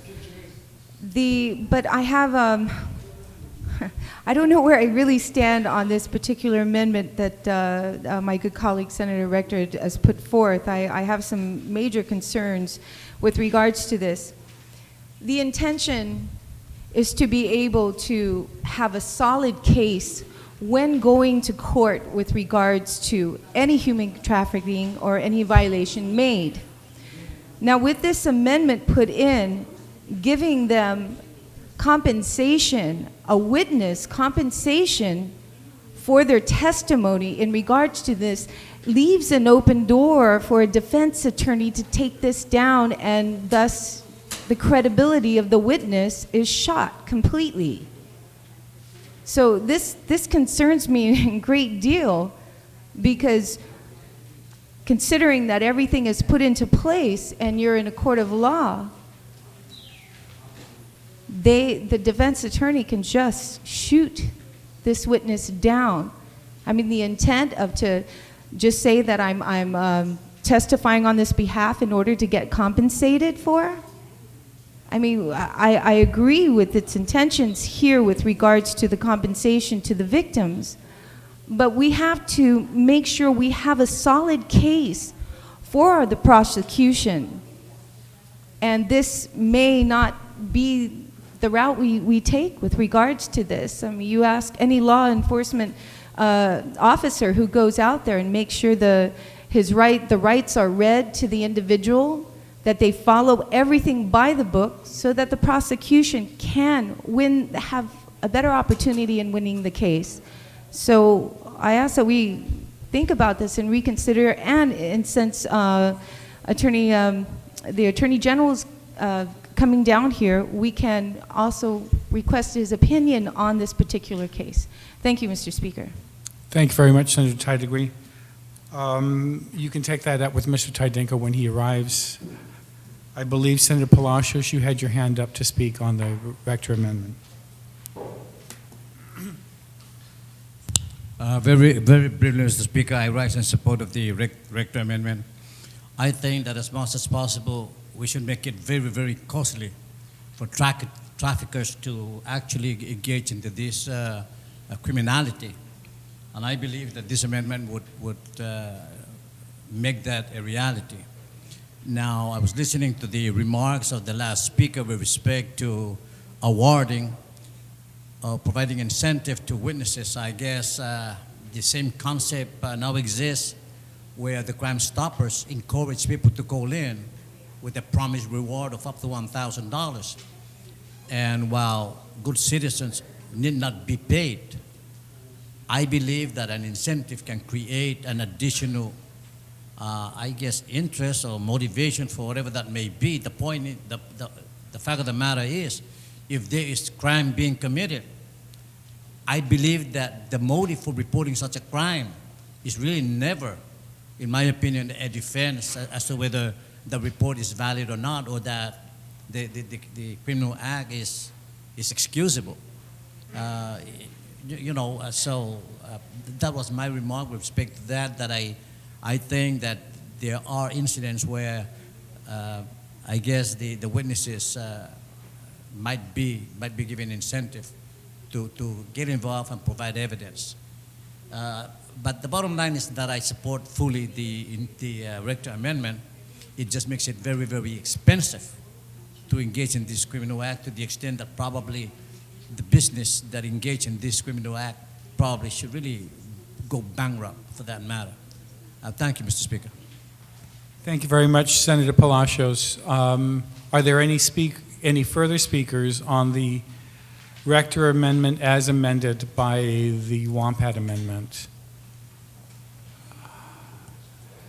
Are there any objections to the Rector Amendment as amended by Speaker Wampat?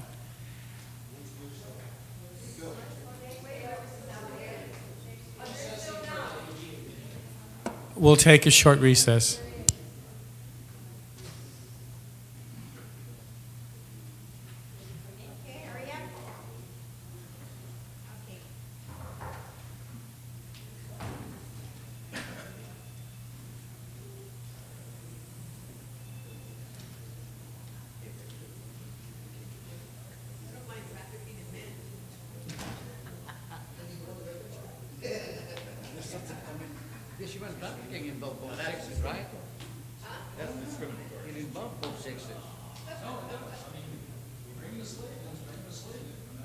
That's what I'm saying. It is.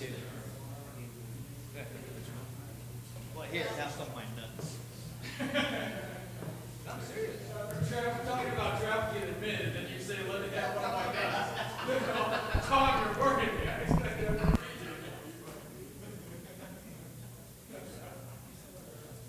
But man, if we won't make that offer to BJ.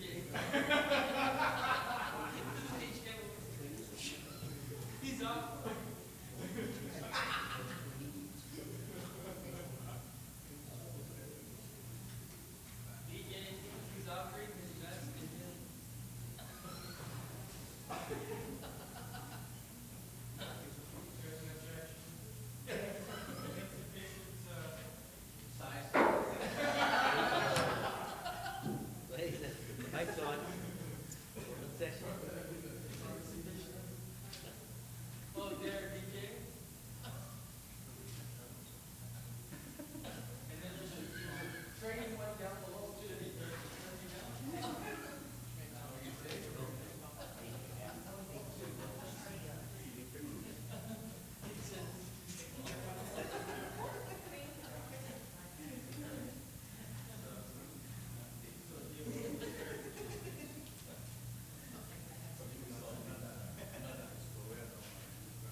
you already got the annex that's being used for ninth grade campus. Then you're gonna right now you got what, 2,100 students going with it? Divide 21 students by 2. What are you coming up with? Okay, 1,100. That school could barely fit 600 elementary school students. The 2 stores are already being used. It's being used right now as a ninth grade academy. I see kids there every day.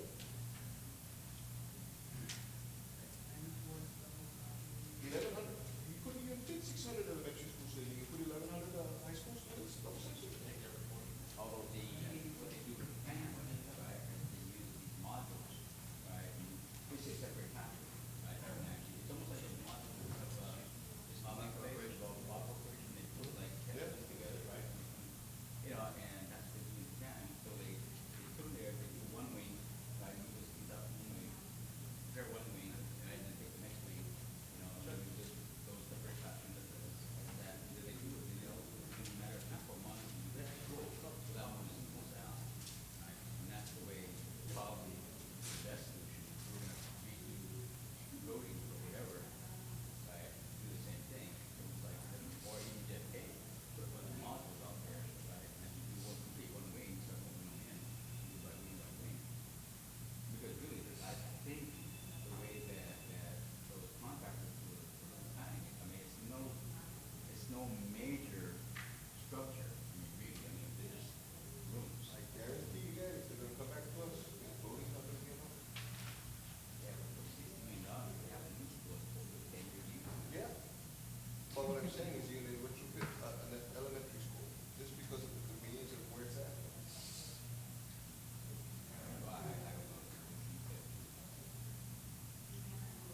If that be the case, why don't we just move that? Why do we need to open Atacao? Atacao is gonna be open, is ready to be occupied by next school year. Why hasn't that been on top of it? Move Atacao. Make the double sections in Atacao, listen. Because you're looking at the same amount of space, if not more, at Atacao than you do have at Chico. Yeah. It'll be ready for next school year. Use Atacao.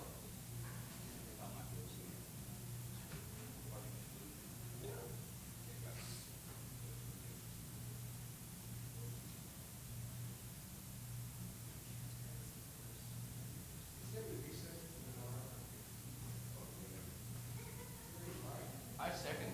Let's go. What's that? I don't know, we just do it tomorrow. I second. Yeah. Okay, 30th then. How's that? He seconds it and I 30th. 5:35 means semantics. Let's go now. What are we gonna accomplish in 15 minutes, man? Yeah, but 2 main bills have already been heard. You know why? His bill's already been heard, so. We can vote on Friday. So you have to do it in 30 minutes. Hey, you did, you know. I made the first motion. What happened? Somebody go wait, you're telling these bills next. Tell him his bills are wrong. Yeah. Then he'll be down.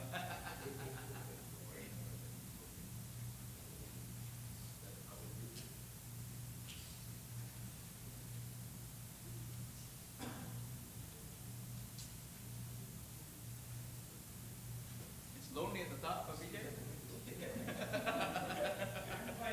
Nobody wants to talk to you up there, man. I don't want to talk to anybody.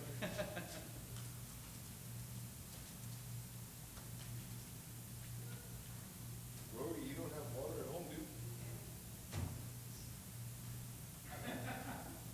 Candy Heights is sit on will be without water until 8 p.m. You have access to this.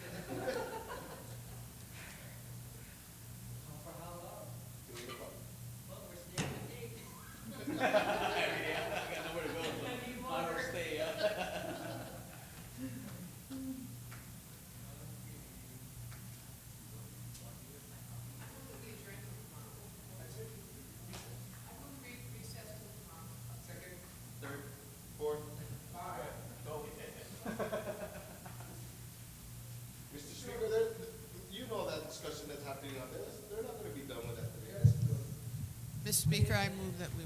Look at the agenda again. What? The main one has been heard. But whatever. Yeah, they're having, that's a full-blown discussion. Do you know under federal law, if someone is a victim of human trafficking, they can be given asylum, first of all? But can we work tomorrow? That's not federal law already. Okay, so sponte. Okay, go back. I have to get clearance from my boss. We are your We are your bosses, by majority. Thank you. You're a good vice speaker. You know, or do you want me to have Rory pull out the Macy's manual again? You are the boss. You're sitting in the speaker's chair. That's right. You the man. You the man. Yeah, isn't that Ethan gavel up there? Oh, before we do, I have to take two bills off the agenda because they weren't supposed to be here. 45 and 2. So recognize them before you. Recognize them now. Mr. Majority Leader.